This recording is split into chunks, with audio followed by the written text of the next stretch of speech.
So ideally, I would be already reading right away and everything. However, things went a little astray earlier today in a way that I was never expecting it to, so unlucky. Unlucky for me.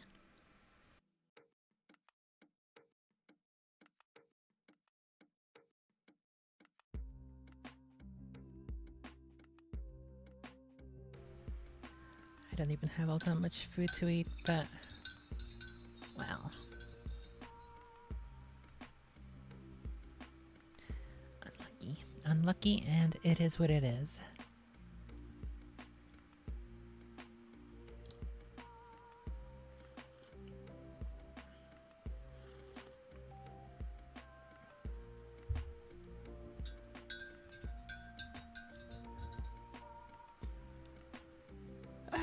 Jeez. What an absolutely chaotic past hour or 2 hours or hour and a half. I don't even know how long I was out there playing with the mouse. But it was definitely way longer than I thought it would be. Unfortunately.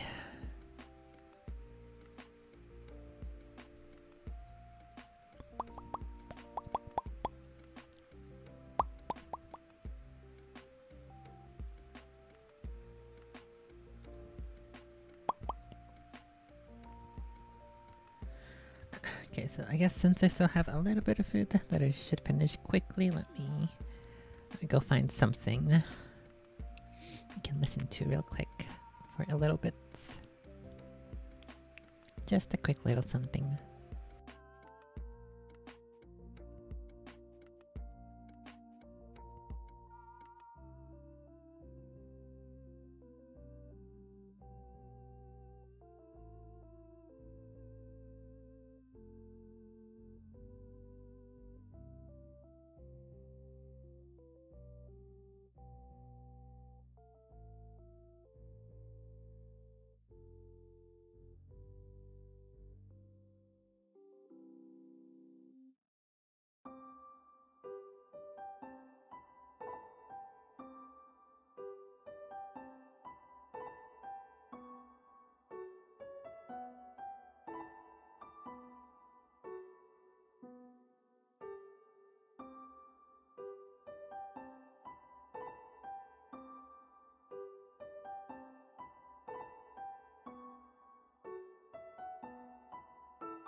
There's literally nothing to watch. There's nothing on YouTube, not a single video on YouTube to go through. I was falling asleep yesterday to a big feat, so I guess we'll just go back to that one real quick. Why not? What could possibly go wrong?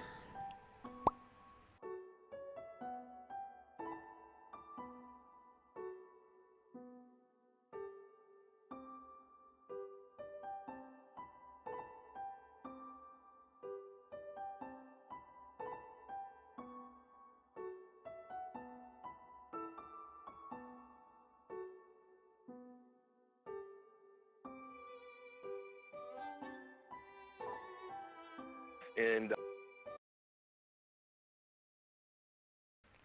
Okay, got this one. Well, let's go back a couple minutes. I can remember exactly what was going on.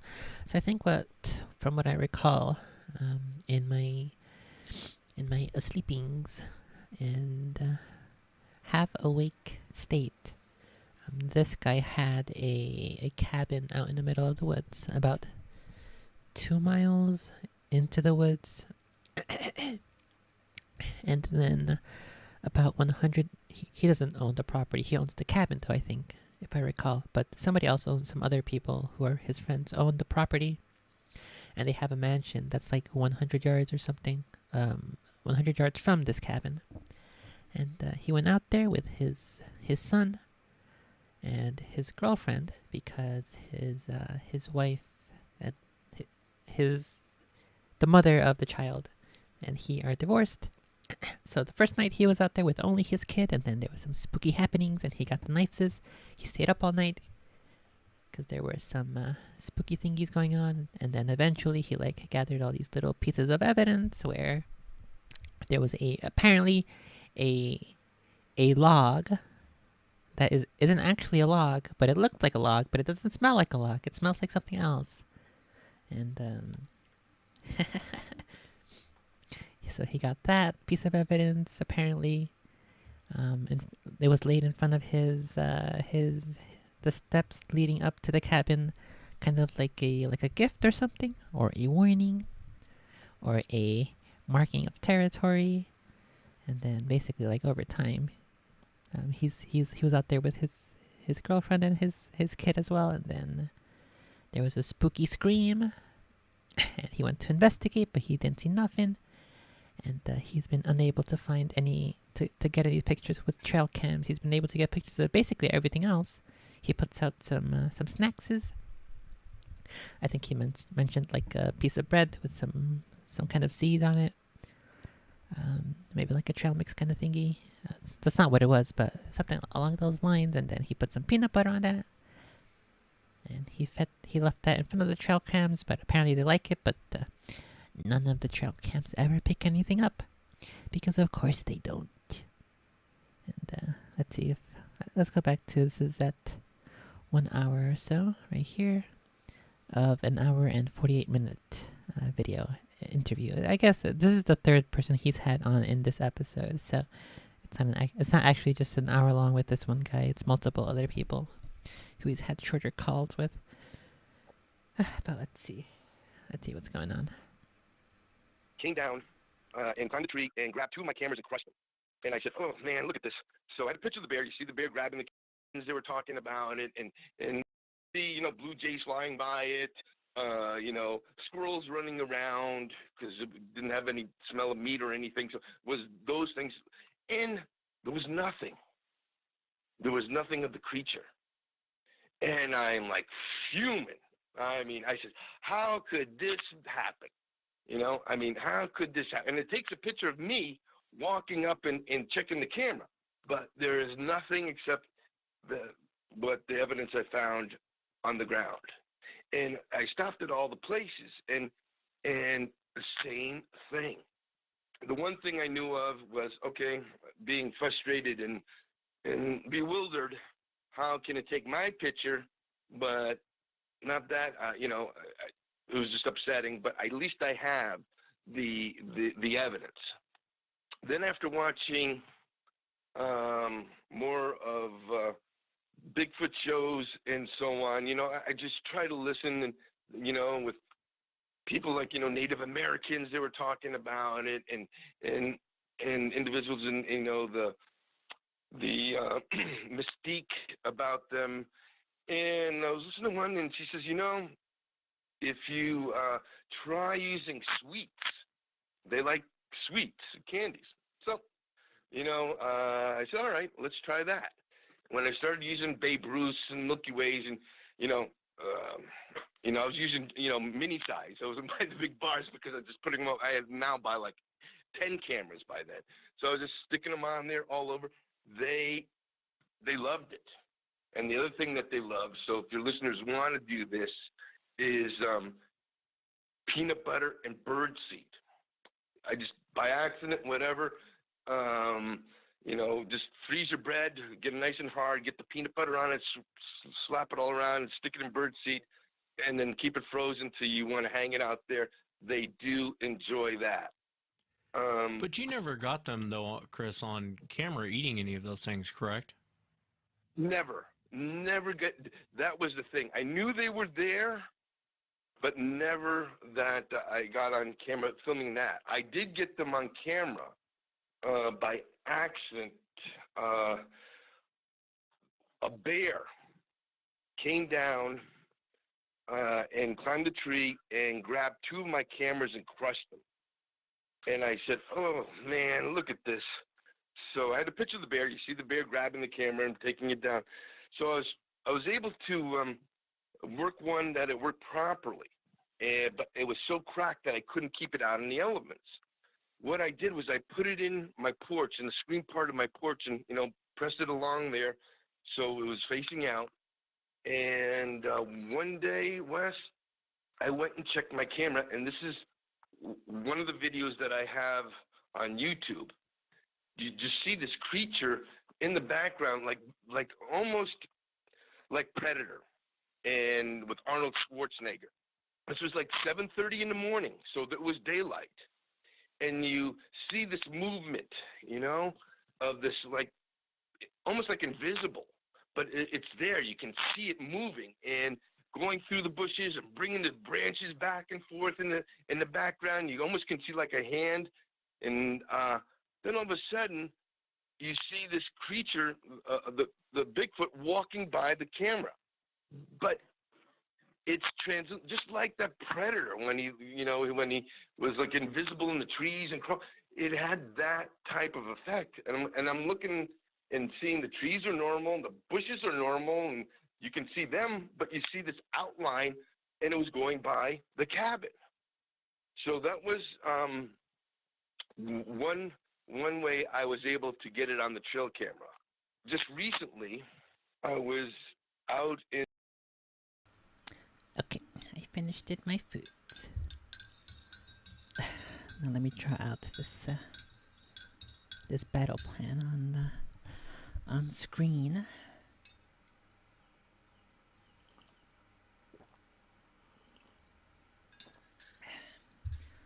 So ideally, all of this would have happened way earlier, but I got distracted by the mousies.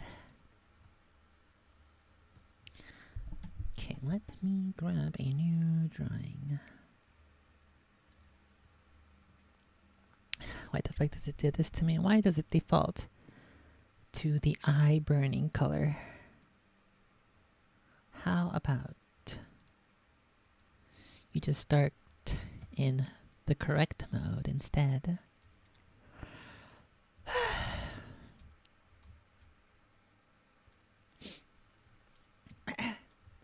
Okay, so let me draw. So this is the living room here, and I was in the kitchen when I first learned of this mouse's existence, which is over on this side. And then there's another hallway on the opposite side here, leading to the bathrooms and the room.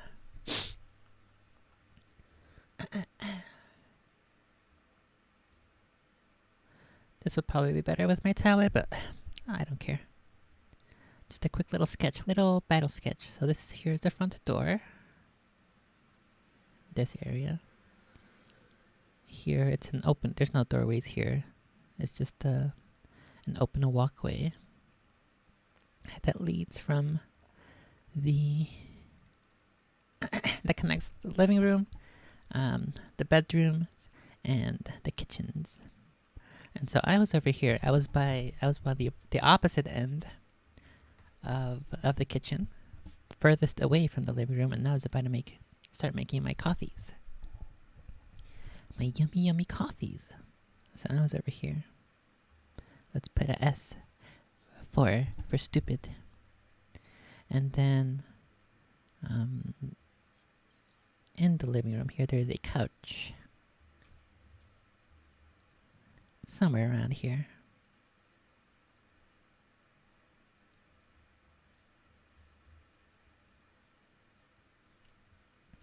And so as I am in the kitchen, I notice that Arby, I don't remember if he ran from my room directly toward the couch, or if I just only noticed him and saw him pawing at the couch in a very in a way that he hardly ever reacts to things, unless it's like a moth. And so because I recognized that he's hunting something, he's in hunting mode, clearly, from what his body language is telling me, and his behavior. Arby's. Oh no! Grab both of these. Arby's comes zooming over here or something, or he's just like super aggressively pawing underneath the couch. So I'm like, what the heck is going on over there? And so then I go to investigate. I walk over, and then I look under the couch, and I see a little mousey. I see his glowing eyes. And so I'm thinking, I have never seen a mouse here. Not ever since I moved here. I have never once seen a mouse, other than maybe outdoors when we're like, it's nighttime and there's a mouse he's looking for some foods by the garbage or something.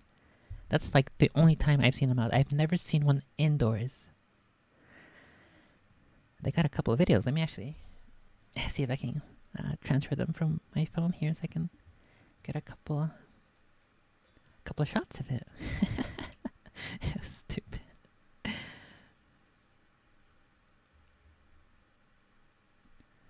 I think I'm gonna have to hide the screen.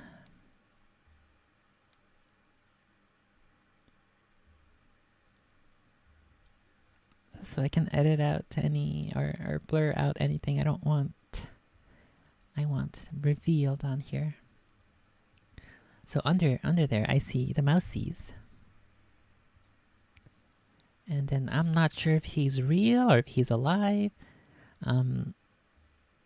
The couch was moved there way too recently for a mouse to be in that condition if he was dead. So if he were dead and under that couch for a while, he would either have to be in like a much further state of decay than he seemed to be, or he's a new mouse and he's alive.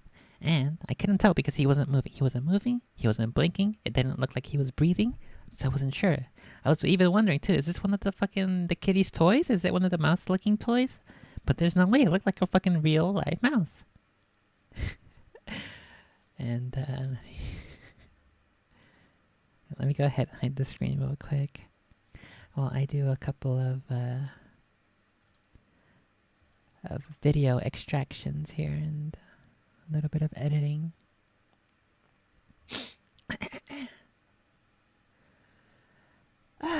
Jeez.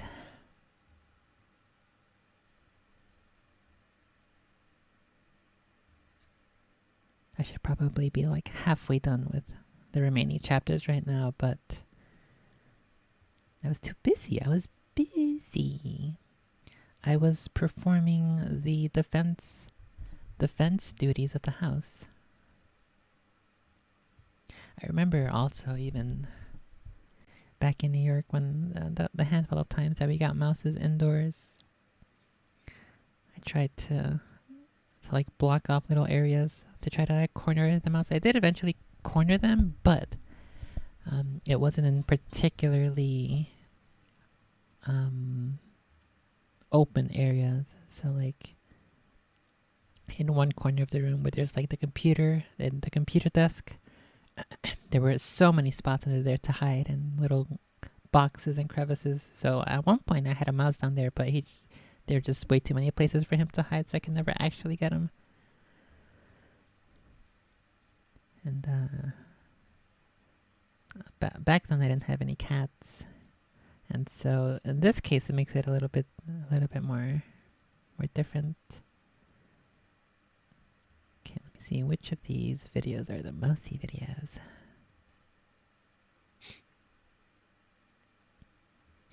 Open up. Let me in. Okay, so this one's the opossum video from, I think, yesterday. And here's the mousy video.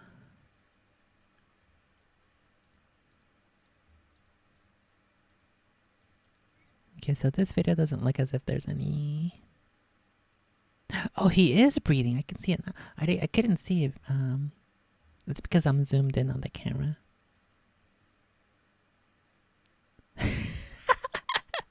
Like in Patches reaching her hand in there. Oh no, Patches failed me so hard today. I am disappointed with her performance in today's excursion.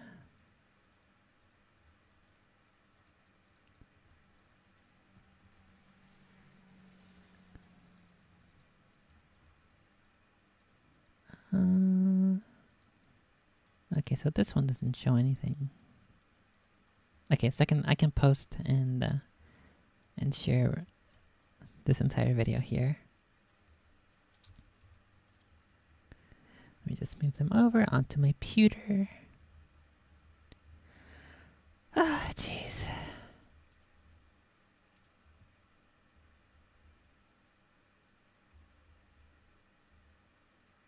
I even brought out the big camera too, the 4K camera, so I could record.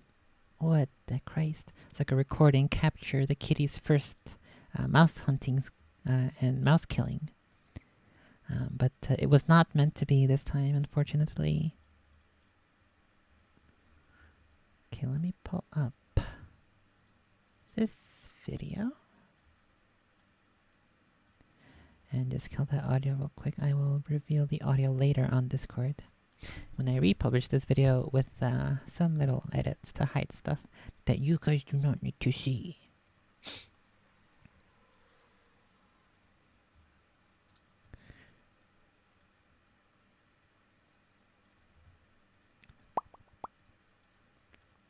Okay, where is this one?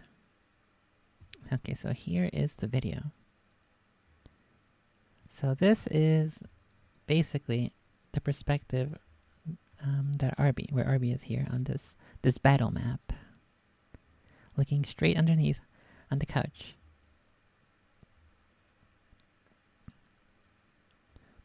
And so it looked to me, I couldn't tell if he was a toy or alive. Because look, he's not even blinking at all. I'm trying to catch him blinking, but he doesn't move a muscle other than breathing, which I can see it now because it's zoomed in. He's fucking Patches getting in the way. Patches was so curious and interested in what I was doing. She kept getting in front of the camera. So yeah, you can definitely see that he's breathing. He's scared out of his life. Patches, move! Look at her. I think she did right here. I think she does see something, but she doesn't know what it is. And so she starts pawing under there, but I don't think she reaches near. She's like in a different direction, I think. Yeah, like so her paw is super far to the right of the mouse, like maybe 6 inches or something. So I don't think she saw the mousey at all. She knows that I'm looking under the couch, but She doesn't know what for. And here, he's in a different position now, so that's how I know that he's alive and that he's a real mouse. Here, he's like laying on maybe like his right shoulder. He has like hardly has any room to maneuver down there at all. So then when I came back after Patches was pawing down there, he definitely is alive. That's when I concluded that this is a real mouse. He's alive, and I don't know how the fuck he got down there, or how the fuck he got in the house. And Patches is still in the way. She just like wants to hang out and have fun, but she doesn't know what me or RB are looking at. She's entirely clueless. This whole entire operation, she has no idea what's going on at all. Okay, so here we are. The mousey is underneath. Patches is also around. Let's just put her over here real quickly. So my battle plan going into this, trying to get him before I start streaming, is I want to block off these two hallways here so that he doesn't escape the living room. So we have pieces of cardboard, and as best as I can, I block off these areas from the ground up until as tall as the cardboard is, which is a couple, maybe like 1.5 feet, 2 feet, maybe 3 feet.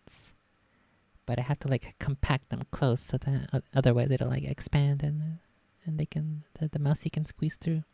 So I block off these two doorways, hallways, openings to the kitchen and the living room. However, I also wanted the kitties to be able to move around, so I put like a chair on the other side so they could jump on top. They can see the chair and jump on top of the chair. It's tall enough that the mouse can't jump over in one big jump, but the cats can. And all of this moving of boxes. I also took a couple of boxes and tried to block off this this side of the couch, the right side of the couch as you're sitting on it. The back side of the couch is already blocked off with like a glass table. I guess most of it is blocked off. And then the left side of the couch is technically open, but like there's not much. There's places to hide, but he's not really gonna go anywhere that I can't see if he decides to evacuate that area. So me moving all of these boxes around, making my battle preparations. It's like this entire wall over here has other boxes and stuff that we need to sort out. So I tried to block off access to that area as well with some more cardboard boxes. And I also bring the super strong light, the super strong outdoor flashlight, so we can shine it on him, on the mousey. And then starting to feel like when Gotham police are searching for Batman. Batman, you have broken the law.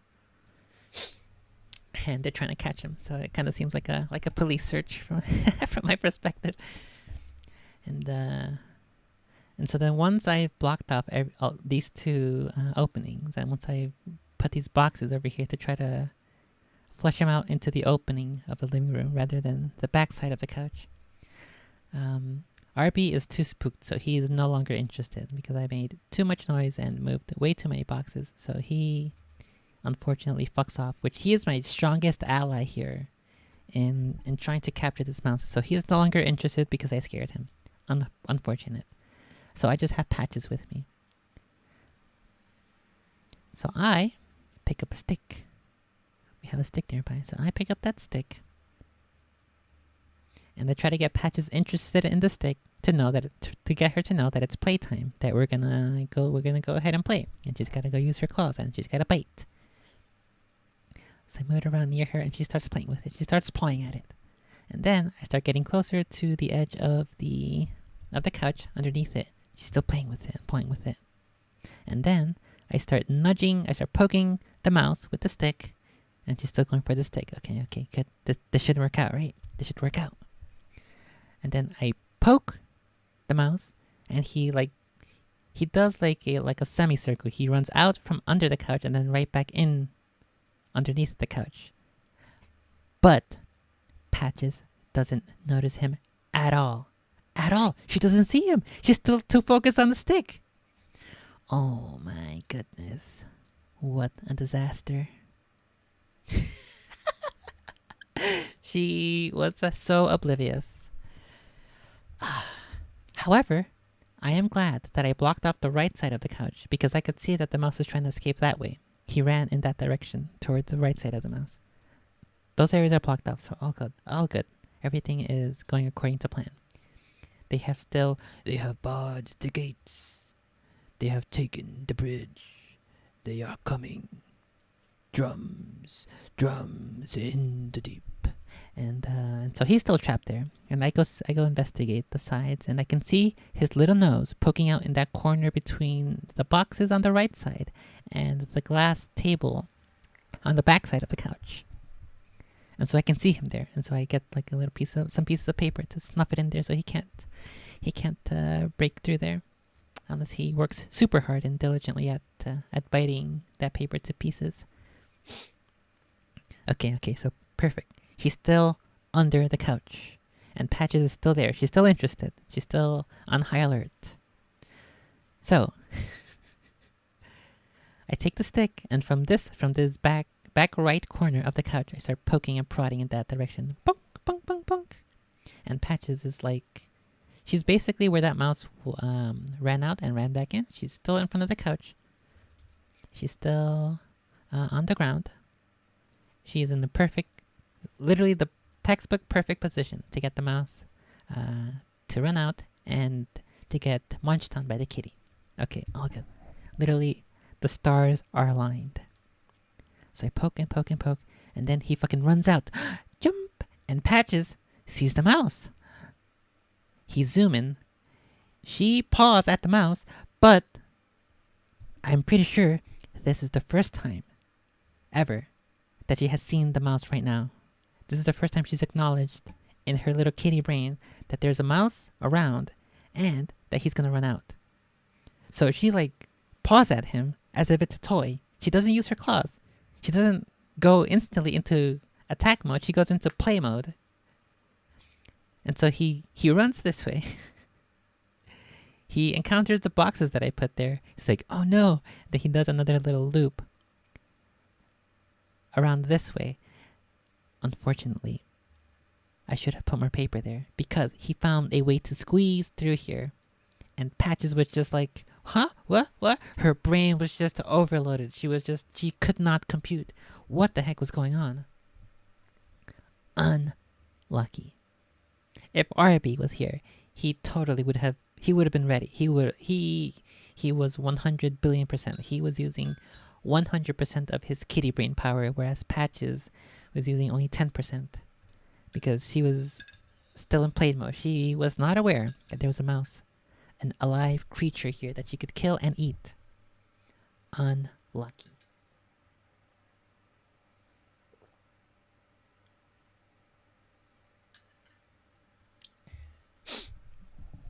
Unlucky.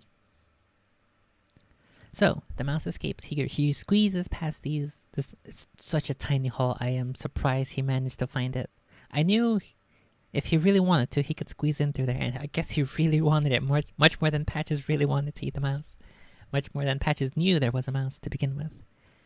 And so he managed to jump through here, and then he disappeared into the mess of other boxes and stuff that is not sorted out. There's a fireplace here. He may have gone in this direction. However, I have a feeling he went back toward the far back corner of this room, where the kitty tree is. I checked all over the place. I checked everywhere in the living room. I tried to find all those little crevices behind and underneath furniture and the corners of the rooms and all those little tricky hidey spots. I could not find the mouse, but I suspect he's in here somewhere. So I went looking all across here. I checked this area behind the couch, this area to the left of the couch. I could not find him. But I'm confident he's either still in here or he somehow found a way to escape through the fireplace. So I'm gonna have to go play again with them later. So this is why I'm late to the stream, because I was doing all of this stuff. I was too busy having fun playing with the mouse. See, that's why I'm a cat. I was playing with the cats and the mouse, trying to catch the mousey.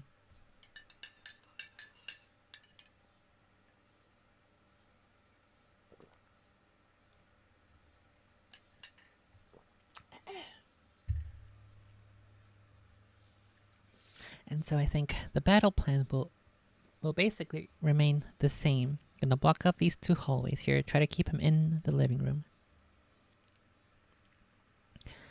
And we're gonna have to wait. I guess I'll just have to hang out in the living room with the kitties and then see if they hear something or if they show any particular interest in one little corner or nook or cranny of the room, and then that's how I'm gonna deduce which other areas to block off so that they can have some fun with the mouse. And so yeah, that is my sadly my failed attempt to catch this mouse. I think. Oh, what I should have. Okay, that's my mistake. What I should have done is we have these kitty treats that Arby loves. I should have used that box to make the snack noise to get his Pavlonian response going, and then bring him over in front of the couch before poking and prodding at the mouse. That's what I should have done. Okay, I'll have to keep that in mind for next time. Next attempt. Ah, jeez. Well, it is what it is. And what it is a little bit of failure on my part. And I need to train Patches up so that she can learn her God-given abilities to annihilate and to rip out the throat of these mouses.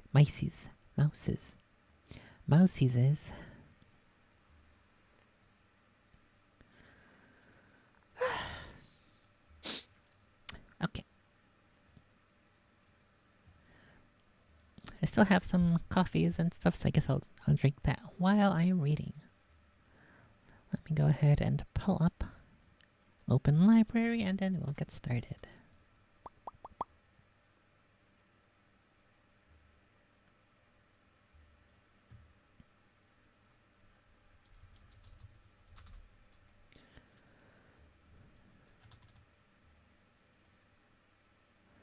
Let's see, where is my login? Oh, fuck.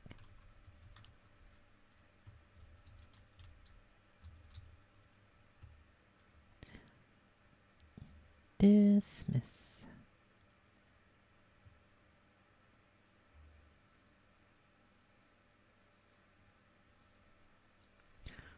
Okay, here we go. Let's pull this open. Let's publish this.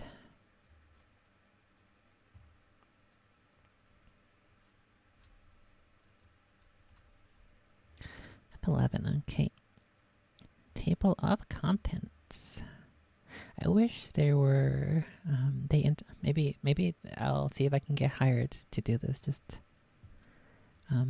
have a what's it called, like an actual table of contents here on this web interface.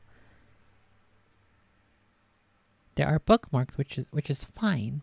Bookmarks are okay. However, I'm pretty sure they do not transfer over from. They have multiple copies of the book from all the libraries who contribute their ebooks, their digital versions, to Open Library. And so because there's no guarantee that you'll get the same copy over time, the bookmarks do not transfer over, unfortunately. But there are no chapter hot link within the documents.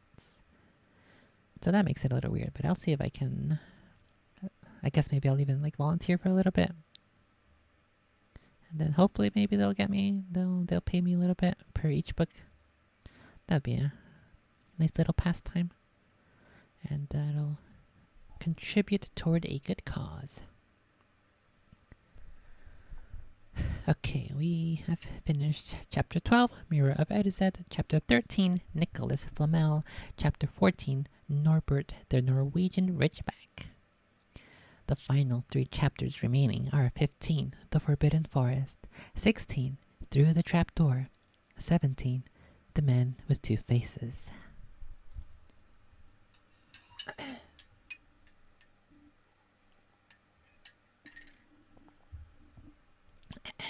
Maybe I should finish my coffee first, though, because it'll have all of that sugar content, and that's not good for voice training and voice clarity.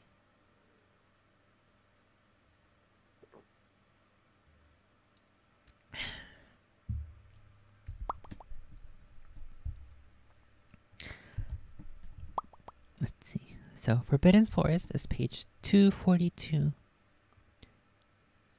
241. 242.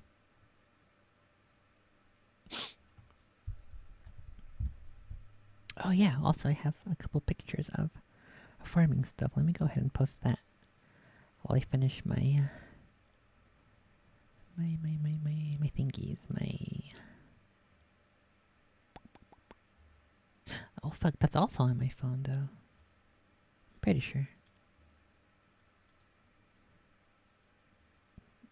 Okay, let me put on some music here while I deal with these pictures and stuff.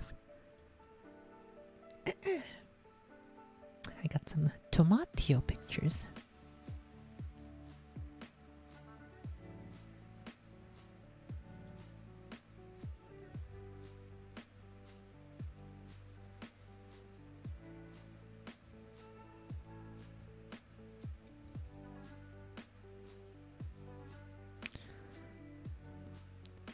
This is a pretty good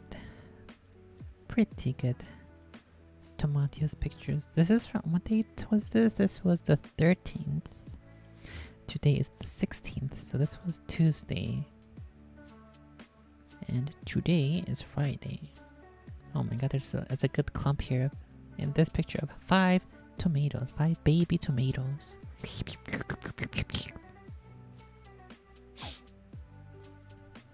Let's post these 2, and let's see if these other ones are... There's more than 5. 1, 2, 3, 4, 5. There's 6 tomatoes in this picture. I didn't see the other one. He was hiding. He's hiding. He's like the little mousey. 1, 2, 3, 4. Okay, these are the same picture. I'll just post these 2.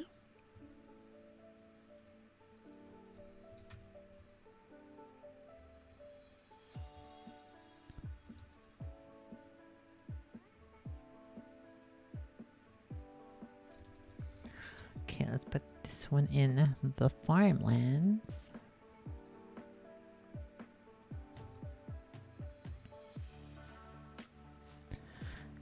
Then we'll grab this one as well.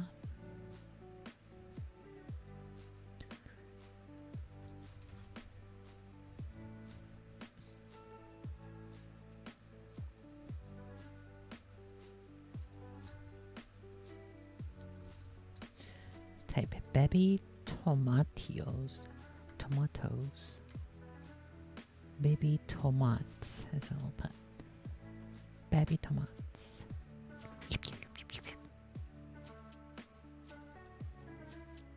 What's up, Barbie? Did you end up killing that mousey? Oh, it looks like he was like licking his lips. Let me go have a look, see if I see any mouse entrails out there. I'll be right back. Let me check.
Okay, no, I do not see any Nazi, huh?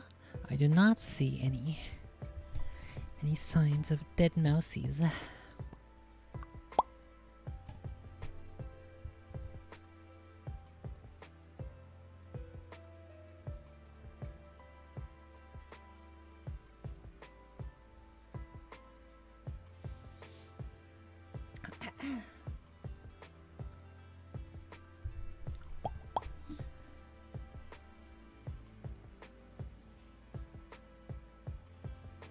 Oh fuck.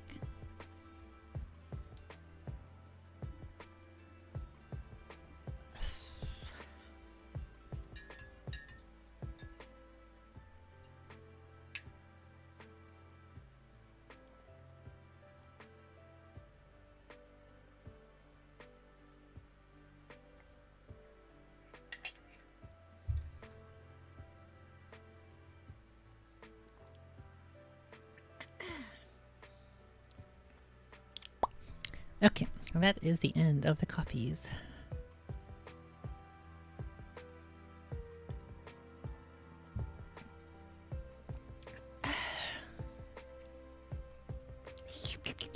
Yummy waters.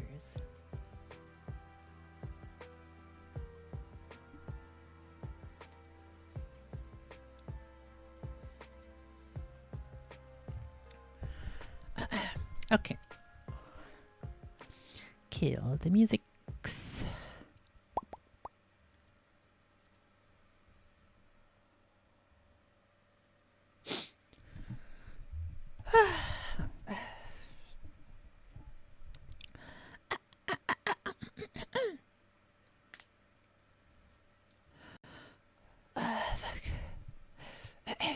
Also, I need to before I start reading.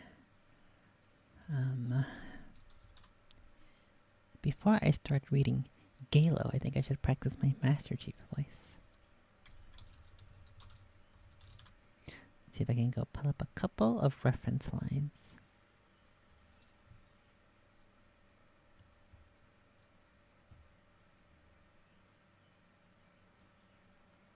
Oh. This video is like an entire video essay about 17 iconic Master Chief lines.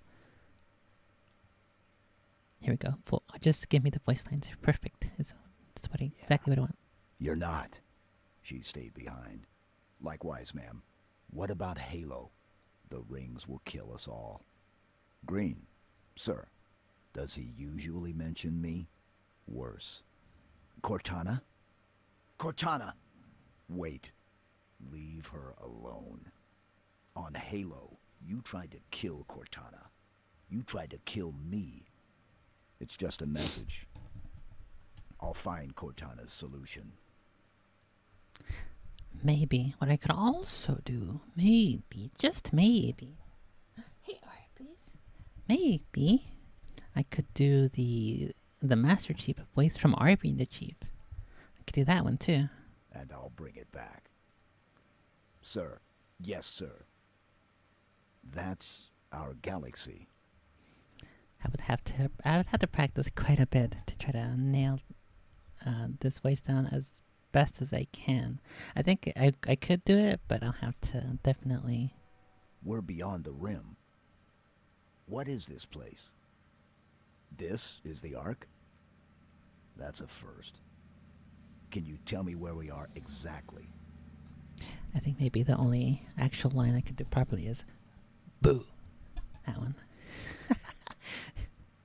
And truth? What is it? Spark, move. Commander. Not close enough. I don't know. I'll have to practice it.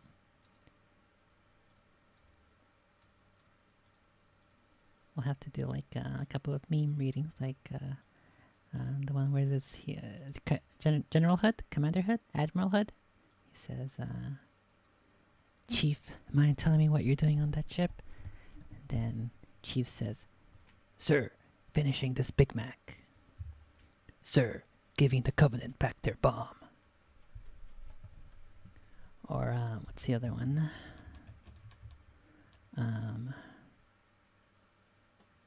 Fuck, I'm drawing a blank. I can't even remember what the other line is that I was thinking of.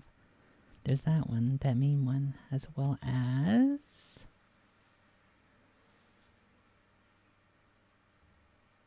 I don't remember. Rip. I'll have to just practice it. This is maybe just another reason, another excuse to go replay the Halo campaigns. Easy peasy.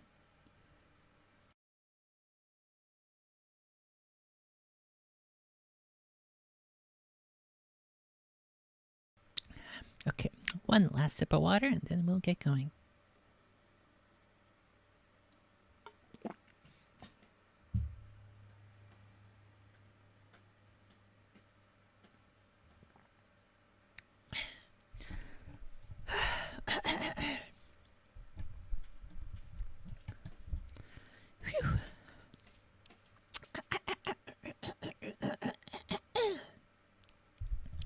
Okay.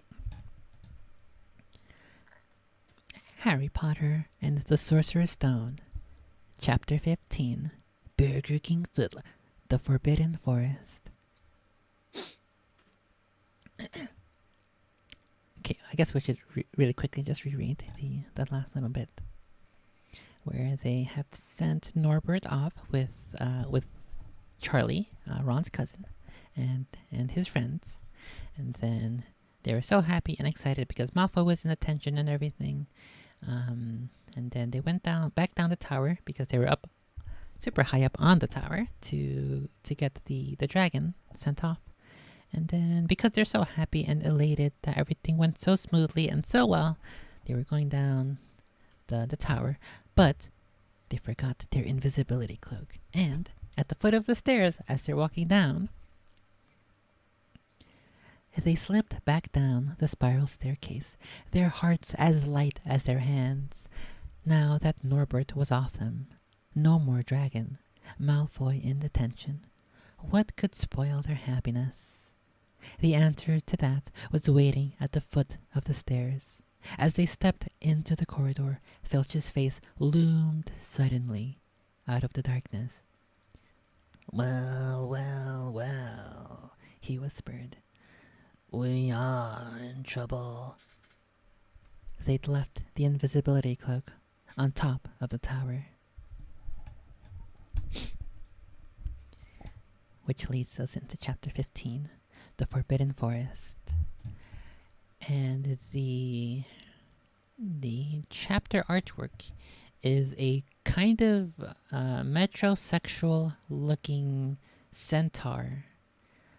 Because he's got a kind of a pretty face and a pretty upper body, abdomen. He's got like, it looks like he has abs maybe, and he's doing like this sort of gay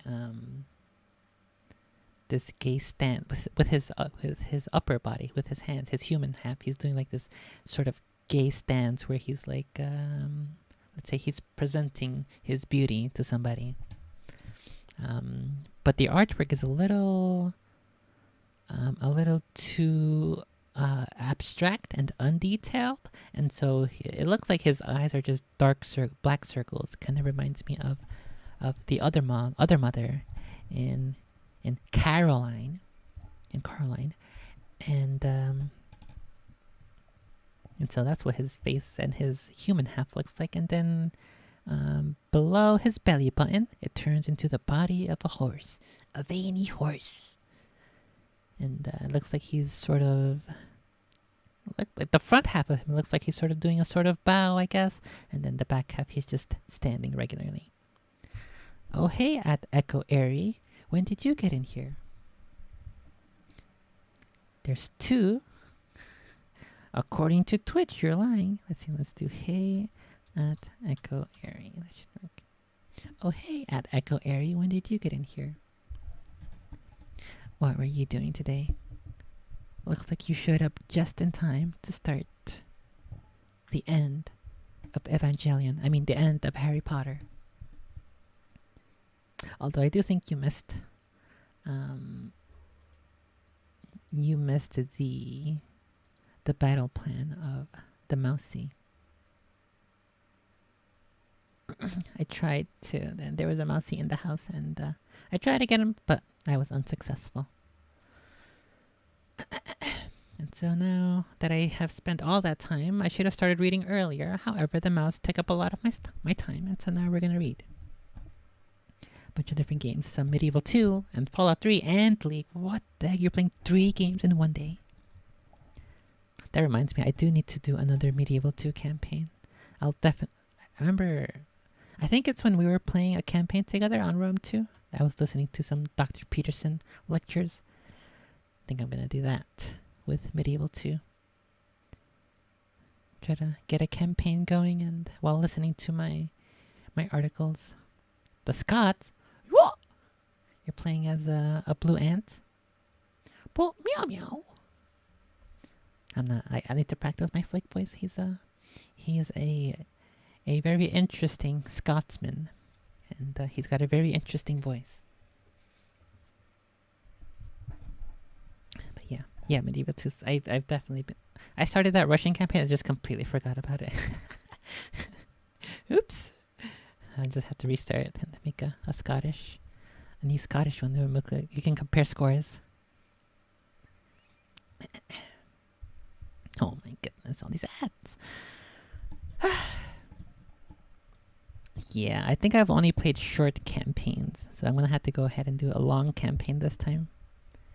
But that just means there's more time to listen to more debates and more political discussions and comment on them occasionally. Yeah, no, I've never played a large or I guess if I have played a large campaign, I've never completed one. Yeah. I think I maybe did start a long campaign with either like Spain or Portugal, but I think I got like bored halfway through the conquest of Western Europe. I mean, I let you. Okay, let's see. Chapter 15, Burger King foot lettuce. Ah, fuck! Chapter 15, The Forbidden Forest. Things couldn't have been worse. Filch took them down to Professor McGonagall's study on the first floor, where they sat and waited without saying a word to each other. Hermione was trembling. Excuses, alibis, and wild cover-up stories chased each other around Harry's brain, each more feeble than the last. He couldn't see how they were going to get out of trouble this time. They were cornered. What the heck? What's she meowing about? Where'd she go?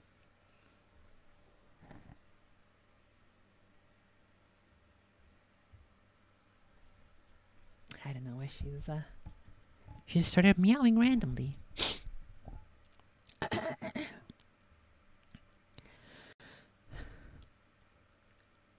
He couldn't see how they were going to get out of trouble this time. They were cornered. How could they have been so stupid as to forget the cloak? There was no reason on earth that Professor McGonagall would accept for their being out of bed and creeping around the school in the dead of night, let alone being up the tallest astronomy tower, which was out of bounds except for classes. Add Norbert and the invisibility cloak, and they might as well be packing their bags already. Had Harry thought that things couldn't have been...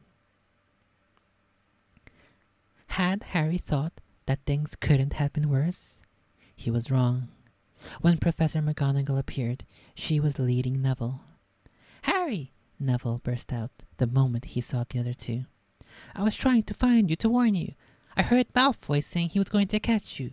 He said you had a drag..." Harry shook his head violently to shut Neville up, but Professor McGonagall had seen. She looked more likely to breathe fire than Norbert as she towered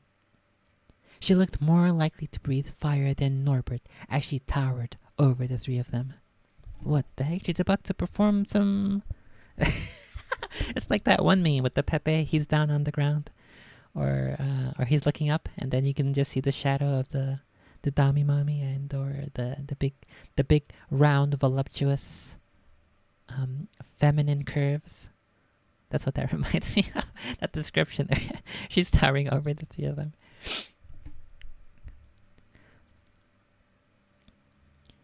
I would never have believed it of any of you.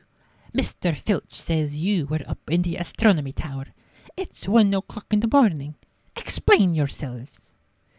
It was the first time Hermione had ever failed to answer a teacher's question. She was staring at her slippers, as still as a statue. I think I've got a good idea of what's been going on, said Professor McGonagall. It doesn't take a genius to work it out. It doesn't take a genius to work it out. You fed Draco Malfoy some cock and bull story about a dragon, trying to get him out of bed and into trouble. I've already caught him. I suppose you think it's funny that Longbottom here heard this story and believed it too? Harry caught Neville's eye and tried to tell him, without words, that this wasn't true, because Neville was looking stunned and hurt. Poor blundering Neville. Harry knew what it must have cost him to try and find them in the dark, to warn them. I'm disgusted, said Professor McGonagall. 4 students out of bed in one night. I've never heard of such a thing before. You, Miss Granger, I thought you had more sense. As for you, Mr. Potter, I thought Gryffindor meant more to you than this. All 3 of you will receive detentions. Yes, you too, Mr. Longbottom. Nothing gives you the right to walk around school at night, especially these days. It's very dangerous. And 50 points will be taken from Gryffindor. 50? Harry gasped. They would lose the lead he'd won in the last Quidditch match. 50 points each, said Professor McGonagall, breathing heavily through her long, pointed nose. Professor, please, you can't. Don't tell me what I can and can't do, Potter. Now get back to bed, all of you. I've never been more ashamed of Gryffindor students. 150 points lost. That put Gryffindor in last place. In one night, they'd ruined any chance Gryffindor had for the House Cup. Harry felt as though the bottom had dropped out of his stomach. How could they ever make up for this? Harry didn't sleep all night. He could hear Neville sobbing into his pillow for what seemed like hours. Harry couldn't think of anything to say to comfort him. He knew Neville, like himself, was dreading the dawn. What would happen when the rest of Gryffindor found out what they'd done? At first, Gryffindors passing the giant hourglasses that recorded the house points the next day thought there'd been a mistake. How could they suddenly have 150 points fewer than yesterday? And then the story started to spread. Harry Potter, the famous Harry Potter, their hero of 2 Quidditch matches, had lost them all those points. Him and a couple of their stupid first years. From being one of the most popular and admired people in the school, Harry was suddenly the most hated. Even Ravenclaws and Hufflepuffs turned on him because everyone had been longing to see Slytherin lose the House Cup. Everywhere Harry went, people pointed and didn't trouble to lower their voices as they insulted him. Slytherins, on the other hand, clapped as they walked past them, whistling and cheering. "Thanks, Potter, we owe you one." Only Ron stood by him. "They'll all forget this in a few weeks. Fred and George have lost loads of points in all the time they've been here, and people still like them." "They've never lost 150 points in one go, though, have they?" said Harry miserably. "Well, no," Ron admitted. Oh my god. I couldn't decide between starting the next paragraph and taking a break there to clear my throat.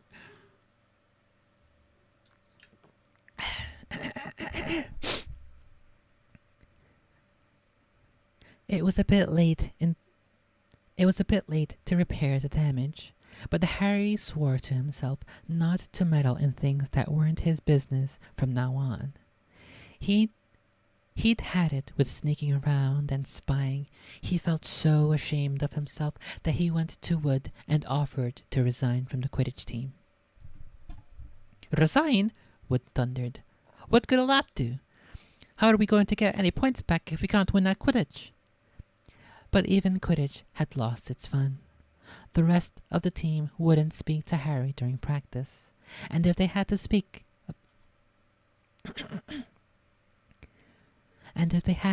about him, they called him the Seeker. Hermione and Neville were suffering too. They didn't have as bad a time as I need to get a fucking windsock. I have a monitor earphones plugged in, and so I keep hearing whenever I'm saying like harsh F sounds or something. I keep and hard F's and harsh H's. I keep hearing the wind in my ears, and so I have been meaning to go to a micro centers recently, so that would probably help if I get like not a windsock, a windscreen basically. I think that would actually help quite a bit, so that even when I'm speaking closer, louder, or emphasizing those sounds, they won't be as harsh as they sound sometimes, and I have to redo the line.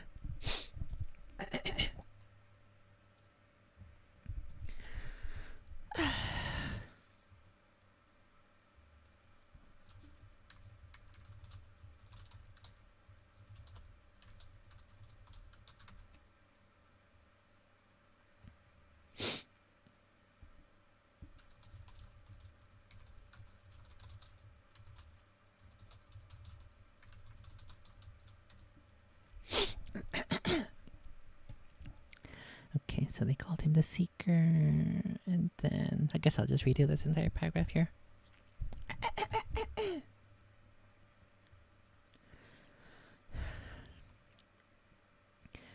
Hermione and Neville were suffering too. They didn't have as bad a time as Harry because they weren't as well known, but nobody would speak to them either. Hermione had stopped drawing attention to herself in class, keeping her head down and working in silence.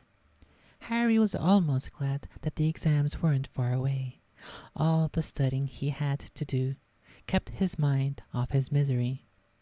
He, Ron, and Hermione kept to themselves, working late into the night, trying to remember the ingredients in complicated potions, learning charms and spells by heart, memorizing the dates of magical discoveries and goblin rebellions. Then, about a week before exams were due to start, Harry's new resolution not to interfere in anything that didn't concern him was put to an unexpected test. Walking back from the library on his own one afternoon, he heard somebody whimpering from a classroom up ahead. As he drew closer, he heard Quiddle's voice. No, not again, please.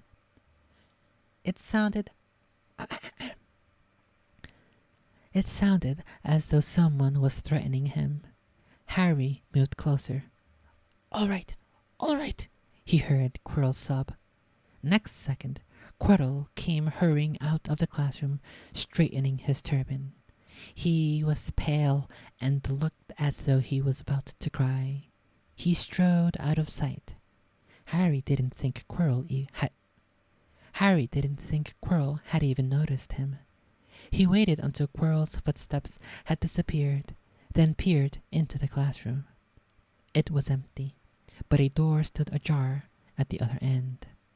Harry was halfway toward it before he remembered what he'd promised himself about not meddling.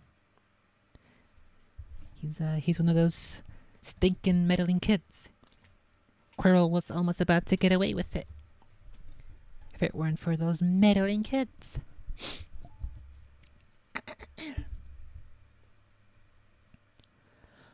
All the same, he'd have gambled 12 Sorcerer stones that Snape had just left in the room, and from what Harry had just heard, Snape would be walking with a new spring in his step. Quirrell seemed to have given in at last. Harry went back to the library where Hermione was testing Ron on astronomy. Harry told them what he'd heard. "Snape's done it then," said Ron. "If Quirrell's told him how to break his anti-dark force spell." "They're still fluffy though," said Hermione. "Maybe Snape's found out how to get past him without asking Hagrid," said Ron, looking up at the thousands of books surrounding them. "I bet there's a book somewhere in here telling you how to get past a giant three-headed dog. So what do we do, Harry?" The light of adventure was kindling again in Ron's eyes, but Hermione answered before Harry could. "Go to Dumbledore. That's what we should have done ages ago. If we try anything ourselves, we'll be thrown out for sure." "But we've got no proof," said Harry. "Quirrell's too scared to back us up. Snape's only got to say he doesn't know how the troll got in at Halloween, and that he was nowhere near the 3rd floor. Who do you think they'll believe, him or us? It's not exactly a secret we hate him. Dumbledore'll think we made it up to get him sacked. Filch wouldn't help us if his life depended on it. He's too friendly with Snape, and the more students get thrown out, the better, he'll think. And don't forget, we're not supposed to know about Stone or Fluffy. That'll take a lot of explaining." Hermione looked convinced, but Ron didn't. "If we just do a bit of poking around." "No," said Harry flatly. "Isildur, no. Bugs, no." "No," said Harry flatly. "We've done enough poking around." He pulled a map of Jupiter toward him and started to learn the names of its moons.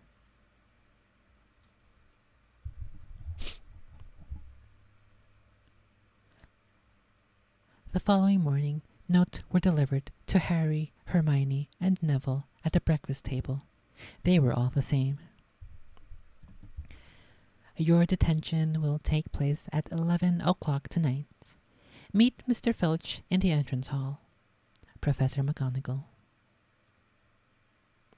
Harry had forgotten they still had detentions to do in the furor over the points they'd lost. He half expected Hermione to complain that this was a whole night of studying lost, but she didn't say a word. Like Harry, she felt they deserved what they got.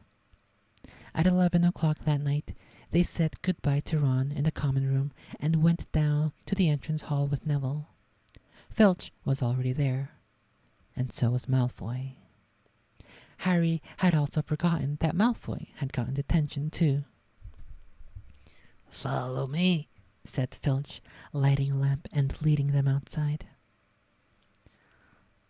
"I bet you'll think twice about breaking a school rule again, won't you, eh?" he said, leering at them. "Oh, yes. Hard work and pain are the best teachers, if you ask me. It's just a pity they let the old punishment die out. Hang you by your wrist from the ceiling for a few days. I've got the chains still in my office. Keep 'em well oiled in case they are ever needed. Right, off we go. And don't think of running off now. It'll be worse for you if you do."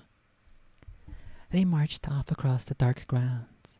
Neville kept sniffing. Harry wondered what their punishment was going to be. It must be something really horrible, or Filch wouldn't be sounding so delighted. The moon was bright, but clouds scudding across it kept throwing them into the darkness. Ahead, Harry could see the lighted windows of Hagrid's hut. Then they heard a distant shout. "It's the Bigfeets! They're gonna go find the Bigfeets!"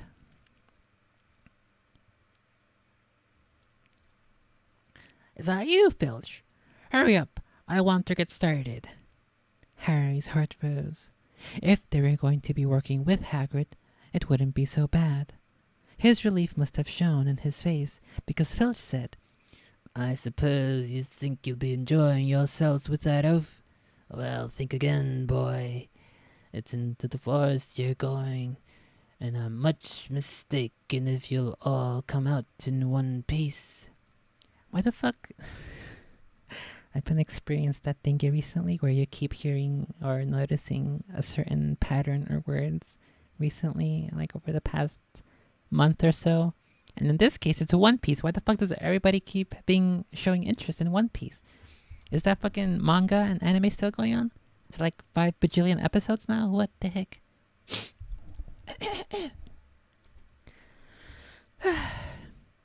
At this, Neville let out a little moan, and Malfoy stopped dead in his tracks. The forest, he repeated, and he didn't sound quite as cool as usual. We can't go in there at night. There's all sorts of things in there. Werewolves, I heard. Neville clutched the sleeve of Harry's robe and made a choking noise. That's your problem, isn't it? Said Filch, his voice cracking with glee. You should have thought of them werewolves before you got in trouble, shouldn't you? Hagrid came striding toward them out of the dark, Fang at his heel. He was carrying a large crossbow, and a quiver of arrows hung over his shoulder. Okay, listen up, Joanne. Crossbows do not use arrows, they use bolts. They use bolts, not arrows. Arrows are thinner, bolts are sturdier and stronger and meant to be fired straightward, whereas arrows are meant to arc. Dumb woman doesn't even know anything about medieval warfare or hunting equipment. Never trust a woman. Quiver of arrows hung over his shoulder. About time, he said. I've been waiting for half an hour already. All right, Harry, Hermione. I shouldn't be too friendly to them, Hagrid, said Filch coldly. They're here to be punished after all. That's why you're late, is it? Said Hagrid, frowning at Filch. Been lecturing them, eh? My goodness. Been lecturing them, eh? It's not your place to do that. You've done your bit. I'll take over from here. I'll be back at dawn, said Filch. For what's left of them, he added nastily, and he turned and started back toward the castle, his lamp bobbing away in the darkness. Malfoy now turned to Hagrid. I'm not going in that forest, he said, and Harry was pleased to hear the note of panic in his voice. You are if you want to stay at Hogwarts, said Hagrid fiercely. You've done wrong and now you've got to pay for it. Still Malfoy, okay.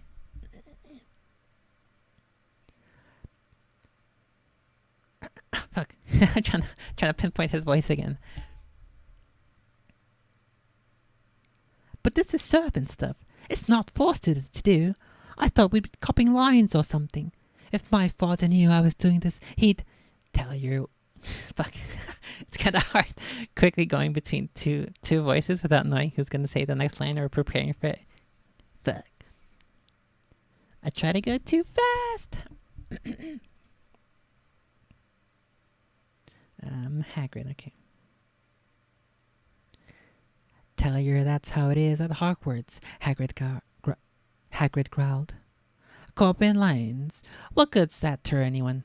You'll do something useful or you'll get out. If you think your father'd rather you be expelled, then get back off to your castle and pack. Go on. Malfoy didn't move. He looked at Hagrid furiously, but then dropped his gaze. Right then, said Hagrid. Now, listen carefully, 'cause it's dangerous what we're doing tonight, and I don't want no one taking risks. Follow me over here a moment. He led them to the very edge of the forest, holding his lamp up high. He pointed down a narrow, winding earth track that disappeared into the thick, black trees. A light breeze lifted their hair as they looked into the forest. Look there, said Hagrid. See that stuff shining on the ground? Silvery stuff. That's unicorn blood. That's unicorn in there been hurt badly by summit. This the second time in a week. I found one dead last Wednesday. We're gonna try and find the poor. We're gonna try and find the poor. Okay. Fuck. I hate all the apostrophes and the typed accents. Just let me do it myself. There should probably be like a version somewhere where it's just plain English and then you just apply your own accent to it.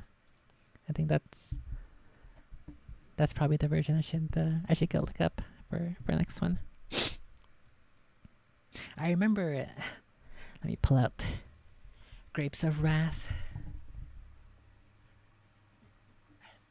Because I remember in Grapes of Wrath they had a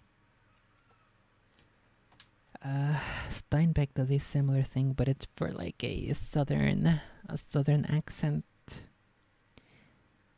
Be just the same if I wasn't on parole, he said. Only if I get caught, I get a bigger jolt than other folks. Now you quit worrying, he said. We got plenty to worry about without you figuring out things to worry about. That's going to be difficult to read as well if I do Grapes of Wrath, which I think I do want to do Grapes of Wrath. It's one of my favorite books.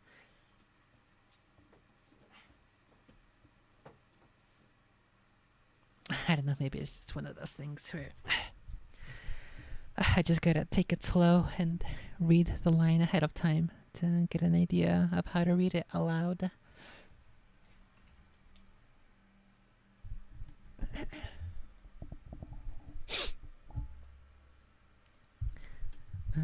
Let's see, unicorn blood. We're gonna go find the poor thing. Okay.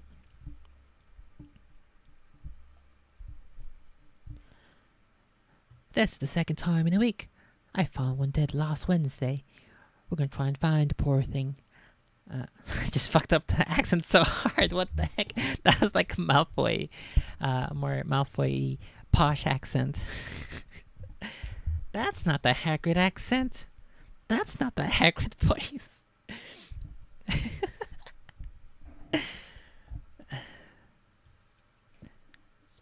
Maybe I should be doing the Master Chief voice for Hagrid to practice.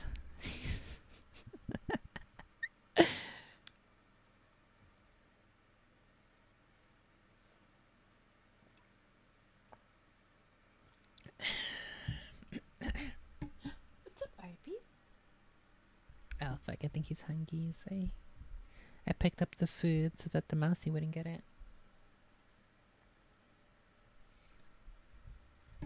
Okay, well if they start crying and pawing at me, then I'll know that they're really hungry, and that's when I'll go give them some food in the kitchens where hopefully the mouse can't get into, because the way is shut. It was made by those who are hungry, and the hungry keep it. The way is shut. Hey, Patches. What's up, buddy? What happened?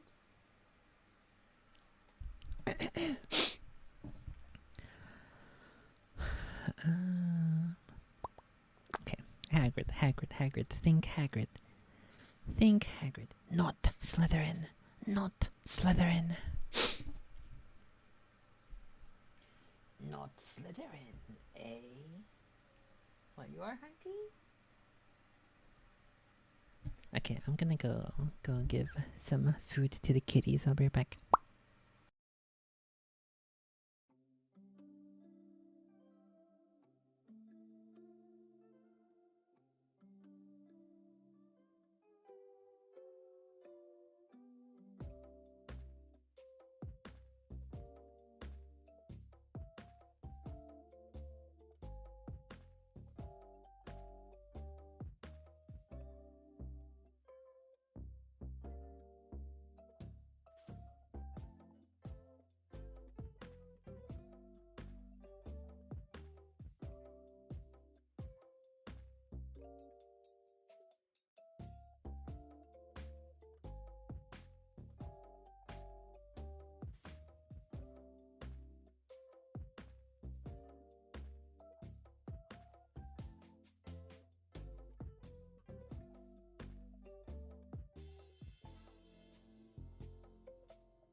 is back.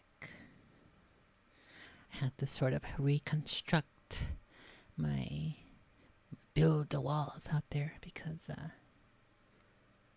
was a little difficult for the kitties to get over and to jump over the height of the cardboard to get into the kitchens.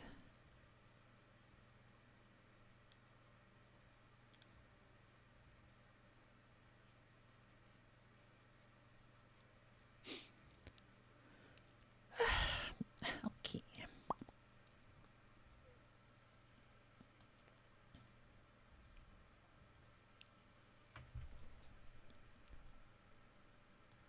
All right, let's see how much worse I can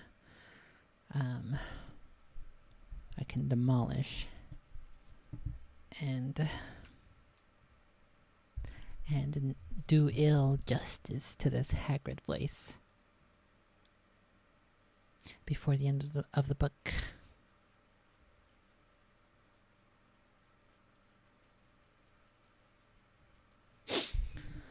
Phew. Okay. Here we go. Look at the shiny stuff. Look there, said Hagrid. See that stuff shining on the ground? Silvery stuff. That's unicorn blood. There's a unicorn in there been hurt badly by something. This is the second time in a week. I found one dead last Wednesday. We're gonna try and find the poor thing. We might have to put it out of its misery.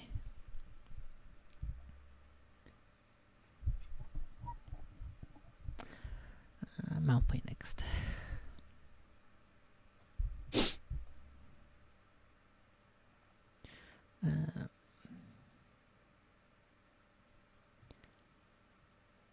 What if whatever hurts the unicorn finds us first? Said Malfoy, unable to keep the fear out of his voice. Hagrid. Hagrid, I should say. Not Hagrid. Hagrid. There's no Hagrid around here. Only Hagrid.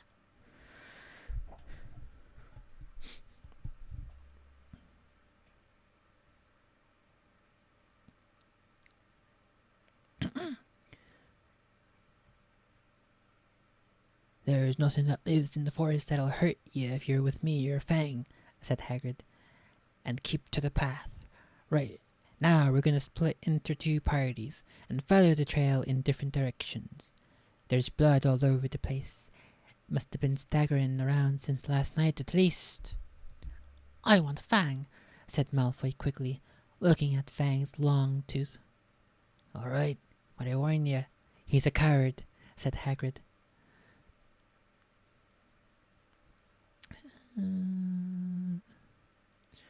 So me, Harry and Hermione will go up one way, Draco, Neville and Fang will go the other. Now, if any of us finds the unicorn, we'll send up green spark, right? Get your wands out and practice now. That's it. And if anyone gets in trouble, send up red sparks, and we'll all come and find you. So, be careful. Let's go. Making him sound a bit more younger and less grislier than usual, but I think I can get at least that voice a little bit more consistent. The forest was black and silent. A little way into it, they reached a fork in the earth path, and Harry, Hermione, and Hagrid took the left path, while Malfoy, Neville, and Fang took the right. They walked in silence, their eyes on the ground. Every now and then a ray of moonlight through the branches above lit a spot of silver-blue blood on the fallen leaves. Harry could see that Hagrid looked very worried. Could a werewolf be killing the unicorns? Asked Harry. Well, not fast enough, said Hagrid. It's not easy to catch a unicorn. They're powerful magic creatures. I never knew one to be hurt before. They walked past a mossy tree stump. Harry could hear running water. There must be a stream somewhere close by. There were still spots of unicorn blood here and there along the winding path. "You're all right, Hermione," Hagrid whispered. Don't worry. Don't worry. It can't have gone far as it's this badly hurt. And then we'll be able to... Get behind that tree!" Hagrid seized Harry and Hermione and hoisted them off the path behind a towering oak. He pulled out an arrow and... He doesn't already have it loaded. What the heck? Oh my goodness. I thought Hagrid was supposed to be like an outdoorsman. I thought he'd be prepared and ready. He pulled out an arrow and fitted it into his crossbow, raising it, ready to fire. The three of them listened. Something was slithering over dead leaves nearby. It sounded like a cloak trailing along the ground. Hagrid was squinting up the dark path, but after a few seconds, the sound faded away. "I knew it," he murmured. "That's somewhere in here that shouldn't be." "A werewolf?" Harry suggested. "That wasn't no werewolf, and it wasn't no unicorn either," said Hagrid grimly. "Right, follow me, but careful now." They walked more slowly, ears straining for the faintest sound. Suddenly, in a clearing ahead, something definitely moved. "Who's there?" Hagrid called. "Show yourself! I'm armed!" And into the clearing came... Was it man or a horse? To the waist, a man, with red hair and beard, but below was a horse's gleaming chestnut body with a long reddish tail. Harry and Hermione's jaws dropped. Of course, a white woman like Joanne would be well suited to perfectly describe in a very sensual way the body of a horse. Of course she would. I bet. Is she a horse rider? Is she an equestrian? Is that her favorite sport? Let's go look it up. Does J.K. Rowling ride horses? Uh-oh. This first...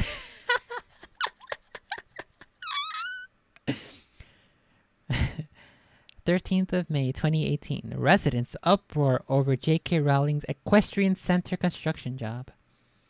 And then there's this other article from thetimes.co.uk. Oh my god, this fucking ad. Fuck off.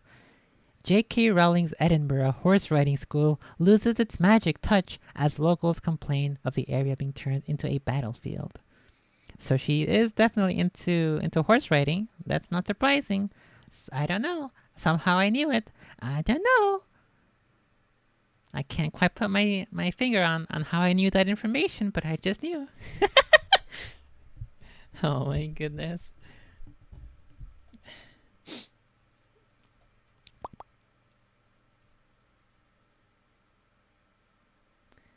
Okay, we are the horse. Here we go. Harry and Hermione's jaws dropped. "Oh, it's you, Ronan," said Hagrid in relief. "How are you?" He walked forward and shook the centaur's hand. "Good evening to you, Hagrid," said Ronan. He had a deep, sorrowful voice. "Were you going to shoot me?" "Can't be too careful, Ronan," said Hagrid, patting his crossbow. "There's somewhat bad and loose in this forest. This is Harry Potter, and Hermione Granger, by the way, students up at the school. And this is Ronan, you two. He's a centaur. We'd noticed..."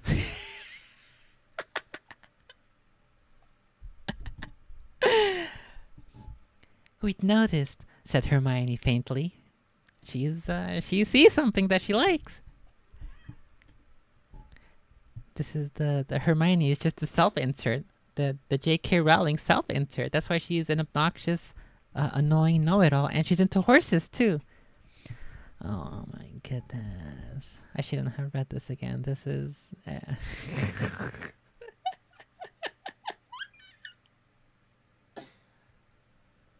Ah, jeez. Let me just go ahead and add a little stream marker there for that. Oh, fuck. We'd noticed, said Hermione faintly. Good evening, said Ronan. Students, are you? And do you learn much up at the school?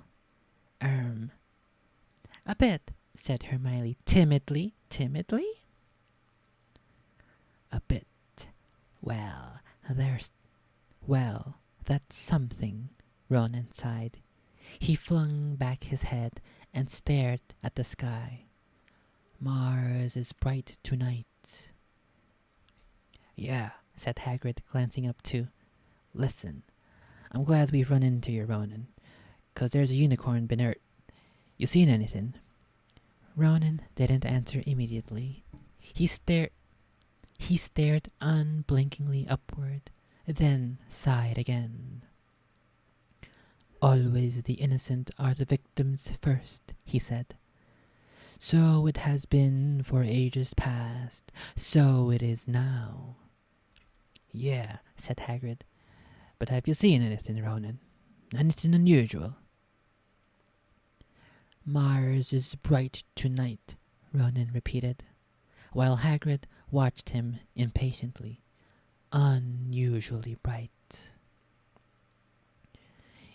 Yeah, but I was meaning anything unusual a bit nearer home, said Hagrid. So you've noticed anything strange? Yet again, Ronan took a while to answer. At last he said, The forest hides many secrets. A movement in the trees behind Ronan made Hagrid raise his bow again. It was only a second centaur, black-haired and bodied and wilder looking than Ronan. Hello, Bane, said Hagrid. All right. Good evening, Hagrid. I hope you are well. Well enough. Look, I've just been asking Ronan, have you seen anything odd in here lately? There's a unicorn been injured. Would you know anything about it? Bane walked over to stand next to Ronan. He looked skyward. What the heck? Mars is bright tonight, he said simply. We've heard, said Hagrid grumpily. Well, if either of you do see anything, let me know, won't you? We'll be off then. Harry and Hermione followed him out of the clearing, staring over their shoulders at Ronan and Bane, until the trees blocked their view. Never, said Hagrid irritably. Try and get a straight answer out of a centaur.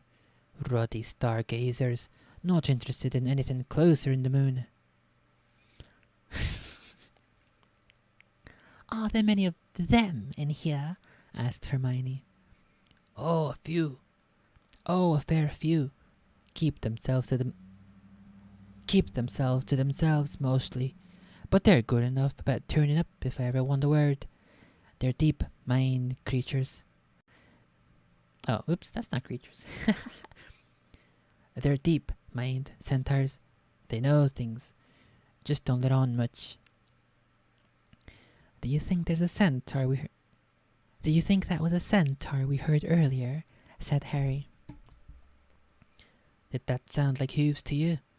Nah, if you ask me, that was what been killing the unicorns. Never heard anything like it before. They walked on, though. They walked on through the dense, dark trees. Harry kept looking nervously over his shoulder. He had the nasty feeling they were being watched. It's a big feat! He was very glad they had Hagrid and his crossbow with them. They had just passed a bend in the path when Hermione grabbed Hagrid's arm.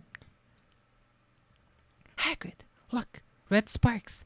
The others are in trouble! You two wait here, Hagrid shouted. Stay on the path. I'll come back for you. He just gonna leave them there? What? Why wouldn't they all go together? What the heck? If there's danger, wouldn't you want to group up all of you together? Oh my goodness, this is why he was expelled from fucking Hogwarts, cause he's a small brain. He's a small brain. Welcome back, Kriya. They heard him crashing away. He's a big feet. It makes sense. He's big and he has the feet. He's a big feet and he crashes through the undergrowth. They heard him crashing away through the undergrowth and stood looking at each other, very scared, until they couldn't hear anything but the rustling of leaves behind them. You don't think they've been hurt, do you? Whispered Hermione.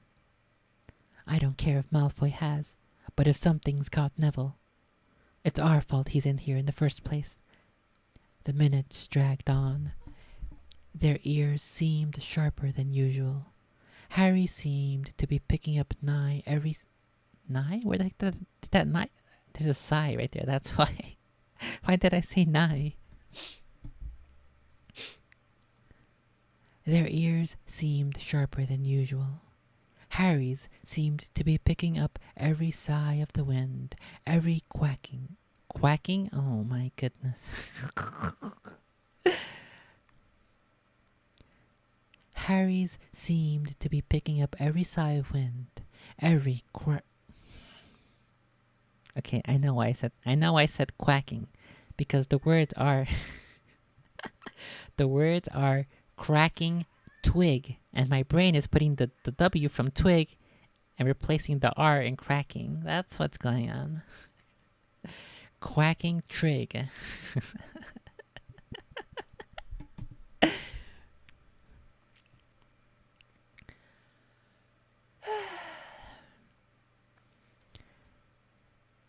Their ears seemed sharper than usual. Harry's seemed to be picking up every sigh of wind, every cracking twig. What was going on? Where were the others? At last, a great crunching noise announced Hagrid's return. Malfoy, Neville, and Fang were with him. Hagrid was fuming. Malfoy, it seemed, had sneaked up behind Neville and grabbed him as a joke. Neville had panicked and sent up sparks. What happened? What do you keep meowing for?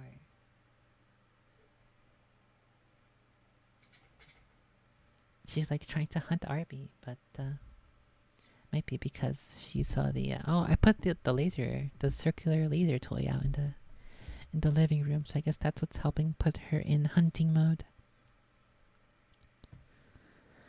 Hopefully it'll prepare them for the mousies when they see the mousies. Here. Neville had panicked and sent up the sparks. We'll be lucky to catch anything now with the racket you two were making. Right, we're changing groups. Neville, you stay with me and Hermione. Harry, you go with Fang and this idiot. I'm sorry, Hagrid added in a whisper to Harry. But he'll have a harder time frightening you, and we've got to get this done. So Harry set off into the heart of the forest with Malfoy and Fang. They walked for nearly half an hour, deeper and deeper into the forest, until the path became almost impossible to follow because the trees were so thick. Harry thought the blood seemed to be getting thicker. There were splashes on the roots of a tree, as though the poor creature had been thrashing around in pain close by. Harry could see a clearing ahead, through the tangled branches of an ancient oak. Look, he murmured, holding out his arm to stop Malfoy. Something bright white was gleaming on the ground. They inched closer. It was the unicorn, all right, and it was dead. Harry had never seen anything so beautiful and sad. Its long, slender legs. Here we go again. She's gonna discuss and to detail the beauty of horses and horses' bodies. Because of course she does. Oh my goodness. It was a unicorn, all right, and it was dead. Harry had never seen anything so beautiful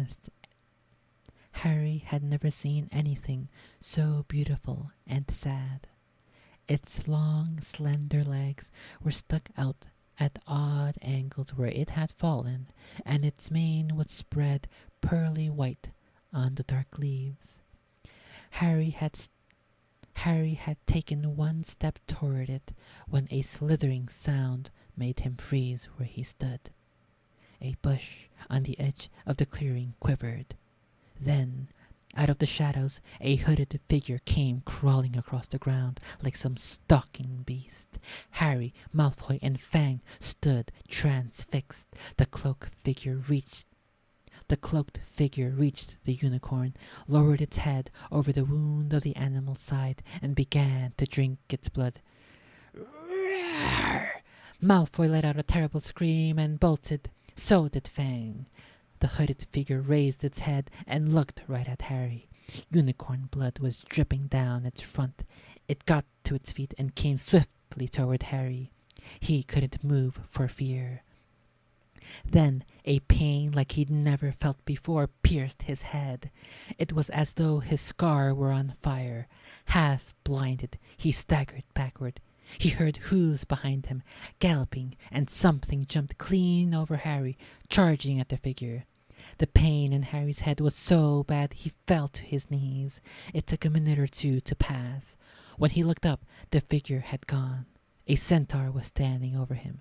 Not Ronan or Bane. This one looked younger. He had white blonde hair.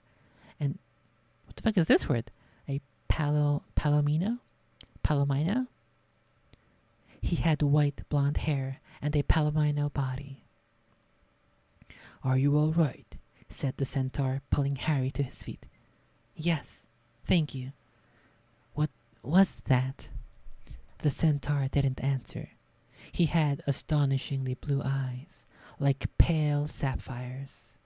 He looked carefully at Harry, his eyes lingering on the scar that stood out, livid, on Harry's forehead.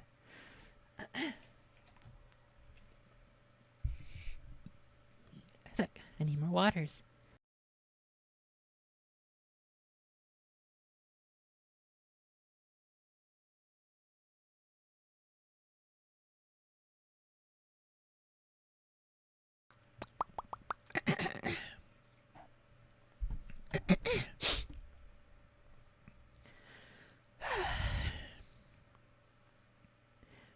He looked carefully at Harry, his eyes lingering on that scar that stood out, livid, on Harry's forehead. "You're that Potter boy," he said. "You had better get back to Hagrid. The forest is not safe at this time, especially for you. Can you ride? It will be quicker this way." "My name is..." What the fuck is this? Firenze? Firenze?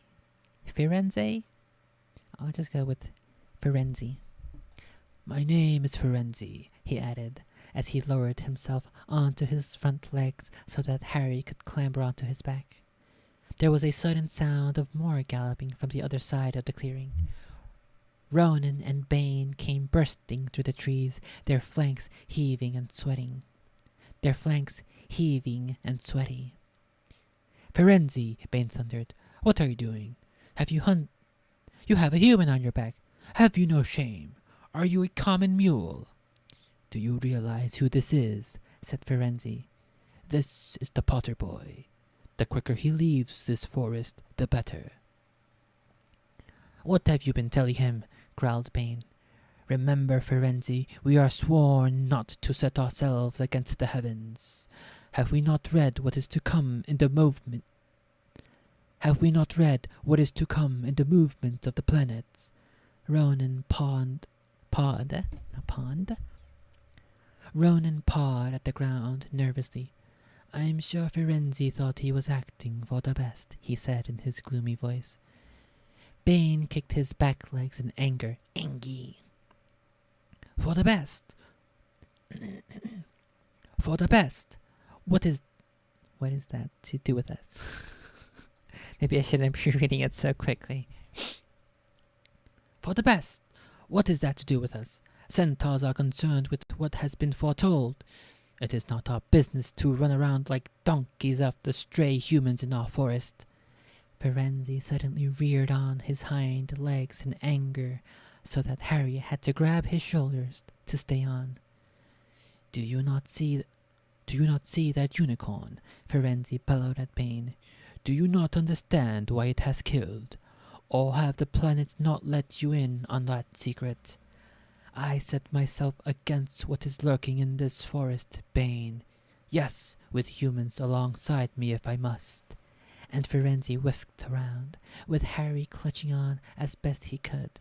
They plunged off into the trees, leaving Ronan and Bane behind them.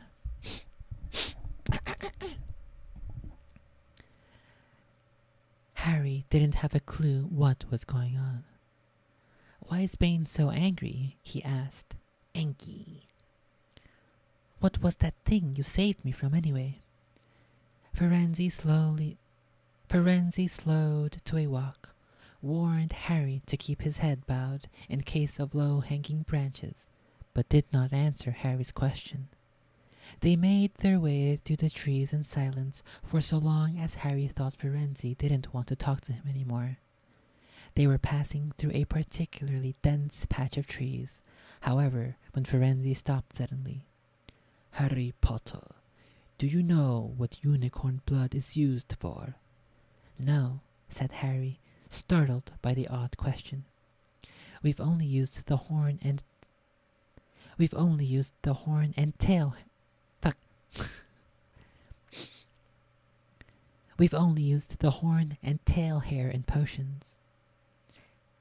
That is because it is a monstrous thing to slay a unicorn, said Ferenzi.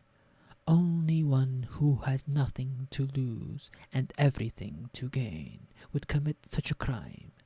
The blood of a unicorn will keep you alive, even if you are an inch from death, but at a terrible price. You have slain something pure and defenseless to save yourself, and you will have but a half-life, a cursed life, from the moment the blood touches your lips. Harry stared at the back of Ferenzi's head, which had dappled silver in the moonlight. But who'd be that desperate, he wondered aloud. If you're going to be cursed forever, death's better. Death's better, isn't it? It is, Ferenzi agreed. Unless all you need is to stay alive long enough to drink something else. Something that will bring you back to full strength and power.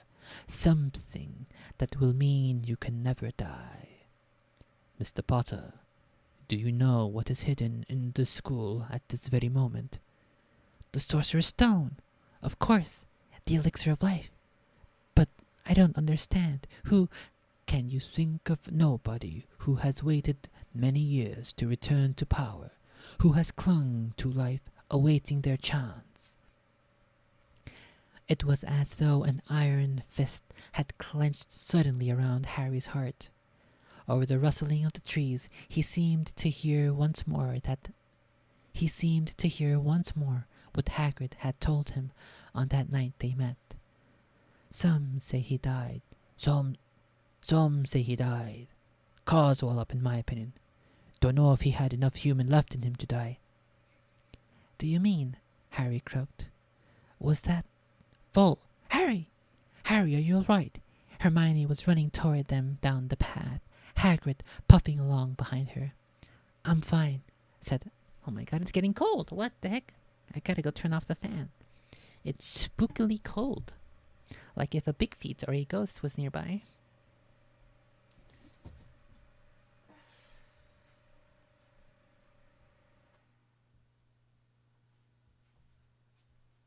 Hey, Ibis. Who's your Ibis? What's going on in this tummy? Do you have the ratses? You have the mousies in this tummy? Is the mousies? Is the mousy wousy?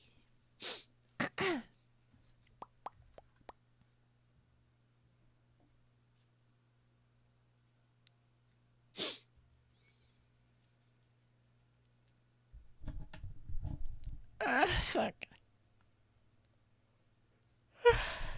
We haven't even read a single chapter yet.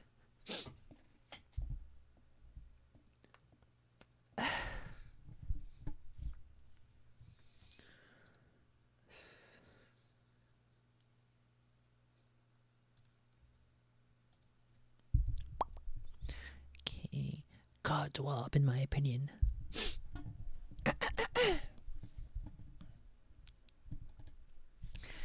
Okay, so. Fuck, go away. Also, this page has, like, I guess the previous pages as well. I just never really noticed it all that much. I think here, page 253 and then page 255 is where you really start seeing this, like, this water damage on this book that they scanned. And then page 257, you can see it a bit more clearly here. And now 259, you can see definitely a whole bunch of water or coffee's made it onto this page. Rippy dippy.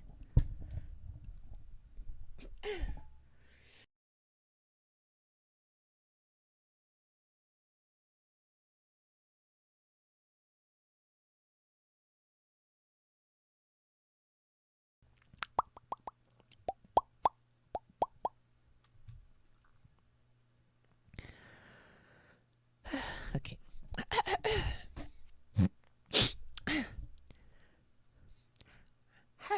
Harry, are you alright? Hermione was running toward them down the path, Hagrid puffing along behind her. I'm fine, said Harry, hardly knowing what he was saying. The unicorn's dead, Hagrid.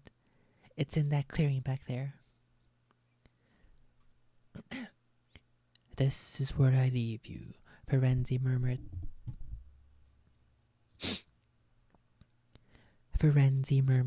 As Hagrid hurried off to examine the unicorn. You are safe now. Harry slid off his back. Good luck, Harry Potter, said Firenze. The planets have been read wrong.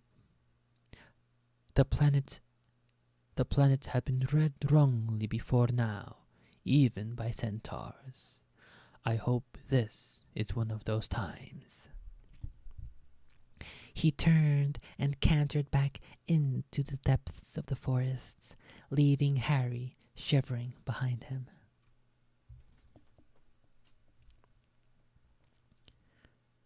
Ron had fallen asleep in the dark common room, waiting for them to return. He shouted something about Quidditch fouls when Harry roughly shook him awake. In a matter of seconds, though, he was wide-eyed as Harry began to tell him and Hermione what had happened in the forest. Harry couldn't sit down. He paced up and down in front of the fire. He was still shaking.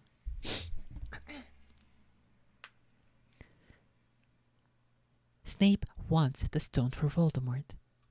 And Voldemort's waiting in the forest. All this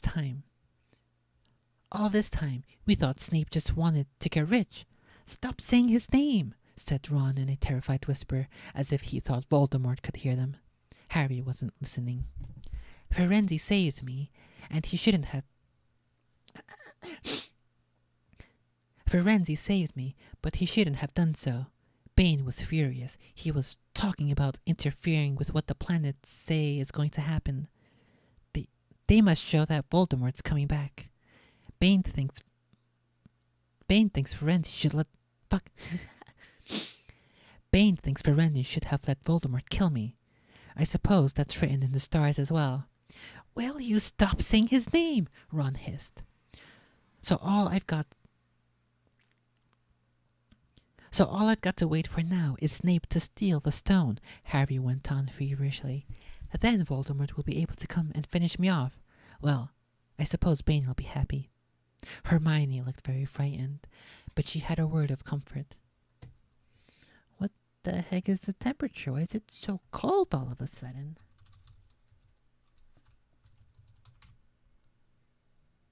It's 76. It said it was going to be like fucking 88 plus this entire week, and now it's fucking 76?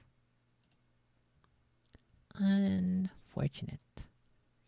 I'm definitely gonna have to go pee at the end of this chapter, which we are almost there. So,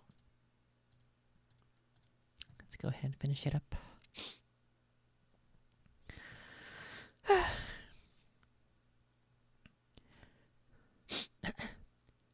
Hermione looked very frightened, but she had a word of comfort. Harry, Harry, everyone knows. Harry, everyone says Dumbledore's the only one you-know-who was ever afraid of. With Dumbledore around, you-know-who won't touch you. Anyway, who says the centaurs are right? It sounds like fortune-telling to me. And Professor McGonagall says that's a very imprecise branch of magic. The sky had turned light before they stopped talking. They went to bed exhausted, their throats sore. But the night's surprises weren't over. When Harry pulled back his sheets, he found his invisibility cloak folded neatly under them.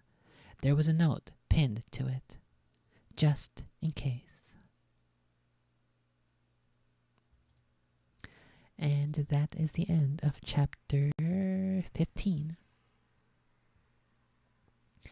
Chapter 16 is Through the Trapdoor, which we will start after taking a quick pee-pee break. So I will be right back.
I can definitely feel the hungies starting to come back.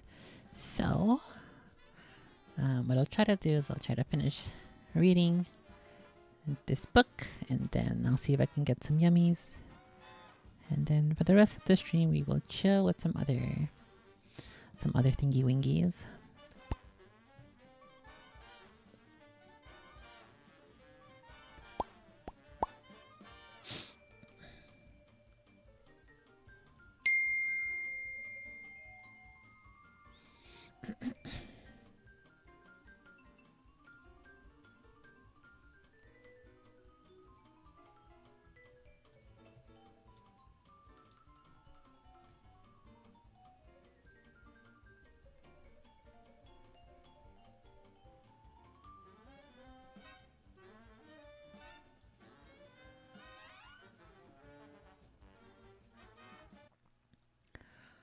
Okay.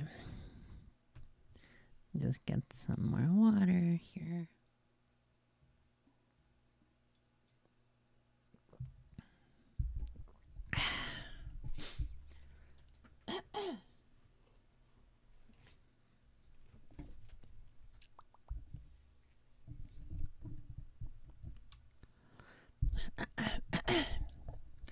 Okay. Chapter 16, Through the Trapdoor. And the Hello? What happened? And the chapter art for this chapter is Fluffy, the three-headed dog. The top two heads look pretty angry. The bottom head looks like he's kind of a silly Billy, a silly goose. He's got like his tongue sticking out. I was doing like a laughing face. It kind of reminds me of a meme. I don't remember exactly what it was, but that three-headed dragon meme. There's like two serious dragons, and then they're looking out from the corner of their eye at the third guy, and then he's like being all silly. That's kind of what this looks like. But so there's a three-headed dog, and he's got like spots on his butt side, his butt half of his body, and then his tail is kind of like a raccoon's tail. It's got like stripes. And he's standing over Ogre, the trapdoor. And that is the artwork for chapter 16.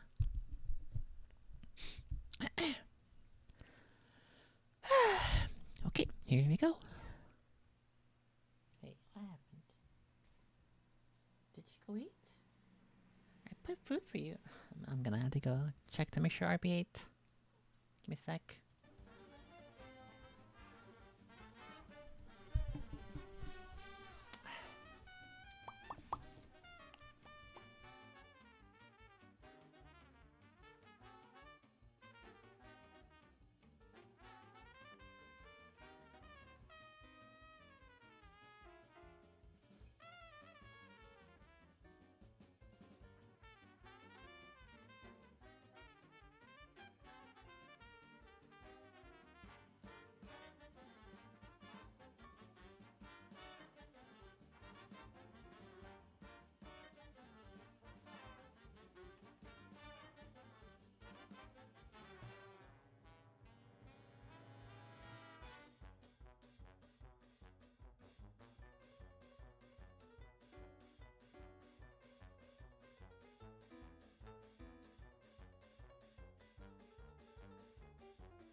Well, I don't know if he ate any of the food that I put down, so I just had to go give him some snacks.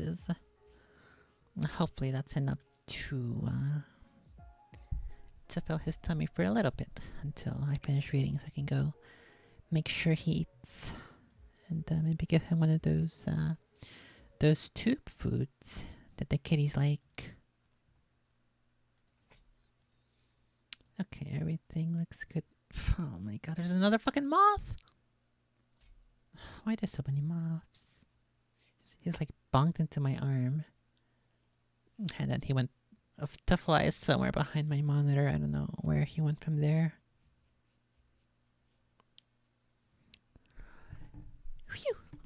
Okay. Chapter 16. Here we go.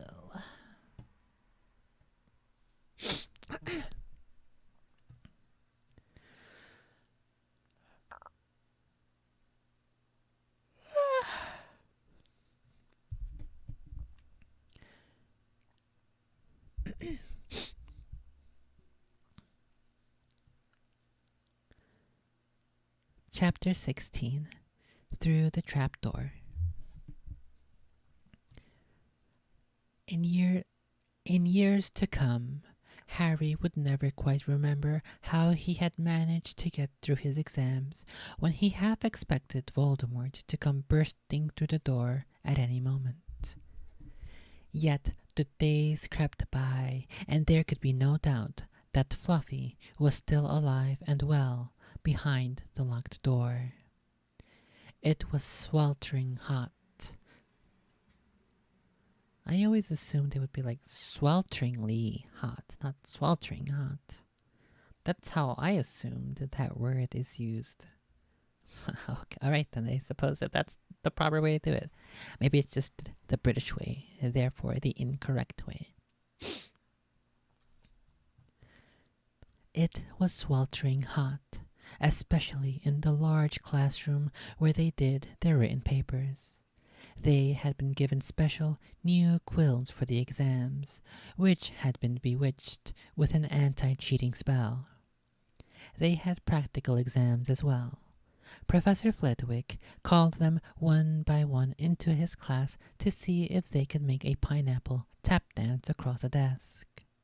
Professor McGonagall watched them turn a mouse into a snuff box. Points were given for how pretty the snuff box was, but taken away if it had whiskers. Snape had made them all nervous, breathing down their necks while they tried to remember how to make a forgetful... Snape had made them all nervous, breathing down their necks while they tried to remember how to make a forgetfulness potion.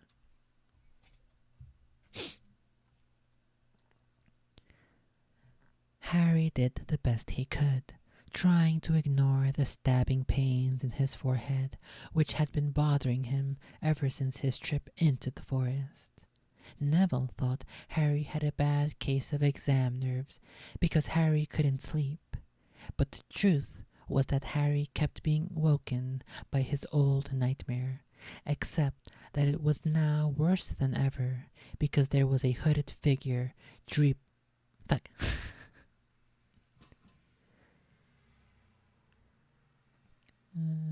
his own nightmare. Except that it was now worse than ever because there was a hooded figure dripping blood in it. Maybe it was because they hadn't seen what Harry had seen in the forest, or because they didn't have scars burning on their foreheads, but Ron and Hermione didn't seem as worried about them. But Ron and Hermione didn't seem as worried about the stone as Harry. The idea of Voldemort certainly scared them, but they didn't keep visiting them in dreams. But he didn't keep visiting them in dreams, and they were so busy with their studying, they didn't have much time to fret about what Snape or anyone else might be up to. Their very last exam was history of...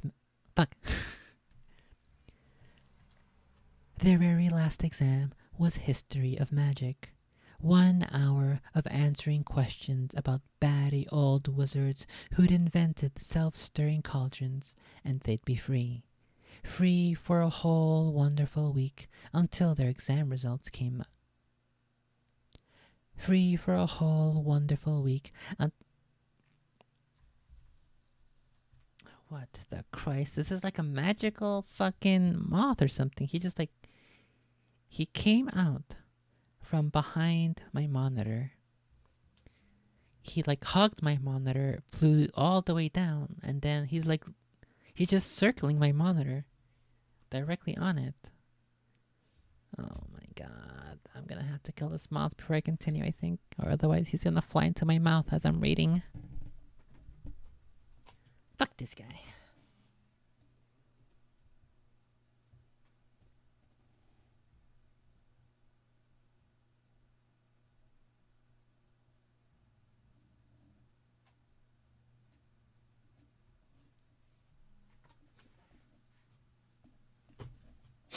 I don't see him anywhere.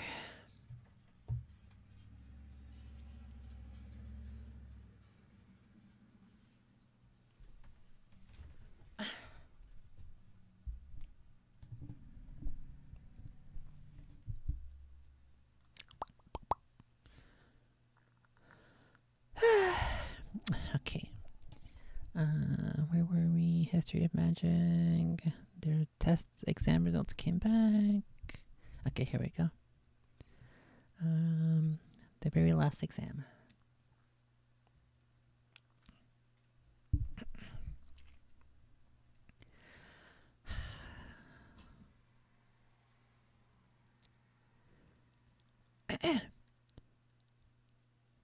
Their very last exam was history of magic. Fuck, I keep fucking up history, I don't know why.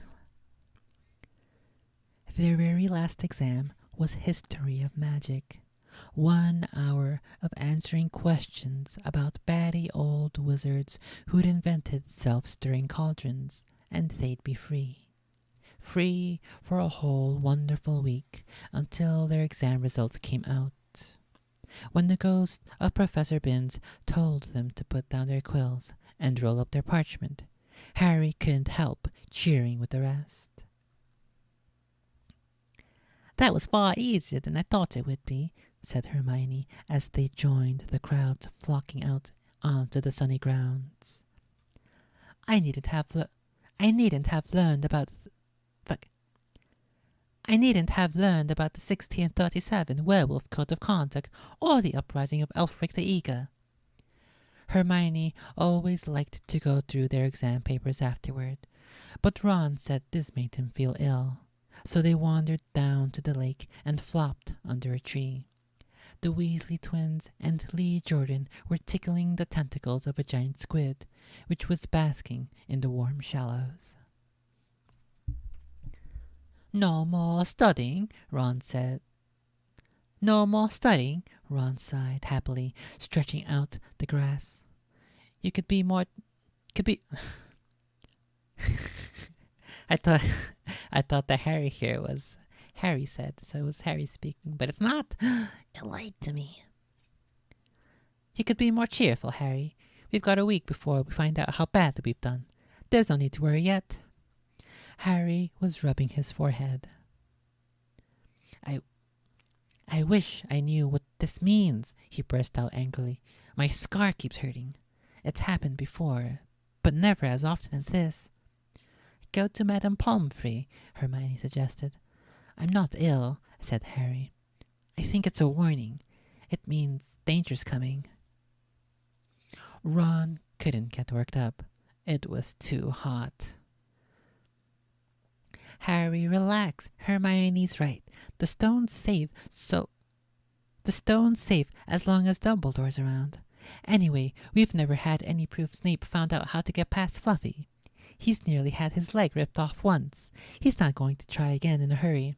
And Neville will play Quidditch for England before Hagrid lets Dumbledore down." Harry nodded, but he couldn't.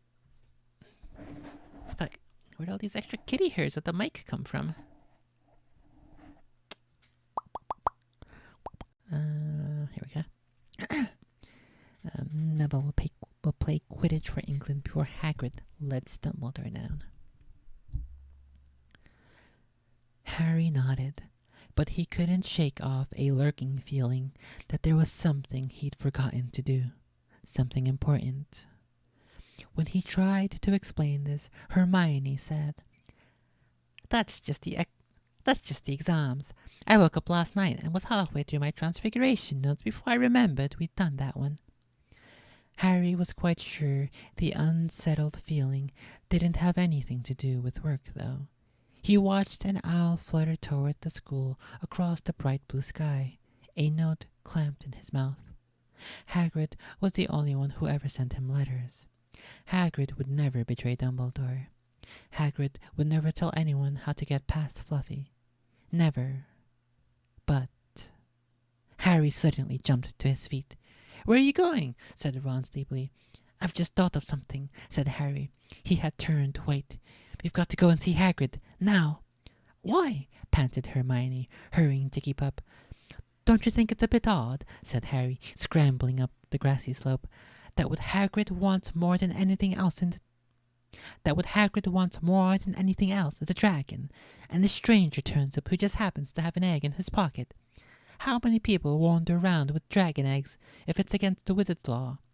Look, lucky they found Hagrid, don't you think? Why didn't I see it before?" "What are you talking about?" said Ron. But Harry, sprinting across the grounds toward the forest, didn't answer. Hagrid was sitting in an armchair outside of his house. His trousers and sleeves were rolled up, and he was shelling peas into a large bowl. "Oh, hello," he said, smiling. "Finished your exams? Got time for a drink?" "Yes, please," said Ron, but Harry cut him off. "No, we're in a hurry. Hagrid, I've got to ask you something. You know that night you won Norbert.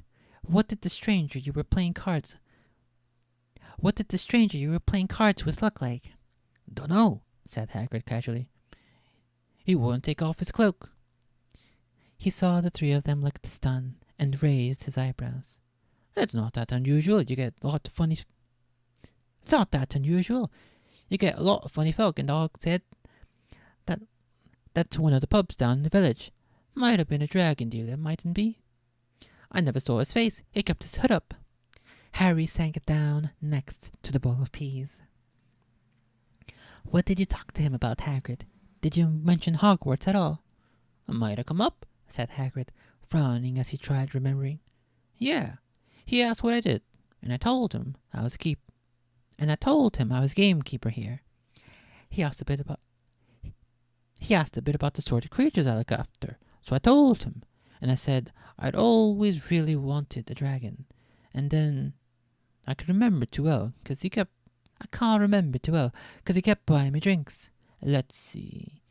Yeah, he then said he had..." I hate having to read the Hagrid parts this quickly. "Yeah, then he said oh my goodness. Then he said he had the dragon egg and we could play cards for it if we wanted. But he had to be sure I could handle it." Okay. "But he had to be sure I could handle it. He didn't want it to go to any old home. So I told him after Fluffy, a dragon would be easy." "And did he seem interested in Fluffy?" Harry asked, trying to keep his voice calm. "Well, yeah.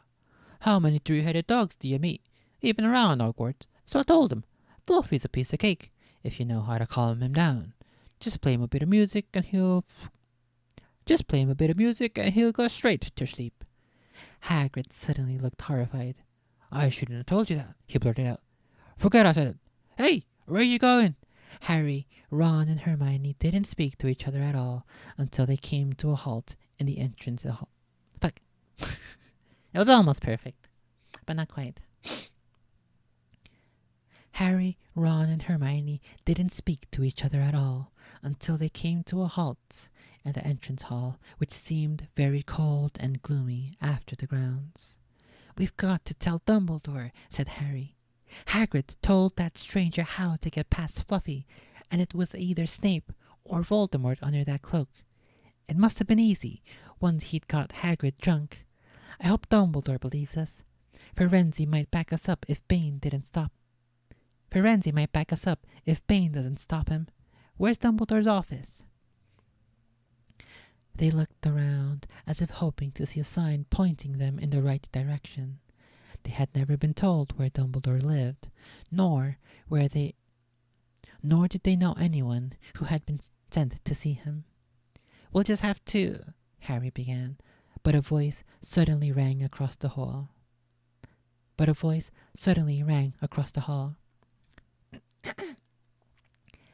are you three doing inside?"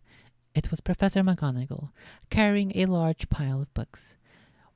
"We want to see Professor Dumbledore," said Hermione, rather bravely, Harry and Ron thought. See, Professor Dumbledore, Professor McGonagall repeated, as though this was a very fishy thing to want to do. Why? Harry swallowed. Now what? It's sort of a secret, he said, but he wished at once he hadn't, because Professor Dumbledore, because Professor McGonagall's nostrils flared. Professor Dumbledore left 10 minutes ago, she said coldly. He received an urgent owl from the Ministry of Magic and flew off for London at once. He's gone? Said Harry frantically. Now? Professor Dumbledore is a very great wizard, Potter. He has many demands on his time, but this is important.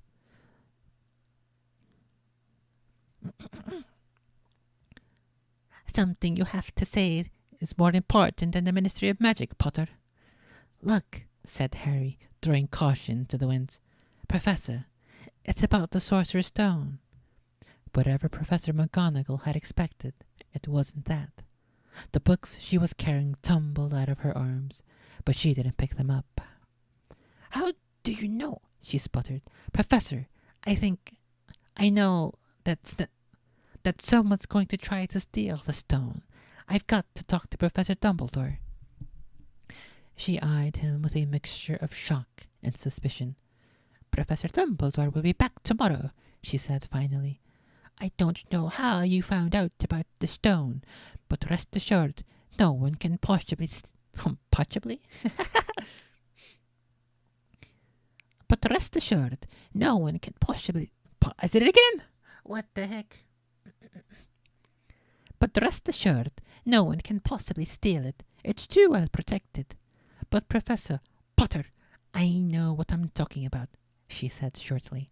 She bent down and gathered up the fallen books. I suggest you all go back outside and enjoy the sunshine. But they didn't. It's tonight, said Harry, once he was sure Professor McGonagall was out of earshot. Snape's going through the trapdoor tonight. He's found out everything he needs, and he's got Dumbledore out of the way. He sent that note. I bet the Ministry of Magic will get a real shock when Dumbledore turns up. But what can we... Hermione gasped. Harry and Ron wheeled around. Snape was standing there. Good afternoon, he said smoothly. They stared at him. You shouldn't be inside on a day like this, he said with an odd, twisted smile. Harry began, without any idea what he was going to say. You want to be more careful, said Snape. Hanging around like this, people will think you're up to something. And Gryffindor really can't afford to lose more points, can it? Harry flushed. They turned to go outside, but Snape called them back. Be warned, Potter. Any more nighttime wanderings and I will personally make sure you're expelled. Good day to you. He strode off in the direction of the staff room. Out on the stone steps, Harry turned to the others. Right, here's what we've got to do, he whispered urgently. One of us has got to keep an eye on Snape.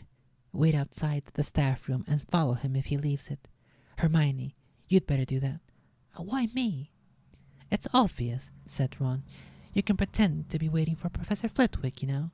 He put on a high voice. Oh, Professor Flitwick, I'm so worried. I think I've got question 14B wrong.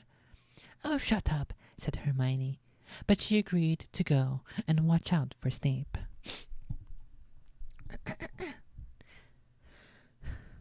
And we'd better stay outside the third-floor corridor, Harry told Ron. Come on.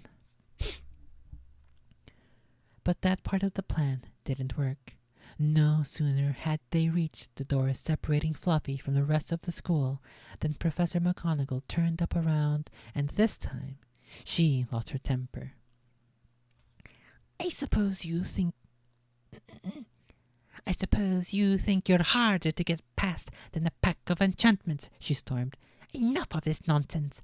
If I hear you've come anywhere near here again, I'll take another 50 points from Gryffindor. Yes, Weasley, from my own house. Harry and Ron went back to the common room. Harry had just said, "At least Hermione's on Snape's tail," when the portrait of the fat lady swung open and Hermione came in. Holy fuck, I think I've been reading too fast. Like, my throat's kind of wrecked right now.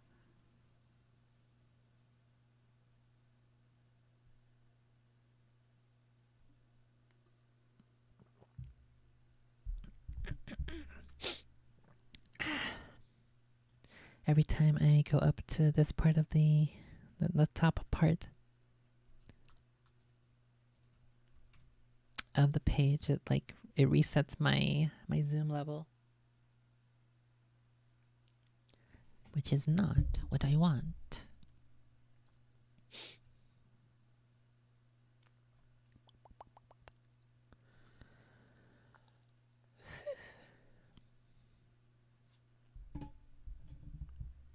Okay, so Hermione came in through the fat lady.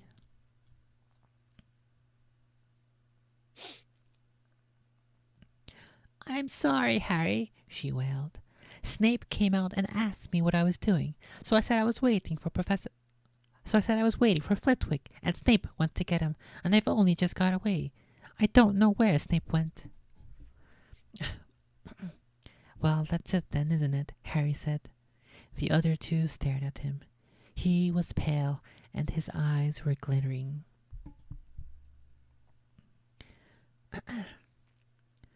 "I'm going out of here tonight, and I'm going to try and get to the stone first." "You're mad," said Ron. "You can't," said Hermione. After what McGonagall and Snape have said, you'll be expelled."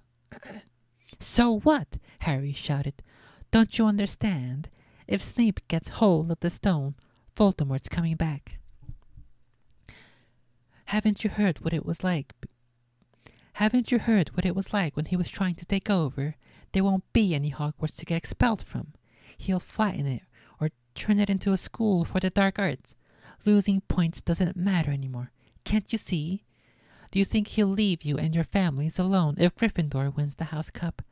If I get caught before I can get to the stone, well, we'll have to go back to the Dursleys and wait for Voldemort to find me there. It's only dying a bit later than I would have, because I'm never going over to the dark side. I'm going through that trapdoor tonight, and nothing you two say is going to stop me. Voldemort killed my parents, remember?" He glared at them. "You're right, Harry," said Hermione in a small voice. "I'll use the invisibility cloak," said Harry. "It's just lucky I got it back." What the heck? It smells like it's like raining. I don't see any evidence that there's any rains.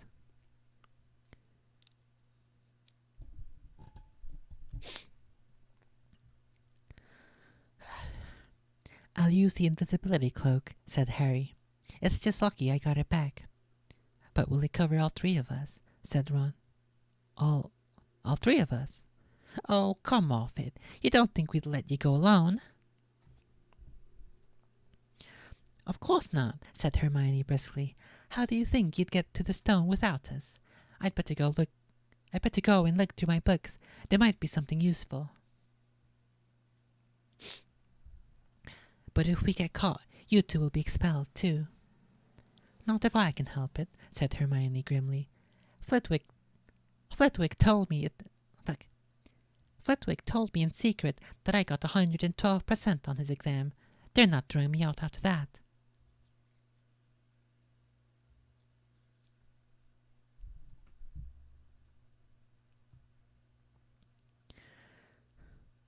After dinner, the three of them sat nervously apart in the common room.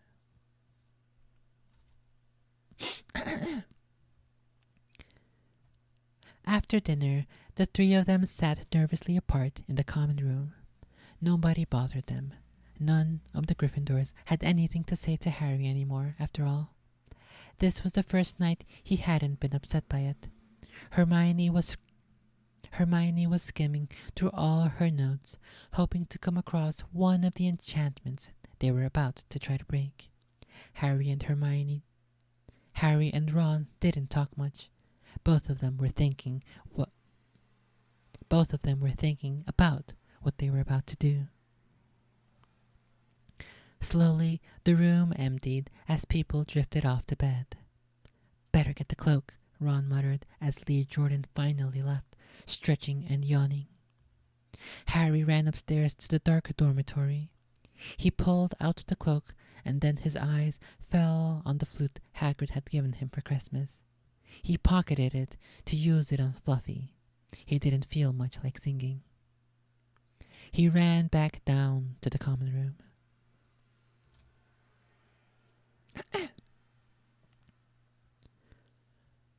Oh my god, I think I need more coffee, so I'm trying to fall asleep here. We'd better put the cloak on here and make sure it covers all of us. If Filch spots one of us or our feet. If Filch spots one of our feet wandering along on its own. "What are you going to do?" said a voice from the corner of the room. Neville appeared from behind an armchair, clutching Trevor the Toad, who looked as though he'd been making another bid for freedom. "Nothing, Neville, nothing," said Harry, hurriedly putting the cloak behind his back. Neville stared at their guilty faces. "You're going out again," he said. No, said Hermione. "No, we're not.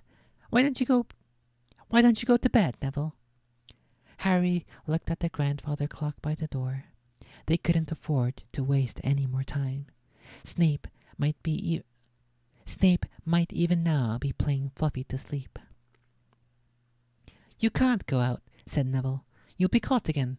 Gryffindor will be in even more trouble." "You don't understand," said Harry. "This is important." But Neville was clearly steeling himself to do something desperate. "I won't let you do it," he said, hurrying to stand in front of the portrait hole. I'll fight you." "Neville," Ron exploded, "get away from that hole and don't be an idiot." "Don't you call me an idiot," said Neville. I don't think you should be breaking any more rules. And you were the one who told me to stand up to people." "Yes, but not us," said Ron in exasperation. "Neville, you don't know what you're doing." He took a step forward, and Neville dropped Trevor the Toad, who leapt out of sight. Go on then. Try and hit me," said Neville, raising his fists. "I'm ready." "I'm ready. How about you?" Harry turned to Hermione. "Do something," he said desperately. Hermione stepped forward. "Neville," she said, "I'm really, really sorry about this." She raised her wand. "Petrificus totalis," she cried, pointing it at Neville. Neville's arms snapped to his side. His legs sprang together. His whole body rigid, he swayed where he stood and then fell flat on his face, stiff as a board. Hermione ran to turn him over. Neville's jaws were jammed together, so he couldn't speak. Only his eyes were moving, looking at them in horror. "What have you done to him?" Harry whispered. "It's the full body bind," said Hermione miserably. "Oh, Neville, I'm so sorry." "We had to, Neville. No time to explain," said Harry. "You'll understand later, Neville," said Ron, as they stepped over him and pulled on the invisibility cloak. But leaving Neville lying motionless on the floor didn't feel like a very good omen. In their nervous state, every statue's shadow looked like Filch. Every distant breath of wind sounded like Peeves swooping down on them. Oh my god, did it get even colder?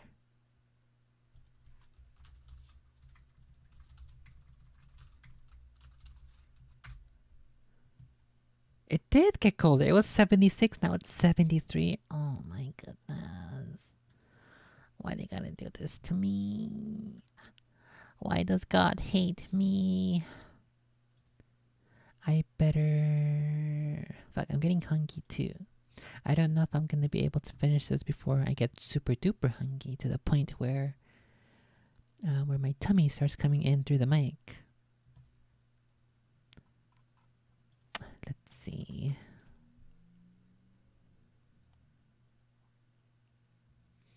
I don't know if I have any snacks. What I could do is I could get more of that chocolate frog, which would be appropriate. So I guess I'll go ahead and do that. Give me a second, I'll be right back.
Okay, I have the chocolate frogs.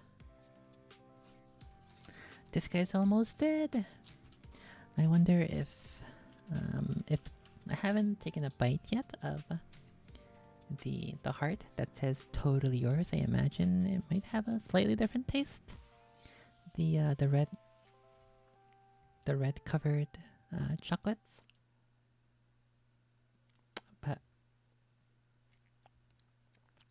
but more than likely it'll just be overpowered by the rest of the chocolate.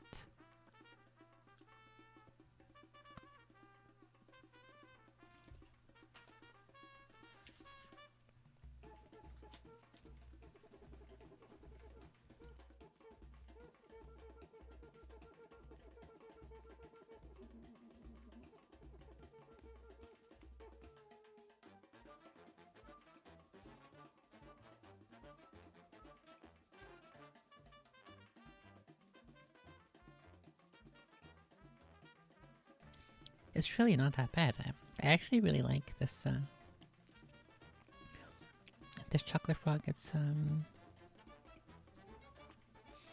actually quite tasty.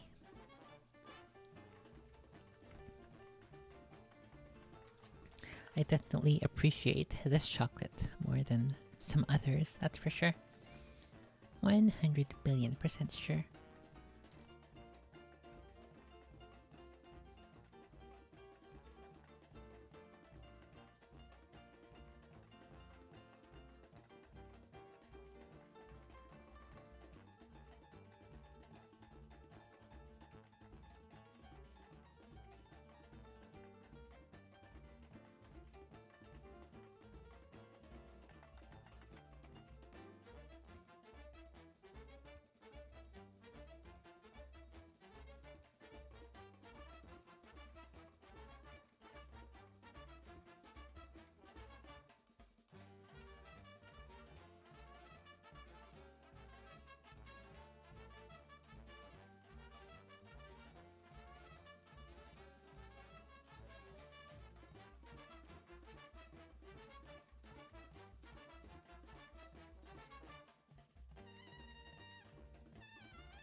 Okay, hopefully that Chucky's keeps my tummy busy for a little while until I can finish off the rest of this turn. There's still like a one bite left. Half of the heart. But I will only indulge on it if I need to before I finish. Okay, where did we leave off? The previous page here. Go ahead and reread it.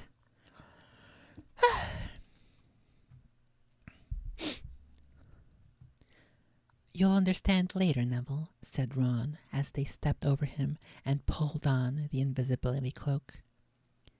But leaving Neville lying motionless on the floor didn't feel like a very good omen.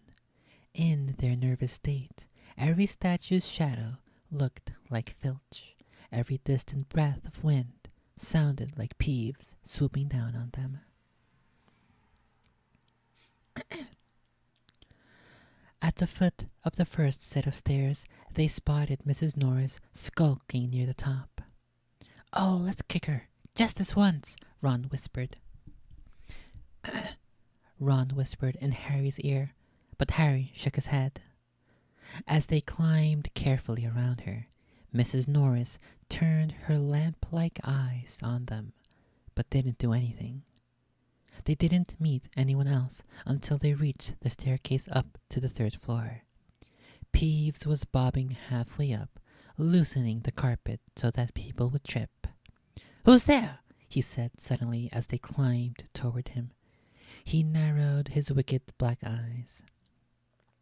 "Know you're there, even if I can't see you.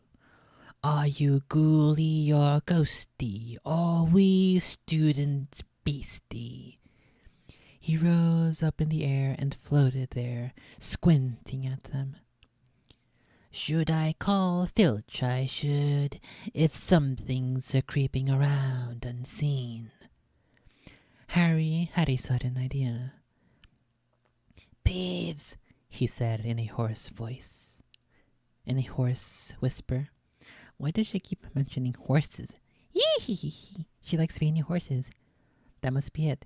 Yee-hee-hee.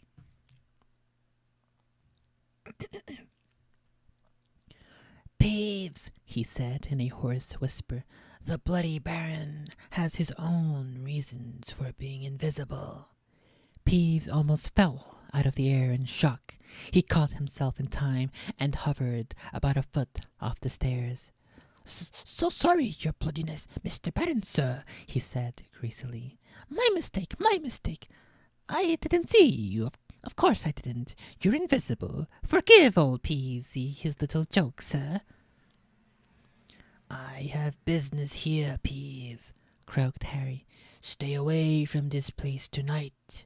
"I will, sir. I most certainly will," said Peeves, rising up in the air again. "Hope your business goes well, Baron. I'll bother you not." And he scooted off. "Brilliant, Harry," whispered Ron. A few seconds later, they were there, outside the third-floor corridor, and the door was already ajar. Oh my goodness.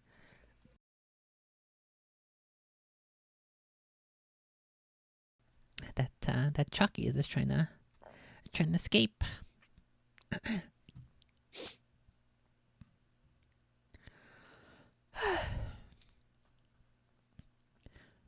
A few seconds later, they were there, outside the third-floor corridor, and the door was already ajar.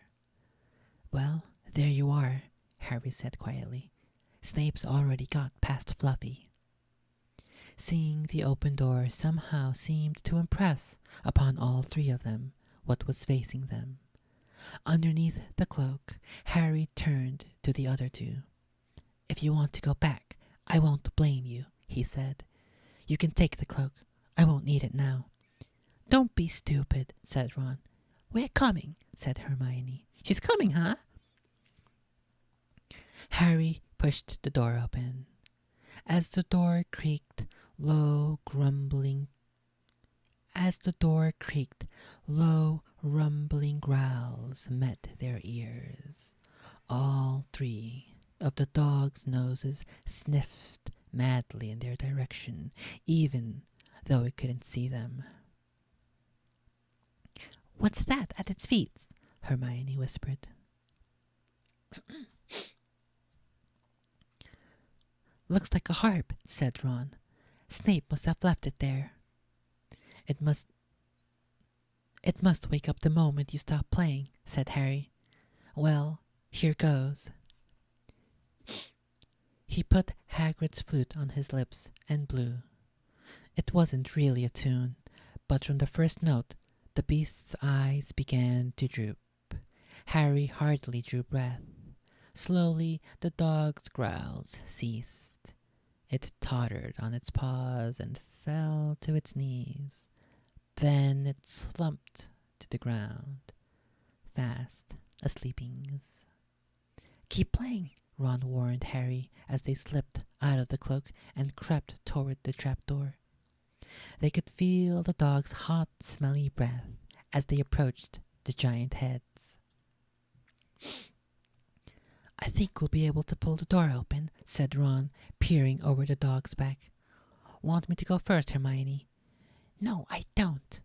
"All right." Ron gritted his teeth and stepped carefully over the dog's legs. Stepped. I saw 2 letters and I thought it was E's, but nope, it's 2 P's. 2 PP's. "All right." Ron gritted his teeth and stepped carefully over the dog's legs. He bent and pulled the ring of the trapdoor, which swung up and open. "What can you see?" Hermione said anxiously. "Nothing. Just black. There's no way of climbing down. We'll just have to drop." Harry, who was still playing the flute, waved at Ron to get his attention and pointed at himself. "You want to go down? You want to go first? Are you sure?" said Ron. "I don't know how deep this thing goes. Give the flute to Hermione so she can keep him asleep." Harry handed the flute over. In the few seconds' silence, the dog growled and twitched, but the moment Hermione began to play, it fell back into its deep sleep. Harry climbed over it and looked down the trapdoor. There was no sign of the bottom. He lowered himself through the hole until he was hanging on by his fingertips. Then he looked up at Ron and said, "If anything happens to me, don't follow. Go straight to the owlery and send Hedwig to Dumbledore, right?" "Right," said Ron. "See you in a minute. I hope." And Harry let go. Cold, damp air rushed past him as he fell down, down, down, and thump! With a funny, muffled sort of thump, he landed on something soft. He sat up and felt around, his eyes not used to the gloom. It felt as though he was sitting on some sort of plant. "It's okay," he called up to the light and He called up to the... "It's okay," he called up to the light the size of a postage stamp, which was the open trapdoor. "It's a soft landing. You can jump." Ron followed right away. He landed, sprawled next to Harry. "What's this stuff?" were his first words. "What's this stuff?" "Dunno. Some sort of plant thing. I suppose it's here to break the fall. Come on, Hermione." The distant music stopped. There was a loud bark from the dog, but Hermione had already jumped. She landed on Harry's other side. Oh my goodness. I gotta put on my...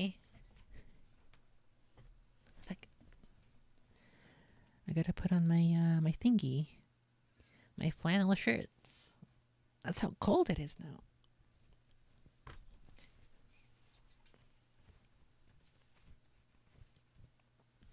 Maybe it was a bad idea to have eaten the super hot, super yummy soups when it was a day that was about 80 or something, or high 80s, mid 80s, and now it's approaching 60 soon.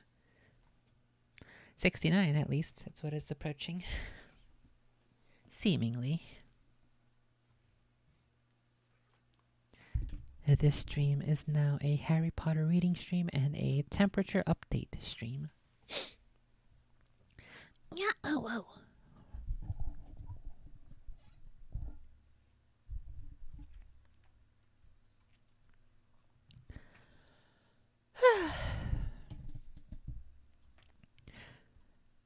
The distant music stopped. There was a loud bark from the dog, but Hermione had already jumped. She landed on Harry's other side. We must be miles under the school, she said. Lucky this plant thing's here, really, said Ron. Lucky? Shrieked Hermione. Look at you both. She leapt up and struggled toward a damp wall. She had to struggle because the moment she had landed, the plant had started to twist snake-like tendrils around her ankles. As for Harry and Ron, their legs had already been bound tightly in long creepers without their noticing. It's the tentacle scene. And then now I have to go look up and see if there are Hermione, or I just put, let's put Hermione, and then let's put tentacles, and see. There must surely be something like. Oh, yep, there definitely, there definitely are.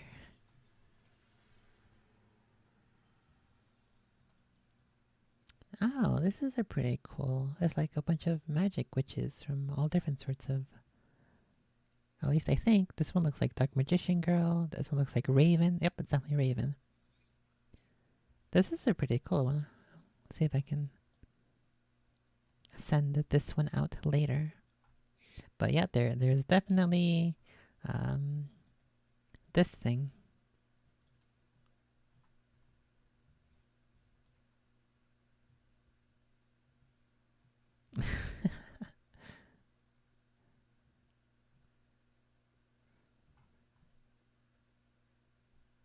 Okay, well, I will go ahead and use this as reference later at a future point in time, but not right now.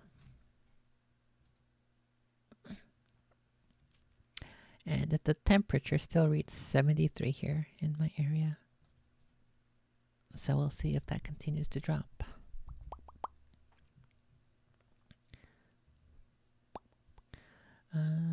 Tendrils.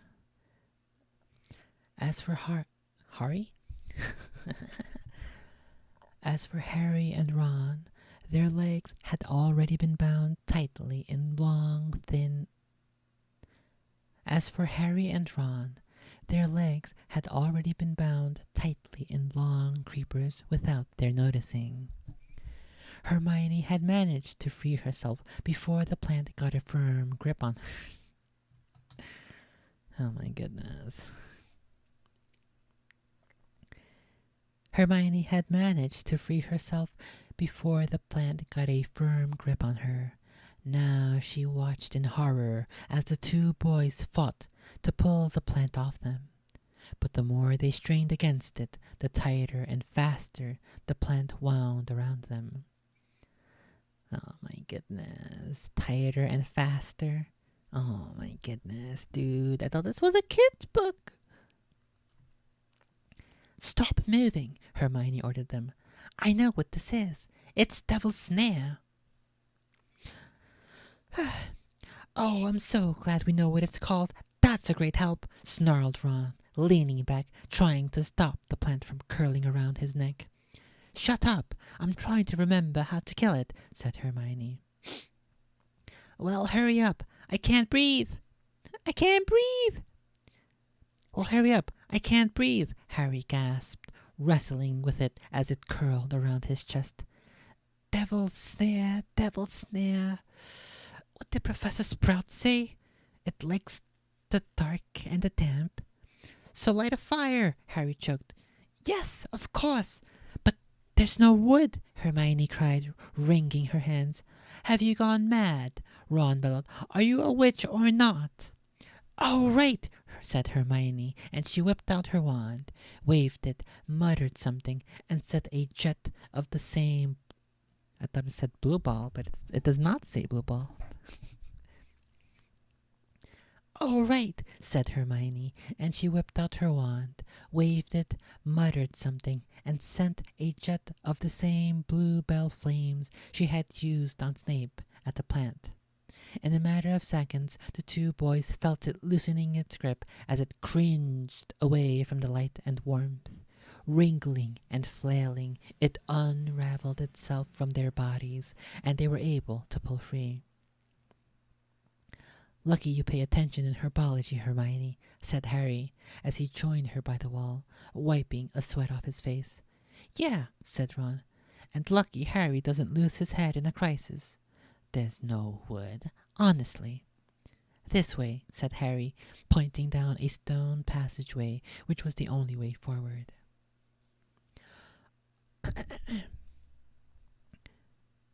All they could hear, apart from their footsteps, was the gentle drip of water trickling down the walls. The passageway sloped downward, and Harry was reminded of Gringotts. With an unpleasant jolt of the heart, he remembered the dragons said to be guarding vaults in the Wizard's Bank. If they met a dragon, a fully grown dragon, Norbert had been bad enough. "Can you hear something?" Ron whispered. Harry listened. A soft rustling and clinking seemed to be coming from up ahead. "Do you think it's a ghost?" "I don't know. Sounds like wings to me." "There's light ahead. I can see something moving." They reached the end of the passageway and saw before them a brilliantly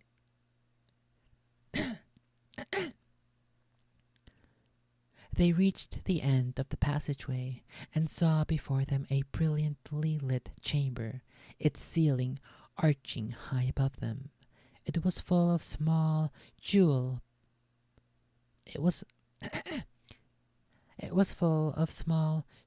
bright birds fluttering and tumbling all around the room. On the opposite side of the chamber was a heavy wooden door. "Do you think they'll attack us if we cross the room?" said Ron. "Probably," said Harry. "They don't look very vicious, but I suppose if they all swooped down at once... Well, there's no other choice. I'll run." He took a deep breath, covered his face with his arms, and sprinted across the room. He expected to feel sharp beaks and claws tearing at him any second, but nothing happened. He reached the door untouched. He pulled the handle, but it was locked. The other two followed him. They tugged and heaved at the door, but it didn't. He tugged and heaved at the door, but it wouldn't budge, not even when Hermione tried her Alohomora charm. "Now what?" said Ron. "These birds. They can't be here just for decoration," said Hermione. They watched the birds soaring overhead, glittering. "Glittering? They're not birds," Harry said suddenly. "They're keys. Winged keys. Look carefully. So that must mean..." He looked around the chamber while the other two squinted up at the flock of keys. "Yes, look! Broomsticks! We've got to catch the key to the door." "But there are hundreds of them." Ron examined the lock on the door. "We're looking for a big, old-fashioned one, probably silver like the handle." They each seized a broomstick and kicked off into the air, soaring into the midst of the cloud of keys. They grabbed and snatched, but the bewitched keys darted and dived so quickly it was almost impossible to catch one. Not for nothing, though, was Harry the youngest seeker in a century. He had a knack for spotting things other people didn't. After a minute's weaving about through the whirl of rainbow feathers, he noticed a large silver key that had a bent wing, as if it had already been caught and stuffed roughly into the keyhole. "That one!" he called to the others. "That big one! There! No, there! With bright blue wings. The feathers are all crumpled on one side. Ron went speeding in the direction that Harry was pointing, crashed into the ceiling, and nearly fell off his broom. We've got to get... We've got to... Oh my god, what happened? It's eating my voice is eating the weave. We've got to close in on it, Harry called, not taking his eyes off the key with the damaged wing. Ron, you come at it from above. Hermione, stay below and stop it from going down, and I'll try to catch it. Right. Now. This is my plan. This is what's going on in my brain as I'm trying to think about my battle plan to catch the mousey. That's literally what's been going on. Okay, I'll block this area here so it won't escape that way, and then I'll block this so he can't escape the room, and then we'll try to get the stick to nudge him this way. Basically, literally, actually me in real IRL.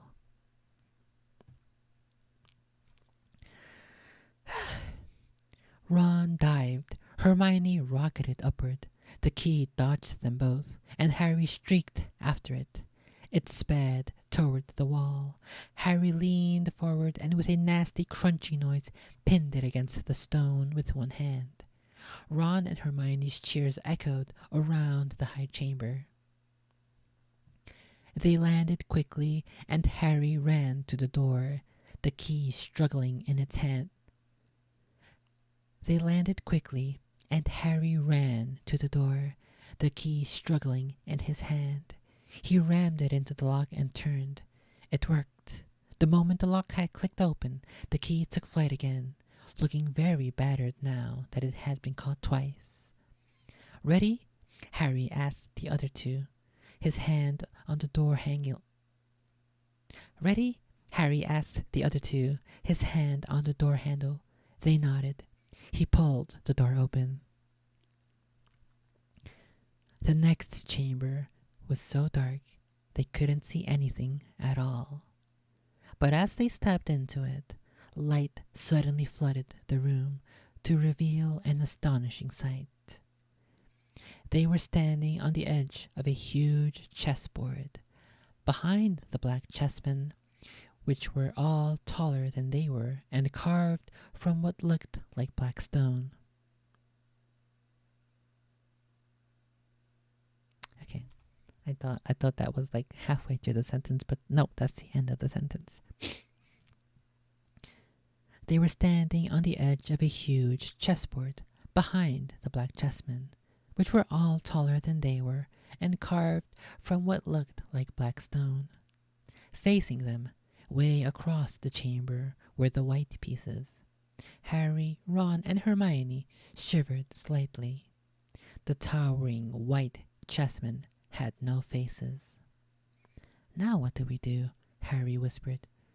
It's obvious, isn't it? Said Ron. We've got to play our way across the room. Behind the white pieces, they could see another door. How? Said Hermione nervously. How? Said Hermione nervously. I think, said Ron, we're going to have to be chessmen. He walked up to a black knight and put his hand out to touch the knight's horse. At once the stone sprang to life. The horse pawed the ground, and the knight turned his helmeted head.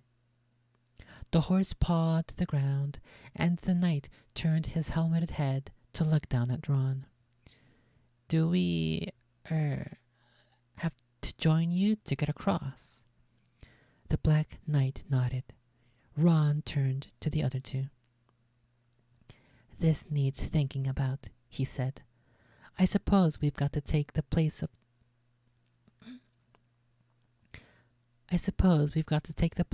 3 of the black pieces. I always wondered this. In this case, in the book, it's making it seem as if all the black pieces are there, which I assume they are. In the movie, there are pieces missing. Could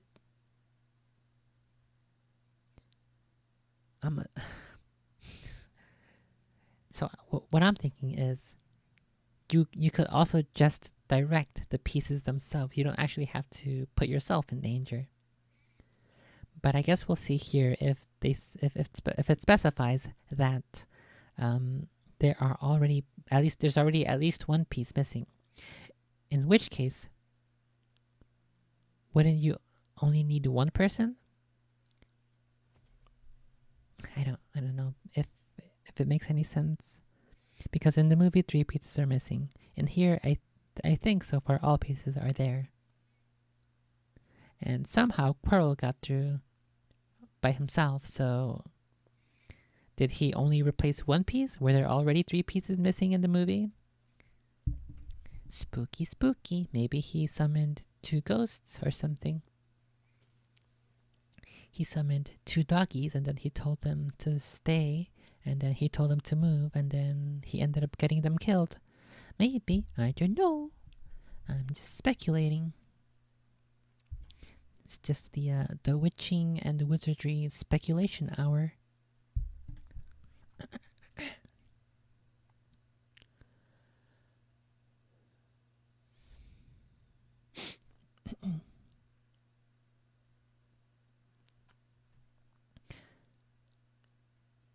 This needs thinking about, he said. I suppose we've got to take the place of 3 of the black pieces.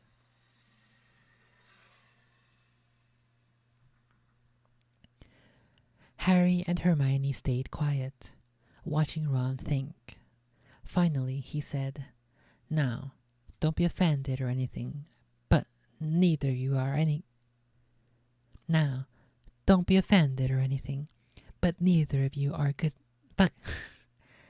The first time I assumed he would say, neither of you are any good.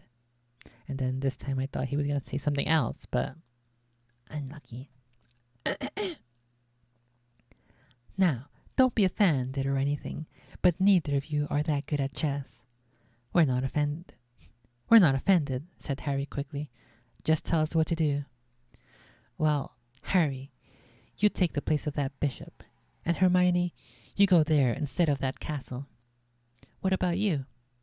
I'm going to be a knight, said Ron. The chessmen seemed to have been listening, because at these words a knight, a bishop, and a castle turned their backs on the white pieces and walked off the board, leaving 3 empty squares that Harry, Ron, and Hermione took. Yeah, I don't know. You could just why would you do that? Just command the black pieces where to go. That's so weird. Why would you have to risk yourself? I would have at least put in the movie or in the book, them attempting to do the first turn, but them not listening because you have to be one of the pieces. At least something like that. I don't know. Maybe I'm just being too logical, and J.K. Rowling, being a woman, is not logical. Nya-uwu.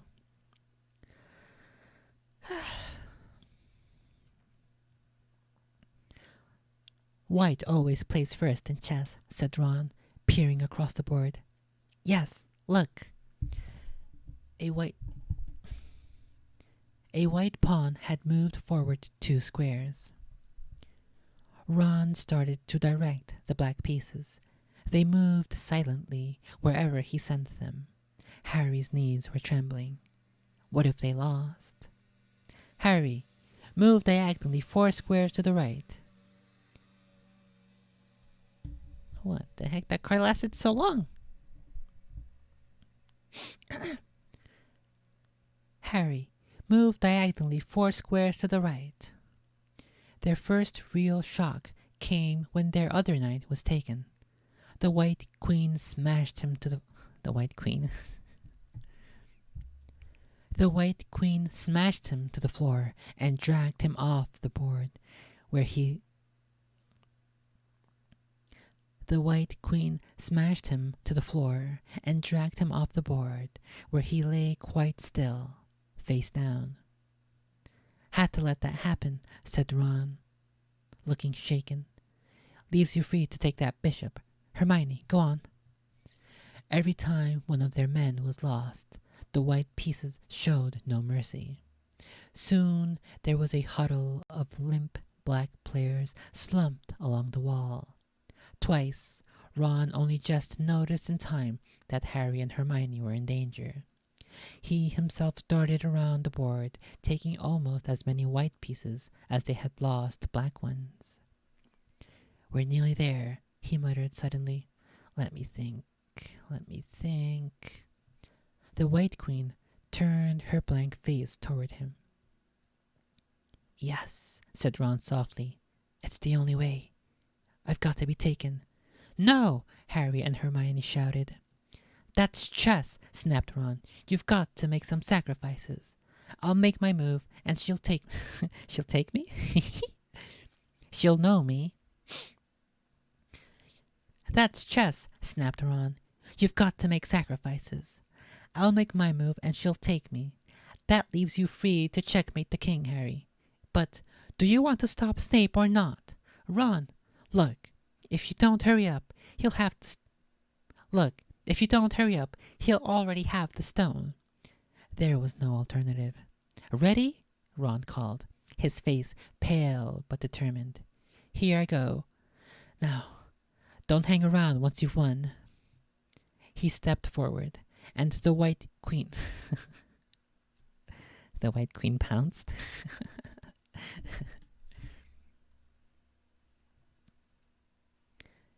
He stepped forward, and the White Queen pounced. She struck Ron hard across the head with her stone arm, and he crashed to the floor. Hermione screamed, but stayed on her square. The White Queen dragged Ron to one side. He looked as if he'd been knocked out. Shaking, Harry moved 3 spaces to the left. 3 spaces to the left, but he's a bishop. He moves diagonally. Unless it means forward diagonally 3 spaces leftward. Shaking, Harry moved 3 spaces to the left. The White King took off his crown and threw it at Harry's feet. They had won. The chessmen parted and bowed, leaving the door ahead clear. With one last desperate look back at Ron, Harry and Hermione charged through the door and up the next passageway. I guess it makes more sense the way they did it in the movie. They're not just going to leave him there. Well, he recently just got bonked in the head by a White Queen. But I'm pretty sure there's another thingy, another enchantment, another puzzle here. So that's why they need Hermione.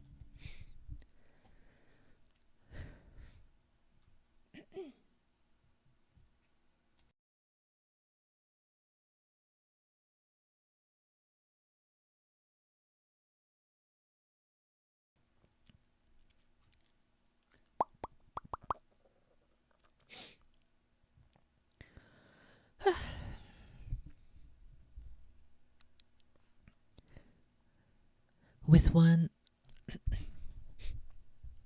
Fuck, I feel like my mic is too close and it keeps picking up all the... keeps picking up all of that. With one last desperate look back at... Ron, Harry and Hermione charged through the door and up the next passageway. "What if He'll be all right," said Harry, trying to convince himself. What do you reckon's next?" "We've had sprouts. That was the devil's snare. Flitwick was to put the charms on the keys. McGonagall transfigured the chessmen to make them alive. That leaves Quirrell's spell, and Snape's." They had reached another door. "All right," Harry whispered. "Go on." Harry pushed it open. A disgusting smell filled their nostrils, making both of them pull their robes up over their noses. Eyes watering, they saw, flat on the floor in front of them, a troll even larger than the one they had tackled, out cold with a bloody lump on its head. "I'm glad we didn't have to fight that one," Harry whispered as they stepped carefully over one of its massive legs. "Come on, I can't breathe. I can't breathe!" He pulled open the next door, both of them hardly daring to look at what came next. But there was nothing very frightening in here. Just a table with 7 differently shaped bottles standing on it in a line. "Snape's," said Harry. "What do we have to do?" They stepped over the threshold, and immediately a fire sprang up behind them in the doorway. It wasn't ordinary fire either. It was purple. At the same instant, black flames shot up in the doorway leading onward. They were trapped. "Look!" Hermione seized a roll of paper lying next to the bottles. Harry looked over her shoulder to read it. "Danger lies before you, while safety lies behind. 2 of us will help you, whichever you would find. One among us 7 will let you move ahead. Another will transport the drinker back instead. 2 among our number hold only nettle wine. 3 of us are killers, waiting hidden in line. Choose, unless you wish to stay here forevermore. To help you in your choice, we give you these clues for. First, however slyly the poison tries to hide, you will always find some First, however slyly the poison tries to hide, you will always find some on nettle wine. Christ's sake. I'm expecting it to end sooner. First, however slyly the poison tries to hide, you will always find some on nettle wine's left side. Second, different are those who stand at either end. But if you would move onward, neither is your friend. Third, as you see clearly, all are different size. Neither dwarf nor giant holds death in their insides. Fourth, the second left and the second on the right are twins once you taste them, though different at first sight. Hermione let out a great sigh, and Harry, amazed, saw that she was smiling. The very last thing he felt like doing. "Brilliant!" said Hermione. "This isn't magic, it's logic. A puzzle. A lot of the greatest wizards haven't got an ounce of logic. They'd be stuck in here forever. But so will we, won't we?" "Of course not," said Hermione. "Everything we need is here on this paper. 7 bottles. 3 are poison, 2 are wine. 1 will get us safely through the black fire, and 1 will get us back through the purple." "But how do we know which to drink?" "Give me a minute." Hermione read the paper several times. Then she walked up and down the line of bottles, muttering to herself and pointing at them. At last she clapped her hands. Is it like it instantly resets whenever I assume I guess it does. Does it magically reset once somebody passes through, or could Quirrell have shuffled them around so that the poisoned one is in the spot of the correct solution? I don't know. That's quite a plot hole if there's no mention at some point, either now or later, that they reset. So we'll see if she considered that. Let's see if she took that into consideration.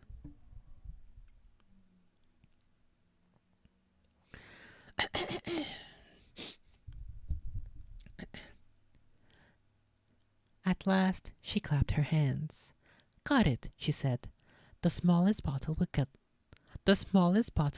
get us through the black fire, toward the stone." Harry looked at the tiny bottle. There's only enough there for 1 of us," he said. "That's hardly 1 swallow." They looked at each other. "Which one will get you back through the purple flames?" Hermione pointed at a rounded bottle at the right end of the line. You drink that, said Harry. No, listen. Get back and get Ron. Grab brooms from the flying key room. They'll let you out of the trapdoor and past Fluffy. Go straight to the owlery and send Hedwig to Dumbledore. We need him. I might be able to hold off Snape for a while, but I'm no match for him, really. But Harry, what if you know who is with him? Well, I was lucky once, wasn't I? Said Harry, pointing at his scar. I might get lucky again. Hermione's lip trembled, and she suddenly dashed at Harry and threw her arms around him. Hermione! Harry, you're a great wizard, you know. I'm not as good as you, said Harry, very embarrassed as she let go of him. Me, said Hermione. Books and cleverness, there are more important things. Friendship and bravery and... Oh, Harry, be careful. You drink first, said Harry. You are sure which is which, aren't you? What if he wants her to drink first so he can just actually swap out to take a poison? Maybe he just wants to end it.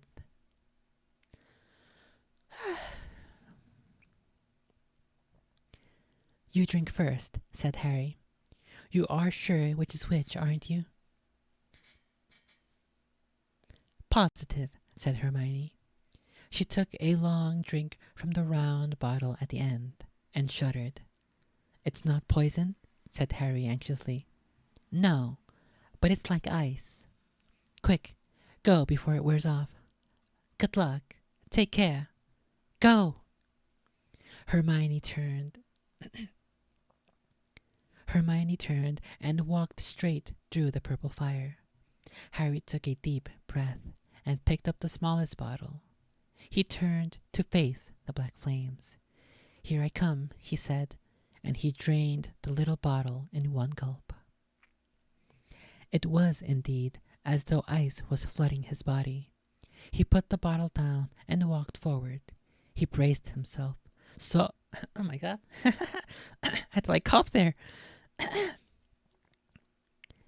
He put the bottle down.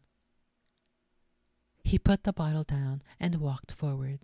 He braced himself, saw the black flames licking his body, but couldn't feel them. For a moment, he could see nothing but dark fire. Then he was on the other side, in the last chamber.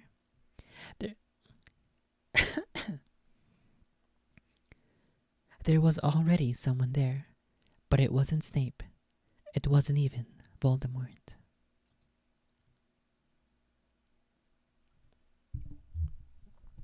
Oh shit, boys, here we go. Final chapter. Chapter 17, The Man with Two Faces. And the chapter artwork is a very long-faced man who is in a Hogwarts teacher's robes, and he has a turban, and he is what would it be called when you undo fabric, when you unfurl, when you loosen, when you, well, whatever the word is, he's undoing his turban. Okay, let me get one last sip of water here that I have in my water bottle.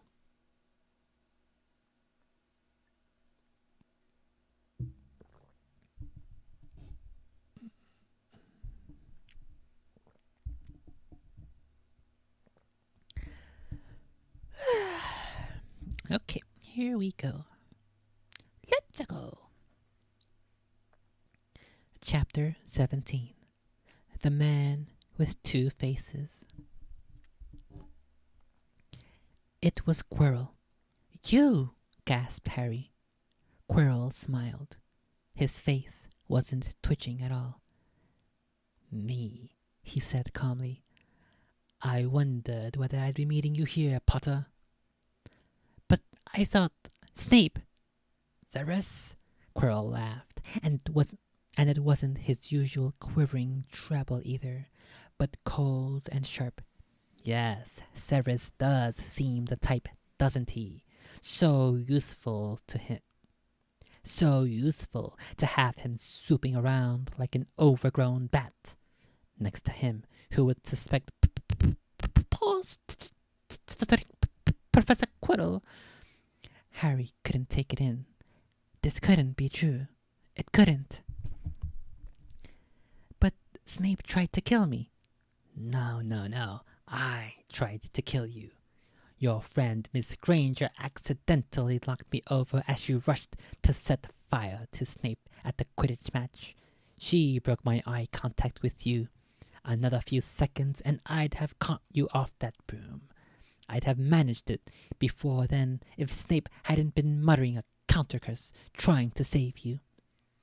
Snape was trying to save me? Of course, said Quirrell coolly. Of course, said Quirrell coolly. Why do you think he wanted to referee your next match? He was trying to make sure I didn't do it. Funny, really. He needn't have bothered. I couldn't do anything with Dumbledore watching. All the other teachers thought Snape was trying to stop Gryffindor from winning. He did make himself unpopular. And what a waste of time when, after all that, I'm going to kill you tonight. Quirrell snapped his fingers. Ropes sprang out of thin air and wrapped themselves. Oh my goodness. First there's the devil snare tentacles, and now it's these other ropes from out of nowhere. Oh my goodness. I thought this was supposed to be like a kid's school and a kid's story. What the heck? Quirrell snapped his fingers. Ropes sprang out of thin air and wrapped themselves tightly around Harry. You're too nosy to live, Potter. Scurrying about the school on Halloween like that. For all I knew, you'd seen me coming to look at what was guarding the stone. You let the troll in? Certainly. I have a special gift with trolls. You must have seen what I did to that one in the chamber back there.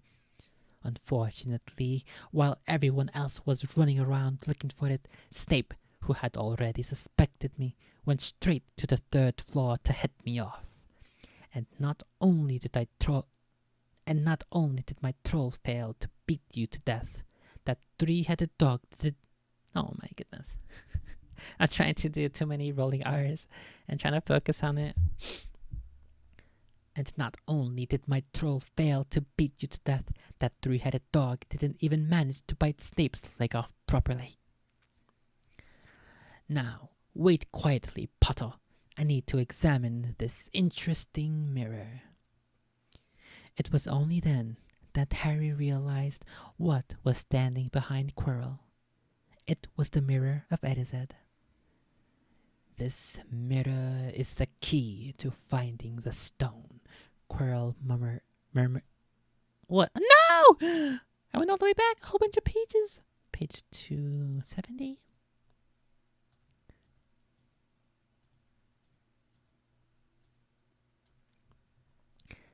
This mirror is the key to finding the stone, Quirrell murmured, tapping his way around the frame.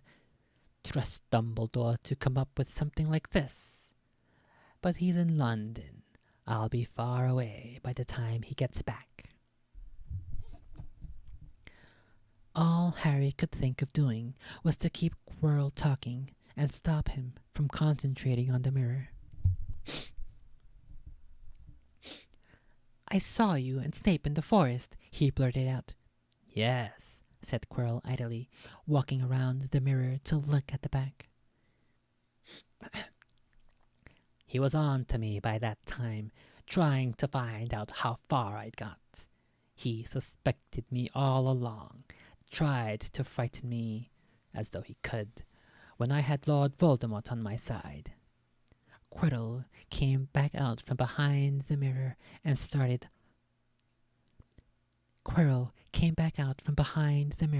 and stared hungrily into it. I see the stone. I'm presenting it to my master. But where is it? Harry struggled against the ropes binding him, but they didn't give. He had to keep Quirrell from giving his whole attention to the mirror. But Snape... oops, that's not Quirrell. But Snape always seemed to hate me so much. Oh, he does, said Quirrell casually. Heavens, yes. He was at Hogwarts with your father. Didn't you know? They loathed each other, but he never wanted you dead. But I heard you a few days ago, sobbing. I thought Snape was threatening you.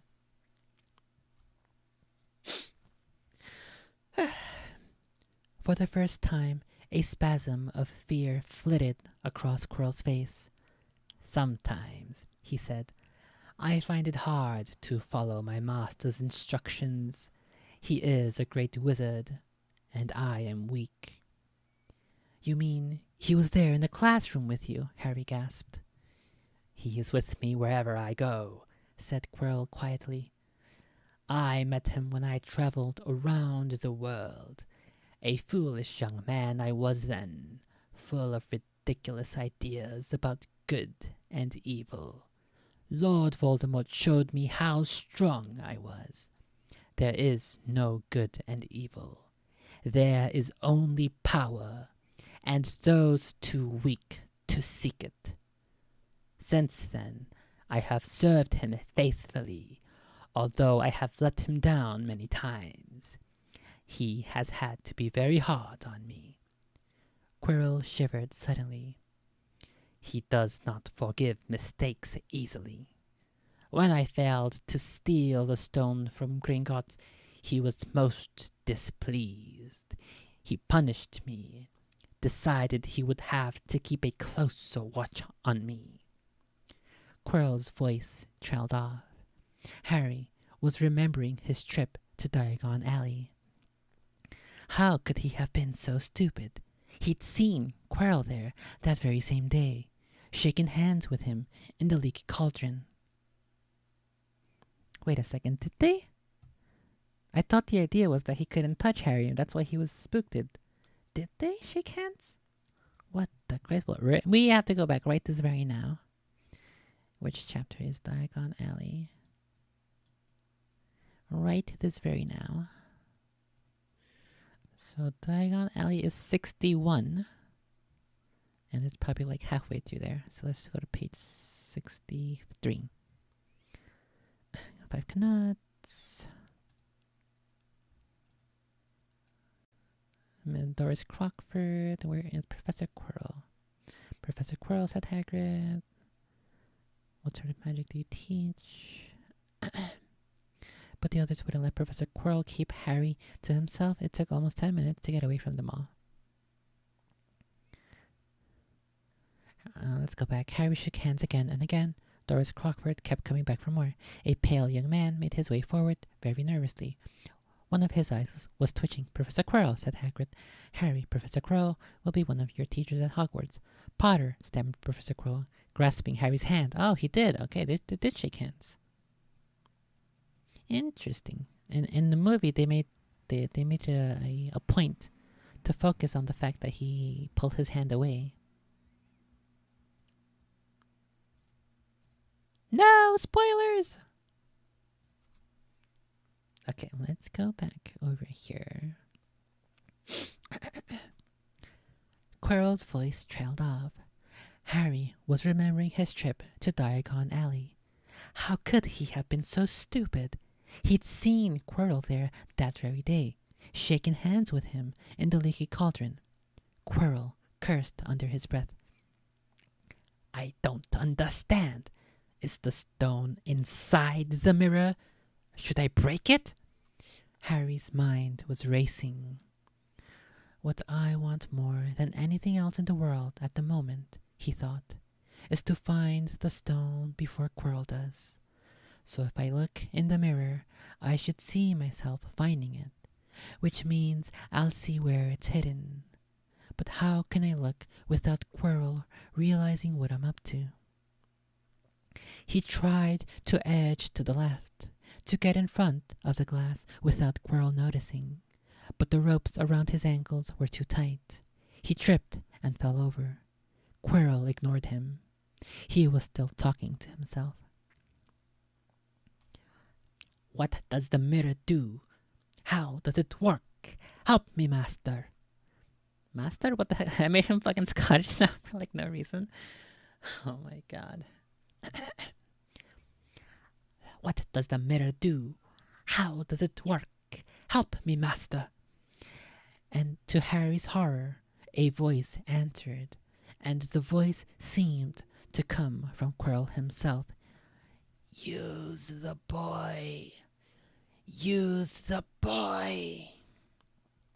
Quirrell rounded on Harry. Yes, Potter, come here. He clapped his hands at once. Fuck, I need more water. I'm out of water. I gotta get more. We're at the best part. I'll be right back. Give me a couple seconds. What's up, Harpies? What's up, buddy? Once I finish feeding, I'll give you more food, okay? We're almost there. Give me a second.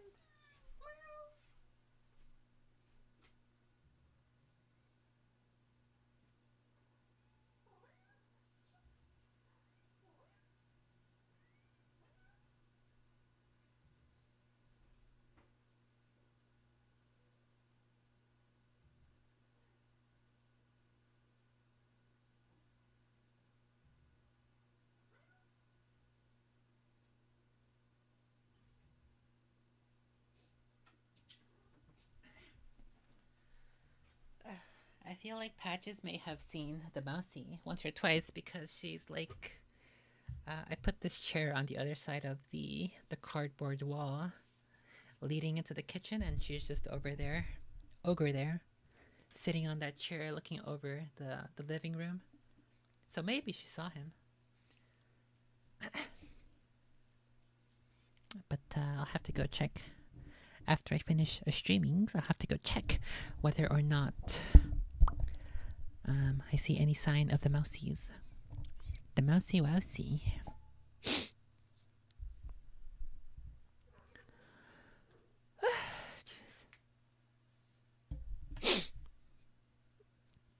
Okay, so use the boy. Quirrell rounded on Harry. Yes, Potter, come here. He clapped his hands at once, and the ropes binding Harry fell off. Harry got slowly to his feet. Come here, Quirrell repeated. Look in the mirror and tell me what you see. Harry walked toward him. I must lie, he thought desperately. I must look and lie about what I see, that's all. Quirrell moved close behind him. Harry breathed in the funny smell. Harry breathed in the funny smell that seemed to come from Quirrell's turban. He closed his eyes, stepped in front of the mirror, and opened them again. He saw his reflection, pale and scared looking at first. But a moment later, the reflection smiled at him. It put its hand into its pocket and pulled out a blood-red stone. It winked and put the stone back in its pocket. And as it did so, Harry felt something heavy drop into his real pocket. Somehow, incredibly, he'd kind the stone. Well, said Quirrell impatiently, what do you see? Harry screwed up his courage. I see myself shaking hands with Dumbledore, he invented. I've won the House Cup for Gryffindor. Quirrell cursed again. Get out of the way, he said. As Harry moved aside, he felt the Sorcerer's Stone against his leg. Dare he make a break for it? But he hadn't walked 5 paces before a high voice spoke, though Quirrell wasn't moving his lips. He lies! He lies! Potter, come back here, Quirrell shouted. tell me the truth. What did you see? Oops, it's what did you just see? What did you just see? The high voice spoke again. Let me speak to him, face to face. Master, you are not strong enough.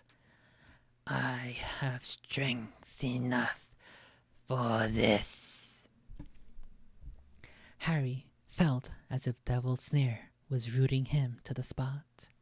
He couldn't move a muscle. Petrified, he watched as Squirrel reached up and began to unwrap his turban. What was... He's gonna pull out his dick! Oh my god. He's a fucking dickhead! Oh fuck. Oh fuck, I knocked out my pepper spray.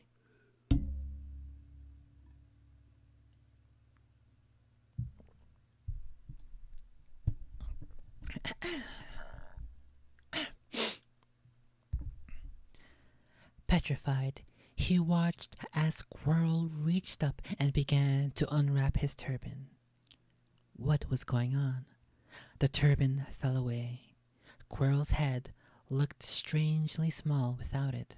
Then he turned slowly on the spot. Harry would have screamed, but he couldn't make a sound. Where there should have been a back to Squirrel's head, there was a face.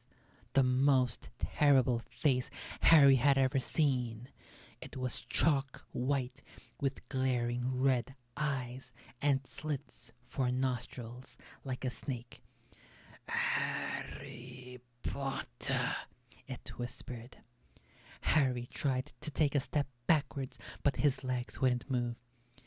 See what I've become, the face said. Mere shadow and vapor. I have form only when I can share another's body.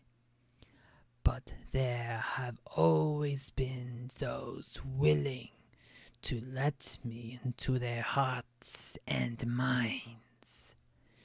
Unicorn blood has strengthened me these past weeks. You saw faithful Quirrell drinking it for me in the forest. And once I have the elixir of life, I will be able to create a body of my own. Now, why don't you give me that stone in your pocket?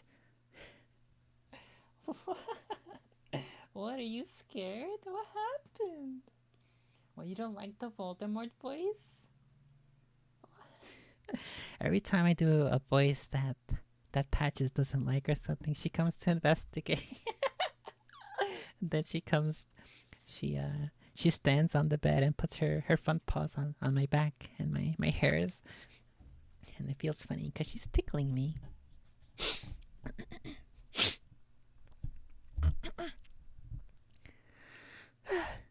Now, why don't you give me that stone in your pocket? So he knew. The feeling suddenly surged back into Harry's legs. He stumbled backward. Don't be a fool, snarled the face.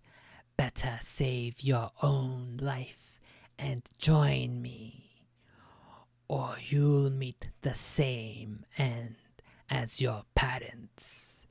They died begging me for mercy. Liar! Harry shouted suddenly. Quirrell was walking backward at him, so that Voldemort could still see him. The evil face was now smiling. How touching, it hissed. I always value bravery. Yes, boy, your parents were brave.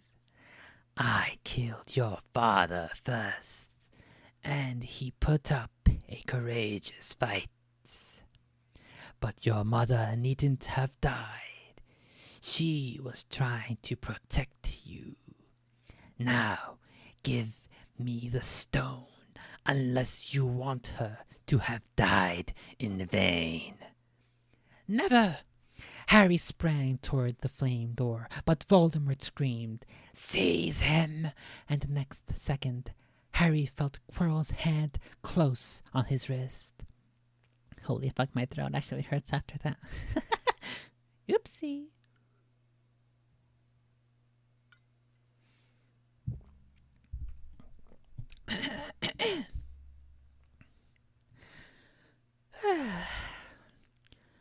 At once, a needle-sharp pain seared across Harry's scar.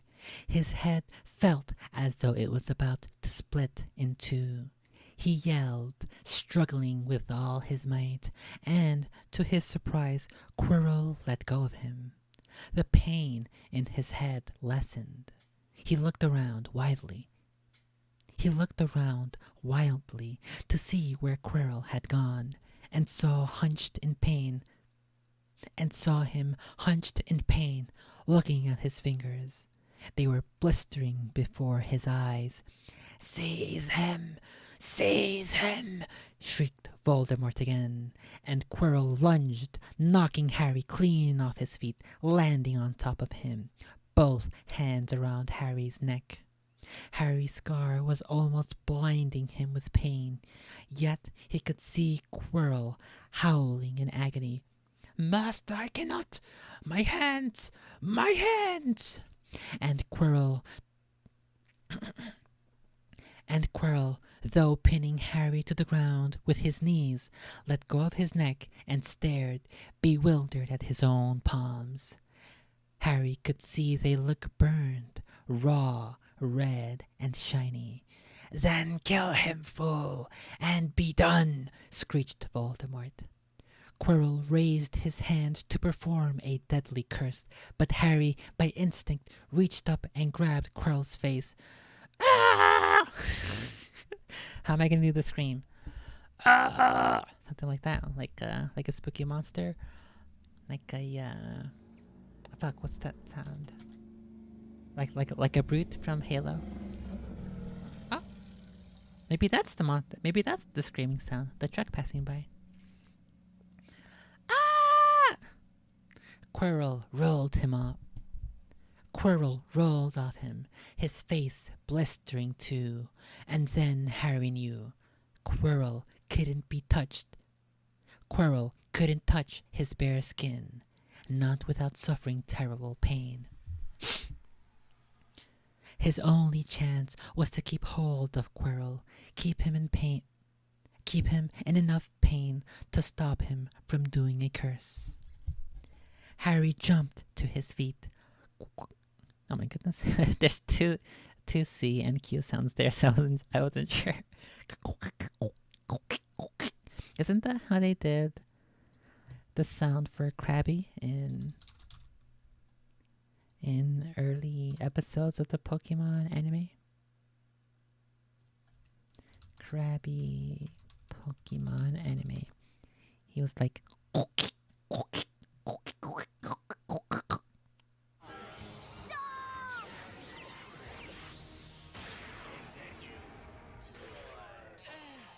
Victory for the green! Krabby, we did it! We got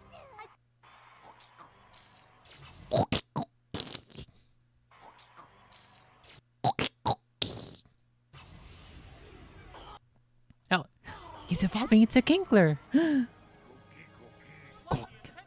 Cookie. He wants cookies. Oh wait, we gotta go ahead and do an update on the weather. It's still 73 Fahrenheit here on the temperature website.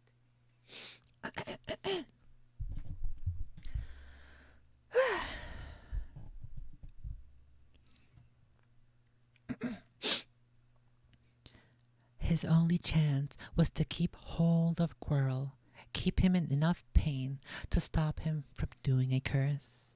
Harry jumped to his feet, caught Quirrell by the arm, and hung on as tight as he could. Quirrell screamed and tried to throw Harry off.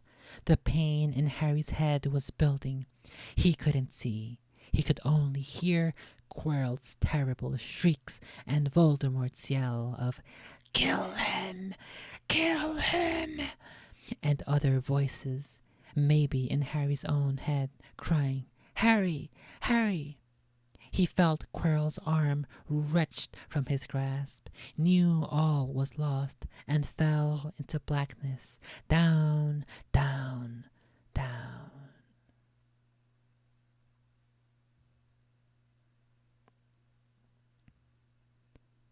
Something gold was glinting just above him. The snitch! He tried to catch it, but his arms were too heavy. He blinked. It wasn't the snitch at all. It was a pair of glasses. How strange. He blinked again. The smiling face of Albus Dumbledore swam into view above him. "Good afternoon, Harry," said Dumbledore. Harry stared at him. Then he remembered. "Sir, the stone! It was Quirrell. He's got the stone. Sir, quick!" "Calm yourself, dear boy. You are a little behind the times," said Dumbledore. "Quirrell does not have the stone." "Then who does?" "Sir, Harry, please relax, or Madame Pomfrey will have me thrown out." Harry swallowed and looked around him. He realized he must be in a hospital wing. He was lying in a bed with white linen sheets, and next to him was a table piled high with what looked like half the candy shop. "Tokens from your friends and admirers." "Admirers?" "Tokens from your friends and admirers," said Dumbledore, beaming. "What happened down in the dungeons between you and Professor Quirrell is a complete secret. So, naturally, the whole school knows. I believe your friends Misters Fred and George Weasley were responsible for trying to send you a toilet seat. No doubt they thought it would amuse you. Madame Pomfrey, however, felt it might not be very hygienic and confiscated it." How long have I been in here?" 3 days. Mr. Ronald Weasley and Miss Granger will be most relieved to have come round. They have been extremely worried." "But, sir, the stone." "I see you are not to be distracted. Very well. The stone. Professor Quirrell did not manage to take it from you. I arrived in time to prevent that, although you were doing very well on your own, I must say." "You got there. You got Hermione's owl." Is this Dumbledore speaking here? "We must have crossed in midair. No sooner had I oh my goodness. No sooner had I reached London than it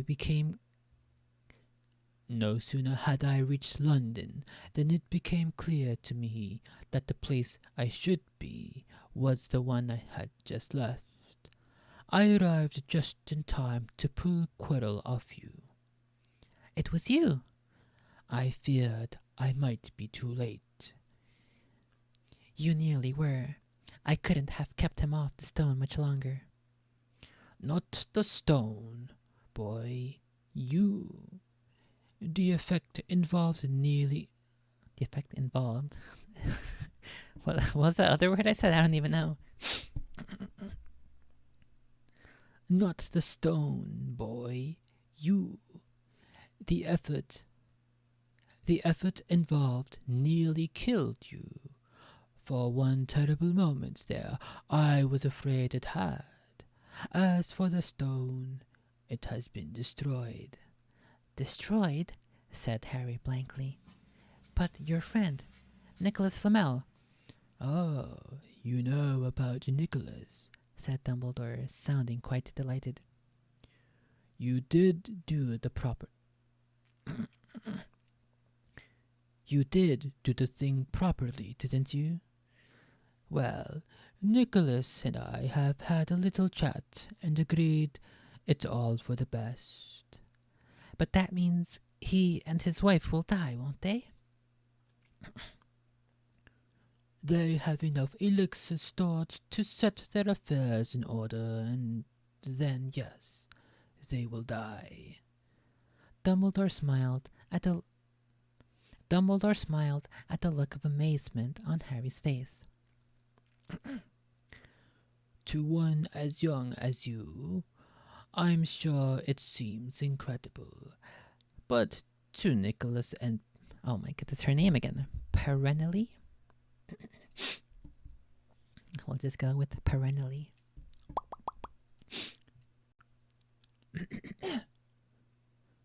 To one as young as you, I'm sure it seems incredible. But to Nicholas and perennially, it really is going to bed after a very, very long day. After all, to the well-organized mind, death is but the next great adventure. You know, the stone was really not such a wonderful thing. As much money and life as you could want. The two things most human beings would choose above all. The trouble is, humans do have a knack for choosing precisely those things that are worst for them. Harry lay there, lost for words. Dumbledore hummed a little and smiled at the ceiling. "Sir," said Harry, "I've been thinking. Sir, even if the stone's gone, I mean, you know who. Call him Voldemort, Harry. Always use the proper name for things. Fear of a name increases fear of the thing itself." "Yes, sir. Well, Voldemort's going to try other ways of coming back, isn't he? I mean, he hasn't gone, has he?" "Not at all. No, oops, not at all." "No, Harry, he has not. He is still out there somewhere, perhaps looking for another body to share. Not being truly alive, he cannot be killed. He left Quirrell to die. He shows just as little mercy to his followers as his enemies. Nevertheless, Harry, while you may have delayed his return to power, it will merely take someone else who is prepared to fight what seems a losing battle next time. And if he is delayed again and again, why, he may never return to power." Harry nodded, but stopped quickly because it made his head hurt. Then he said, "Sir, there are some other things I'd like to know, if you can tell me. Things I wanted to know the truth about." "The truth," Dumbledore sighed. "It is a beautiful and terrible thing, and should therefore be treated with great caution. However, I shall answer your questions, unless I have a very good reason not to, in which case I beg you'll forgive me. I shall not, of course, lie." "Well, Voldemort said that he only killed my mother because she tried to stop him from killing me. But why would he want to kill me in the first place?"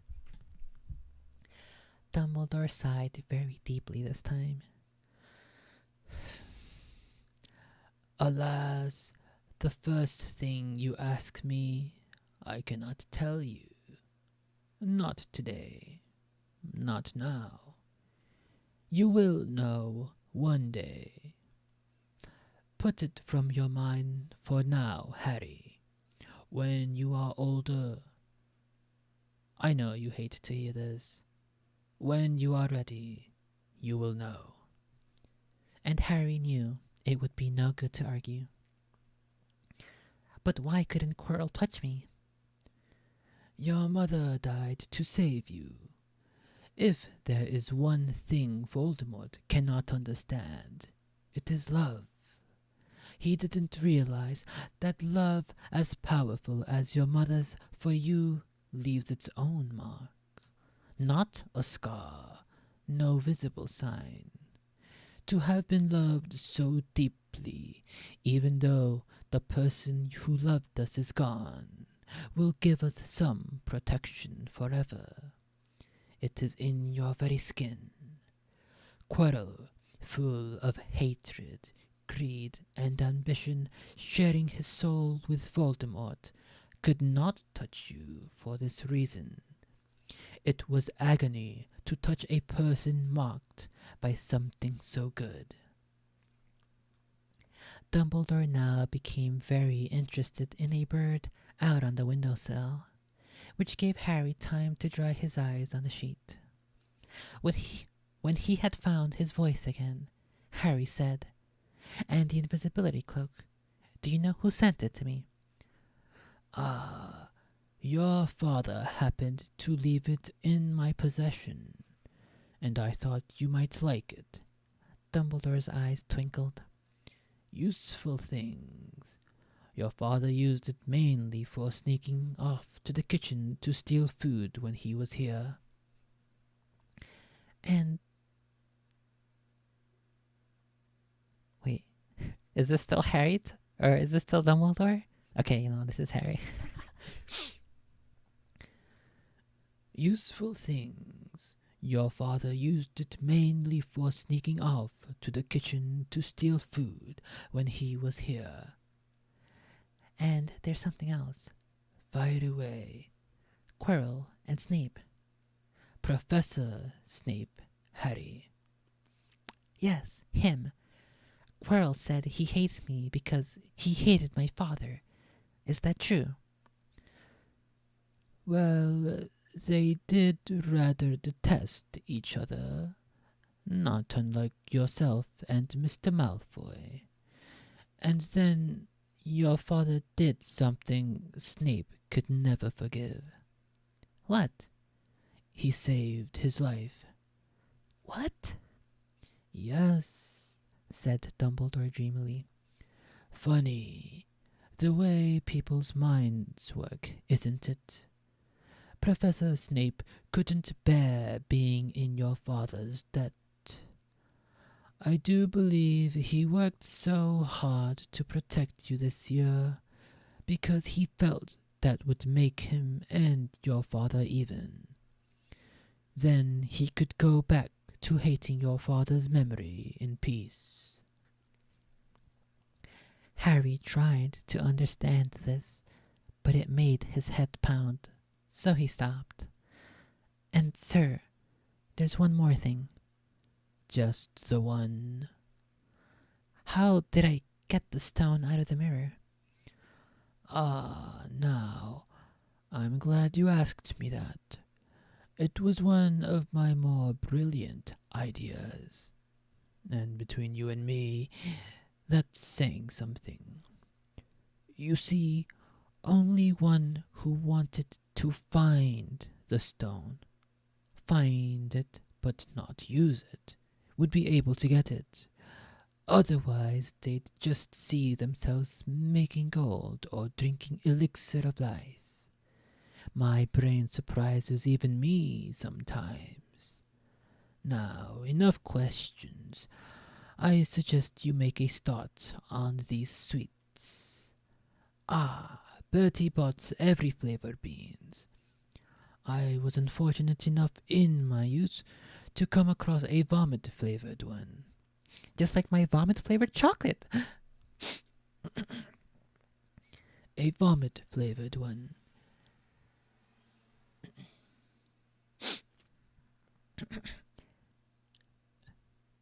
And since then I'm afraid I've rather lost my liking for them. But I think it'll be safe. With a nice toffee, don't you? He smiled and popped the golden brown bean into his mouth. Then he choked and said, Alas, earwax.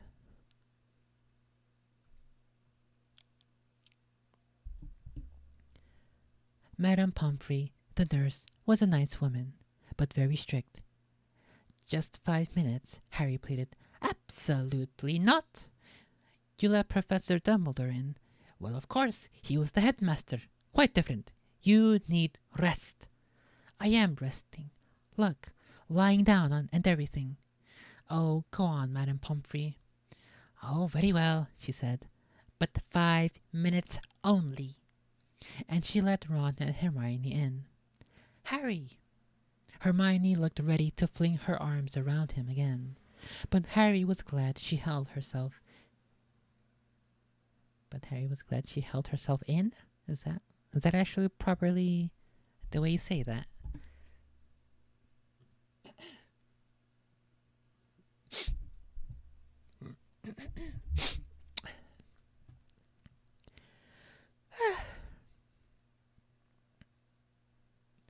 Hermione looked ready to fling her arms around him again, but Harry was glad she held herself in, as his head was still very sore.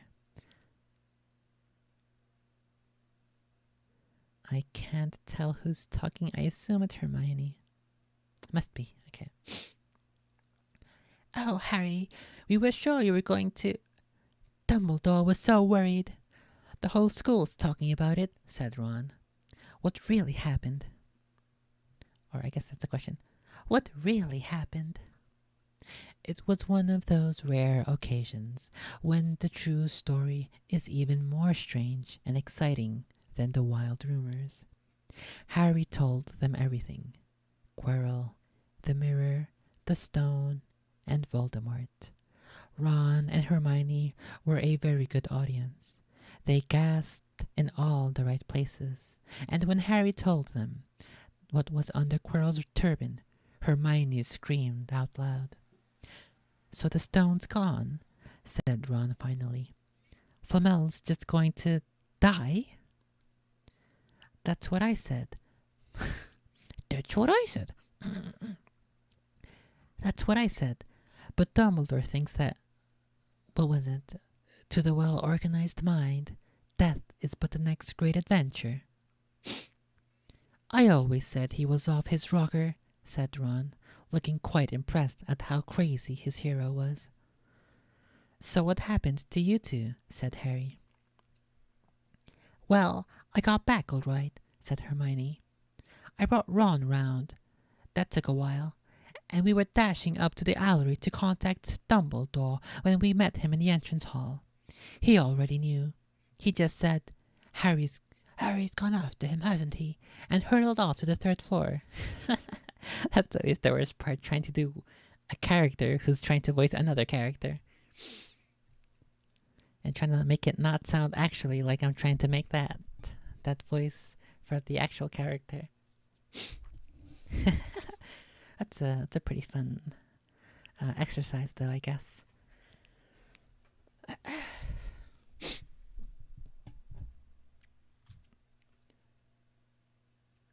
Fuck, I think I need some food.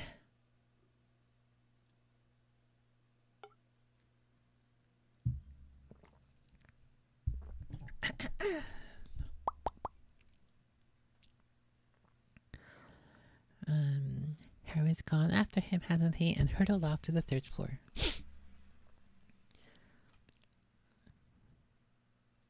Do you think he meant you to do it? Said Ron. Sending you your father's cloak and everything. Well, Hermione exploded. If he did, I mean to say, that's terrible. You could have been killed.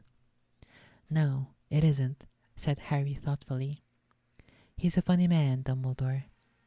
I think he sort of wanted to give me a chance.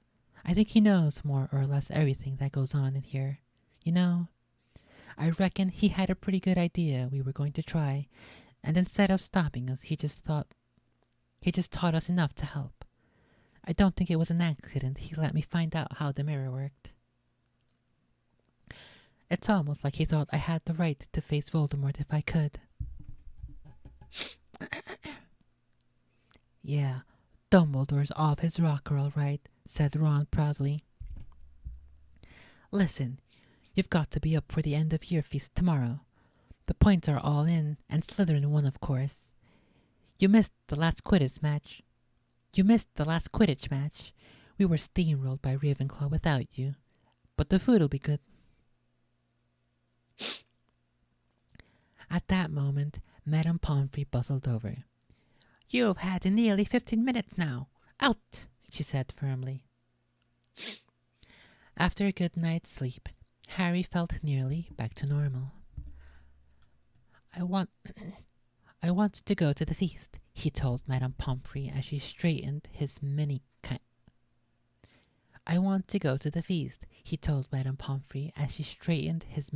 boxes. I can, can't I? Professor Dumbledore says you are to be... Oh my goodness, why did the Brits speak like this? Professor Dumbledore says you are to be allowed to go. Professor Dumbledore says you are allowed... Fuck! Professor Dumbledore says you are to be allowed to go. Professor Dumbledore says you ought to be allowed to go, she said sniffily, as though in her opinion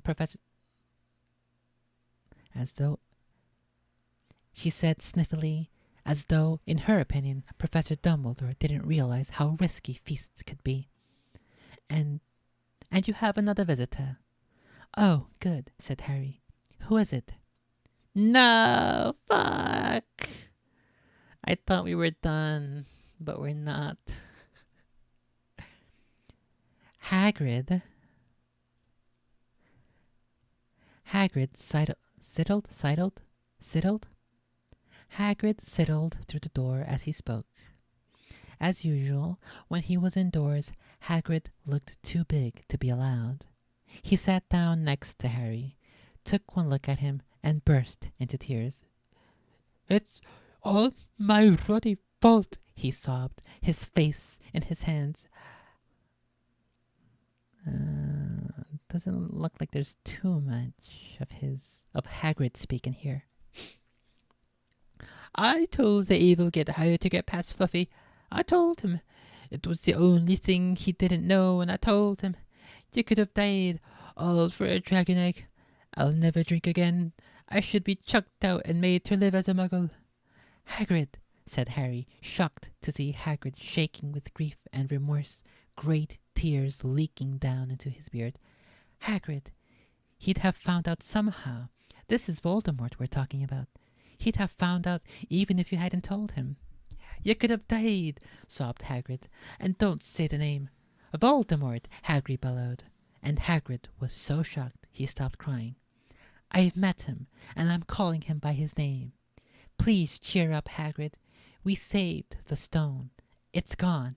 He can't use it. Have a chocolate frog. I've got loads. Okay, if he says so, I'm going to go ahead and finish off this chocolate frogs. It's the part of the heart that reads, Odily, and then I guess you can see part of the Y, but it says, Odily hours. Odily hours. How like a house of chocolate frogs? I'm going to eat it, okay?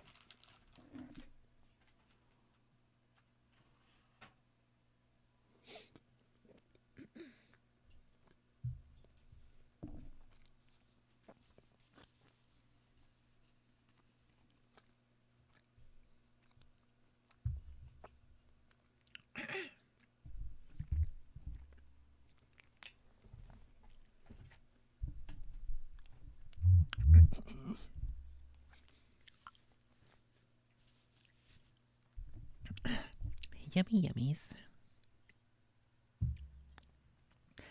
This actually makes me wonder. Do they actually sell chocolate frogs in at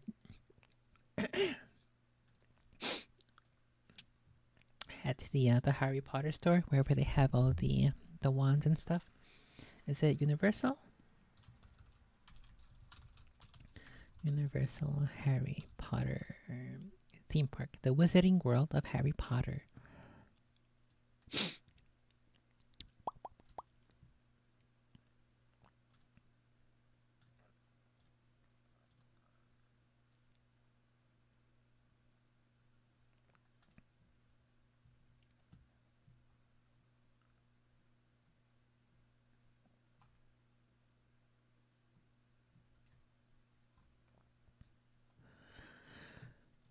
Let's see here. We have Harry Potter and the Forbidden Journey. They have built Hogsmeade. Please respect the spell limits. Is that supposed to be an anti-gun sign? Please respect the spell limits, the limitations on your spells. They built Ollivanders. Rides and Attractions, Flight of the Hippogriff, Interactive Wands. Receive your wand, watch the Tri-Wizard Tournament, and celebrate with Butterbeer. Things to do. Restaurants and dining. Do they have chocolate frogs in here? Shopping, entertainment. I can't even click on it. We'll just go ahead and Google it then. Do they sell chocolate frogs at Harry Potter World?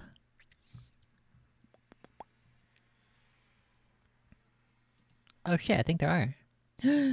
I found them. It kind of actually looks just like the frog we had, like the frog feet. What the heck? Shop.universalorlando.com. They actually have the oh, they're only the house founders, and then it's little Chucky Fogg. Chucky Fogg. Is this the only image they have? It looks so tiny. I can't even tell anything.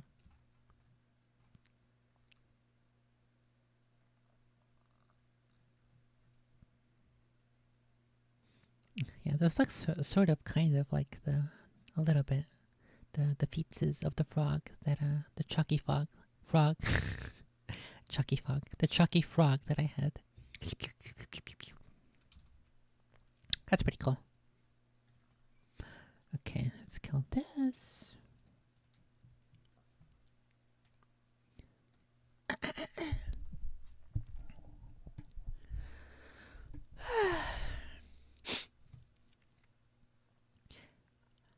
I've met him, and I'm calling him by his name. Please cheer up, Hagrid. We saved the stone. It's gone. He can't use it. Have a chocolate frog. I've got loads. He should have said, I have toads. Hagrid wiped his nose on the back of his hand and said, Oh, that reminds me. I've got you a present. It's not a stoat sandwich, is it? Said Harry anxiously. And at last, Hagrid gave a weak chuckle.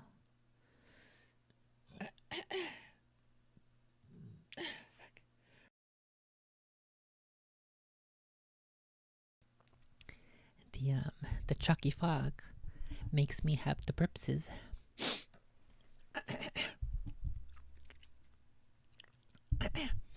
It's not a stoat sandwich, is it? Said Harry anxiously, and at last Hagrid gave a weak chuckle. Nah, Dumbledore gave me the day off yesterday to fix it, 'cause he should have sacked me instead. Course he should have sacked me instead. Anyway, I got you this. It seemed to be a handsome leather-covered book. Harry opened it curiously. It was full of wizard photographs. Smiling and waving at him from every page were his mother and father. Sent owls off to all your parents' old school friends asking for photos. Knew you didn't have any. Do you like it? Harry couldn't speak, but Hagrid understood.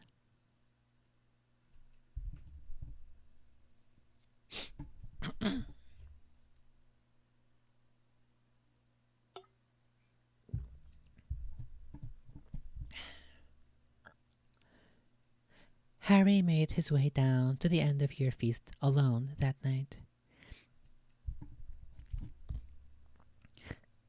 He had been held up by Madame Pomfrey's fussing about, insisting on giving him one last checkup, so the great hall was already full. It was decked out in the Slytherin colors of green and silver to celebrate Slytherin. It was decked out in the Slytherin colors of green and silver to celebrate Slytherin's winning the House Cup for the 7th year in a row. A huge banner showing the Slytherin serpent covered the wall behind the high table.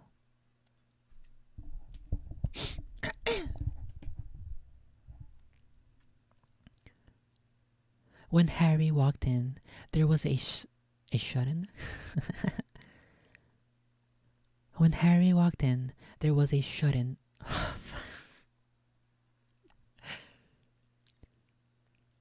When Harry walked in, there was a sudden hush, and then everybody started talking loudly at once. Okay.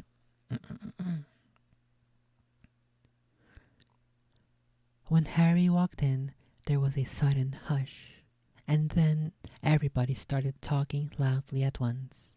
He slipped into oh my goodness, what the heck is going on? I can't read anymore. I have outread. I have surpassed my limit of words to read aloud today. Or maybe this week. He slipped into a seat between Ron and Hermione at the Gryffindor table and tried to ignore the fact that people were standing up to look at him. Fortunately, Dumbledore arrived moments later. The babble died away. "Another year gone," Dumbledore said cheerfully. "And I must trouble you with an old man's wheezing waffle before we sink our teeth into our delicious feast. What a year it has been! Hopefully your heads are all a little fuller than they were. You have the whole summer ahead of you to get them nice and empty before next year starts. Now, as I understand it, the House Cup here needs awarding, and the points stand thus. In 4th place, Gryffindor with 312 points. In 3rd, Hufflepuff with 352. Ravenclaw has 426, and Slytherin 412. What the heck? There's these weird markings on the page. Looks so weird. Ravenclaw has 426, and Slytherin 472. A storm of cheering and stamping broke out from the Slytherin table. Harry could see Draco Malfoy banging his goblet on the table. It was a sickening sight. Yes, yes. Well done, Slytherin, said Dumbledore. However, recent events must be taken into account. The room went very still. The Slytherins' smiles faded a little. Ahem, said Dumbledore. I have A last? I have a few last-minute points to dish out. Didn't he say last-minute points to award in the movies? This guy doesn't even know the actual line. I have a few last-minute points to dish out. Let me see. Yes. First, to Mr. Ronald Weasley. Ron went to purple. Fuck. Always hard trying to find the proper spot for the mic.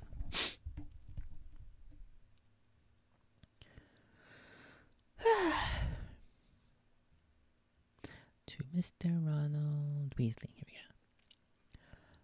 Ron went purple in the face. He looked like a radish with a bad sunburn. For the best played game of chess Hogwarts has seen in many years, I award Gryffindor House 50 points. Gryffindor cheers nearly raised the bewitching ceiling. The stars overhead seemed to quiver. Percy could be heard telling the other prefects, "My brother, you know, my youngest brother, got past McGonagall's giant chess set."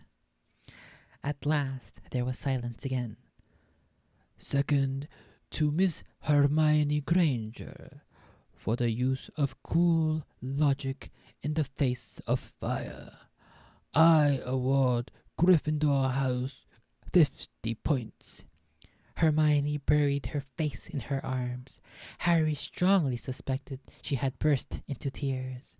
Gryffindors up and down the table were beside themselves.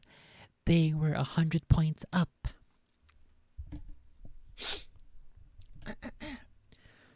Third, to Mr. Harry Potter, said Dumbledore.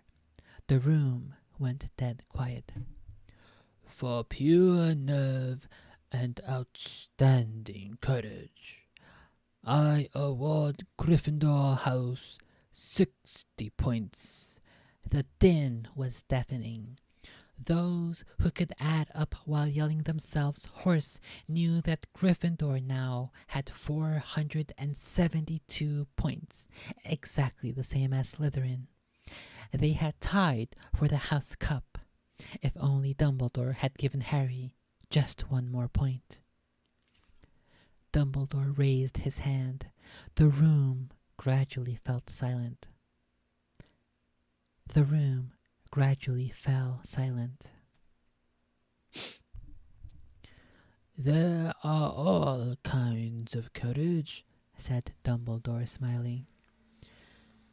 It takes a great deal of bravery to stand up to our enemies, but just as much to stand up to our friends. I therefore award 10 points to Mr. Neville Longbottom. Someone standing outside the Great Hall might well have thought some sort of explosion had taken place. So loud was the noise that erupted from the Gryffindor table. Harry, Ron, and Hermione stood up to yell and cheer as Neville, white with sock. At first I thought it said white as a sock, but then I saw with and I read white with sock. At least he does his laundry. Harry, Ron, and Hermione stood up to yell and cheer as Neville, white with shock, disappeared under a pile of people hugging him. He had never won so much as a point for Gryffindor before. Harry... What the heck? It smells like it's raining outside, but I don't see nothing. Weird.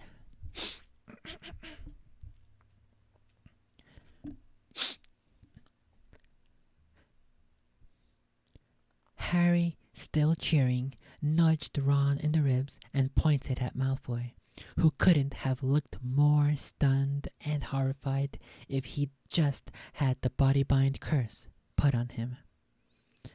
Which reminds me, Dumbledore called over the storm of applause, for even Ravenclaw and Hufflepuff were celebrating the downfall of Slytherin. We need a little change of decoration. He clapped his hands. In an instant, the green hangings became scarlet and the silver became gold. The huge Slytherin serpent vanished, and a towering Gryffindor lion took its place. Snape was shaking Professor McGonagall's hand with a horrible, forced smile. He caught Harry's eye, and Harry knew at once that Snape's feelings toward him hadn't changed one jot. This didn't worry Harry. It seemed as though life would be back to normal next year, or as normal as it ever was at Hogwarts. It was the best evening of Harry's life, better than winning at Quidditch, or Christmas, or knocking out mountain trolls. He would never, ever forget tonight.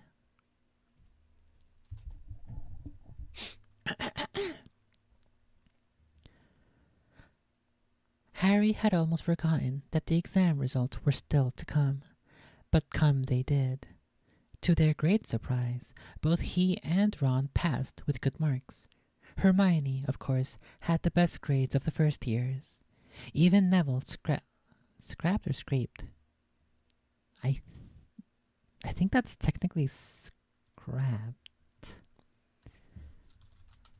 I'm pretty sure that's scrapped. Let's do scrapped versus scraped. I don't know which is which. I think okay. Before I look at the answer, so like a scrap piece of paper, I think is 1p, whereas wait, no. 1p is scraped, scraping things together. Whereas a scrap piece of paper is 2p's if it's past tense. Scrapped with 2p's indicates something was discarded, right? Like scrap paper, or given up on in the past. Scraped, pronounced scraped, rhymes with taped, caped, is the past tense of the verb scrape. So because it has 1p, it means scraped, right? So he scraped together enough intelligence out of his puny tiny brain to pass his classes. I had never once considered that those words might confuse me. I've never seen them in proximity like this.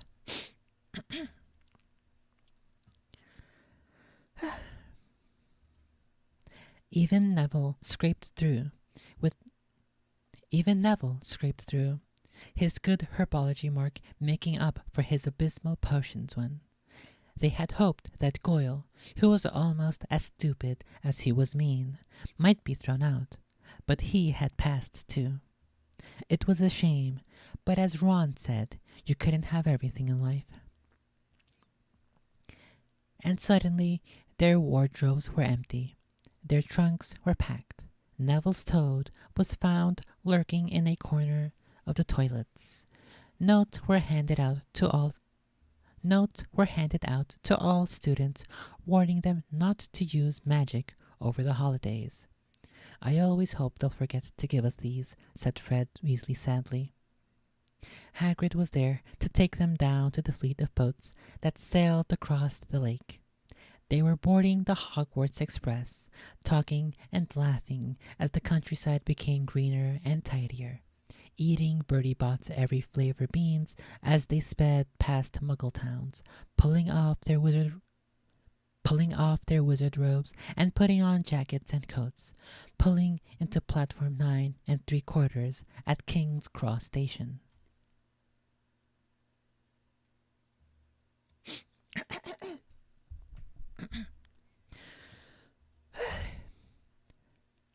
It took quite a while for them all to get off the platform. Wizened? I think that's wizened. It took quite a while for them all to get off the platform. A wizened old guard was up by the ticket barrier, letting them go through the gate in 2s and 3s so they didn't attract attention by all the bursting letting them go through the gate in 2s and 3s so they didn't attract attention by all bursting out of a solid wall at once and alarming the Muggles. You must come and stay this summer, said Ron. Both of you. I'll send you an owl. Thanks, said Harry. I'll need something to look forward to. People jostled them as they moved forward toward the gateway back to the Muggle world. Some of them called, Bye, Harry. See you, Potter. Still famous, said Ron, grinning at him. Not where I'm going, I promise you, said Harry. He, Ron, and Hermione passed through the gateway together. "There he is, Mum. There he is, look!" It was Ginny Weasley, Ron's younger sister, but she wasn't pointing at Ron. "Harry Potter!" she squealed. "Look, Mum, I can see." "Be quiet, Ginny. It's rude to point." Mrs. Weasley smiled down at them. "Busy, yeah," she said. "Very," said Harry. "Thanks for the fudge and the sweater, Mrs. Weasley." "Oh, it was nothing, dear." "Ready, are you?"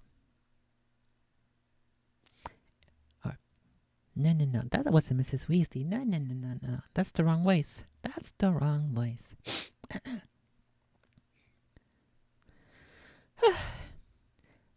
"Thanks for the fudge and the sweater, Mrs. Weasley." "Oh, it was nothing, dear." "Ready, are you?" It was Uncle Vernon, still purple-faced, still mustached, still looking furious at the nerve of Harry, carrying an owl in a cage in a station full of ordinary people. Behind him stood Aunt Petunia and Dudley, looking terrified at the very sight of Harry. "You must be Harry's family," said Mrs. Weasley. "In a manner of speaking," said Uncle Vernon. "Hurry up, boy. We haven't got all day." He walked away. Harry hung back for a last word with Ron and Hermione. "See you over the summer, then. Hope you have a good holiday," said Hermione, looking uncertainly after Uncle Vernon, shocked that anyone could be so unpleasant. "Oh, I will," said Harry. And they weren't surprised at the grin that was spreading over his face. They don't know we're not allowed to use magic at home. I'm going to have a lot of fun with Dudley this summer.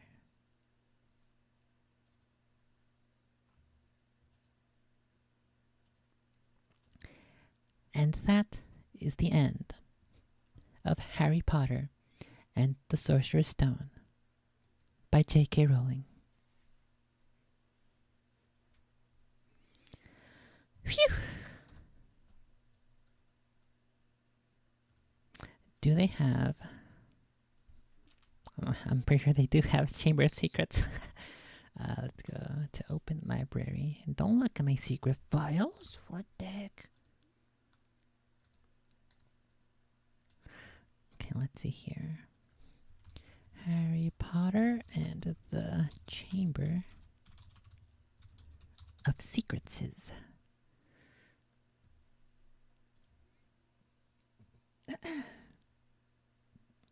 No, I want English.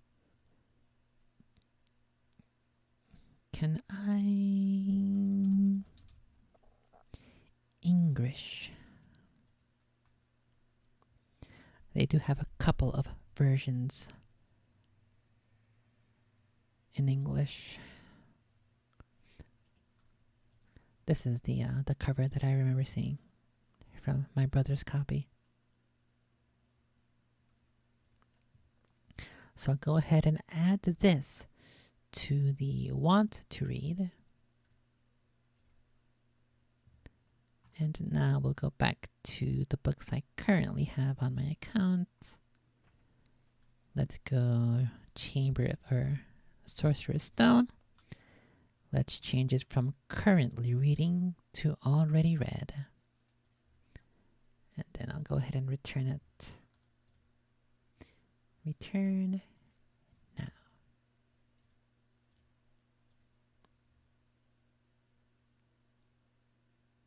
It doesn't want me to return it. Go away. Okay, I think now it worked. Phew. Okay, there it is. That was Harry Potter and the Sorcerer's Stone. And now I need to get some foods in my tummy. And we will figure out what we're gonna do. Or actually, no, I think I'll end it there.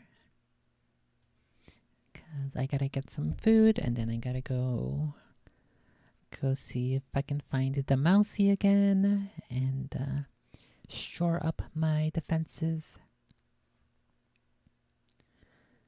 And yep, that is the end of Harry Potter. For the next book, which I think I'll have like a break for like a week, maybe at least, maybe more. We will be going here to Halo: The Fall of Reach by Eric Nyland. Let's read the description. Before the human Covenant War engulfed Halo, the planet colony Reach came under attack by the Covenant, and Earth's specially trained and augmented warriors, code-named Spartans, stood alone to fight for humanity's survival. Which is actually not very lore accurate. If we're also considering Halo Reach.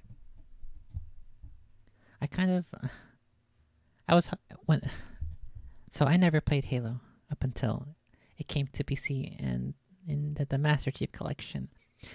When I heard that they were making Halo Reach, I was hoping that they would turn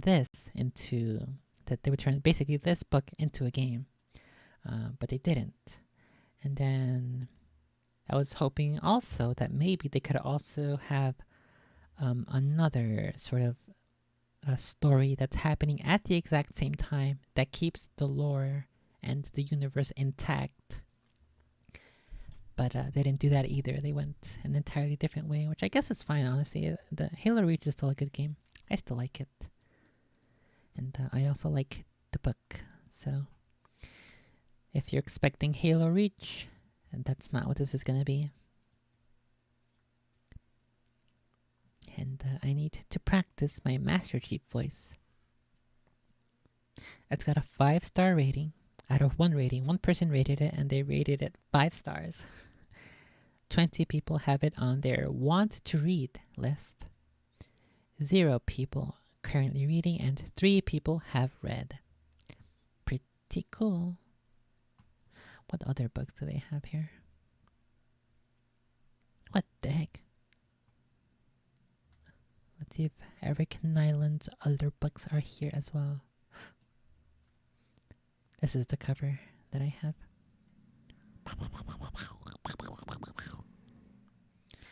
They also have Ghosts of Onyx.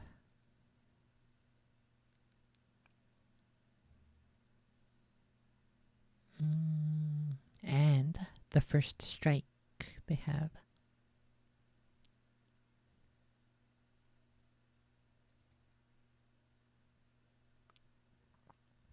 I should read his other books. I didn't realize he had these other thingies. Sterling Squadron, The Resistors, Titan Base, Signal to Noise, The Resistors, Crimson Skies, All That Lives Must Die, Operation Inferno, Dry Water, A Signal Shattered,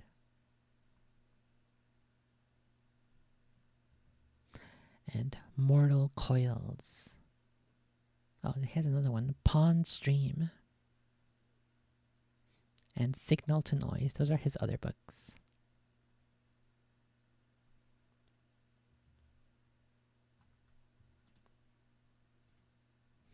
But that is what we have looking forward to next time. Fuck. That was fun. I think I need to practice my voices more for sure, as well as my ability to read for extended periods of time.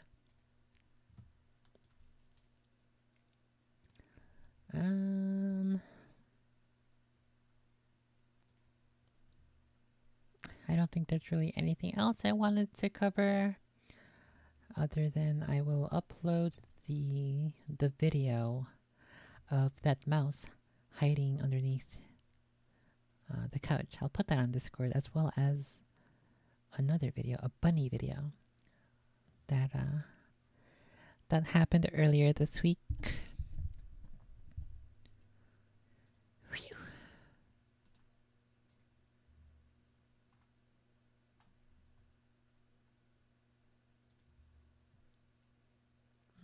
Okay, that's it. That's all I have to cover for today's.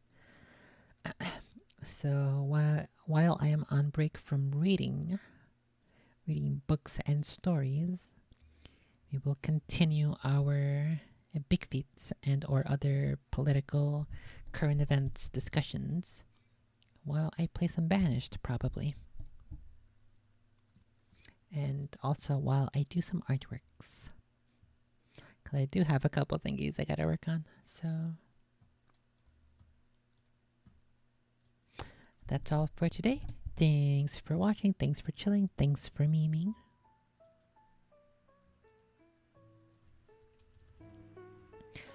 Good luck, have fun, don't die, don't be stupid. Don't do anything I wouldn't do. Take care of yourselves, and as always, I will see you next time. Bye bye.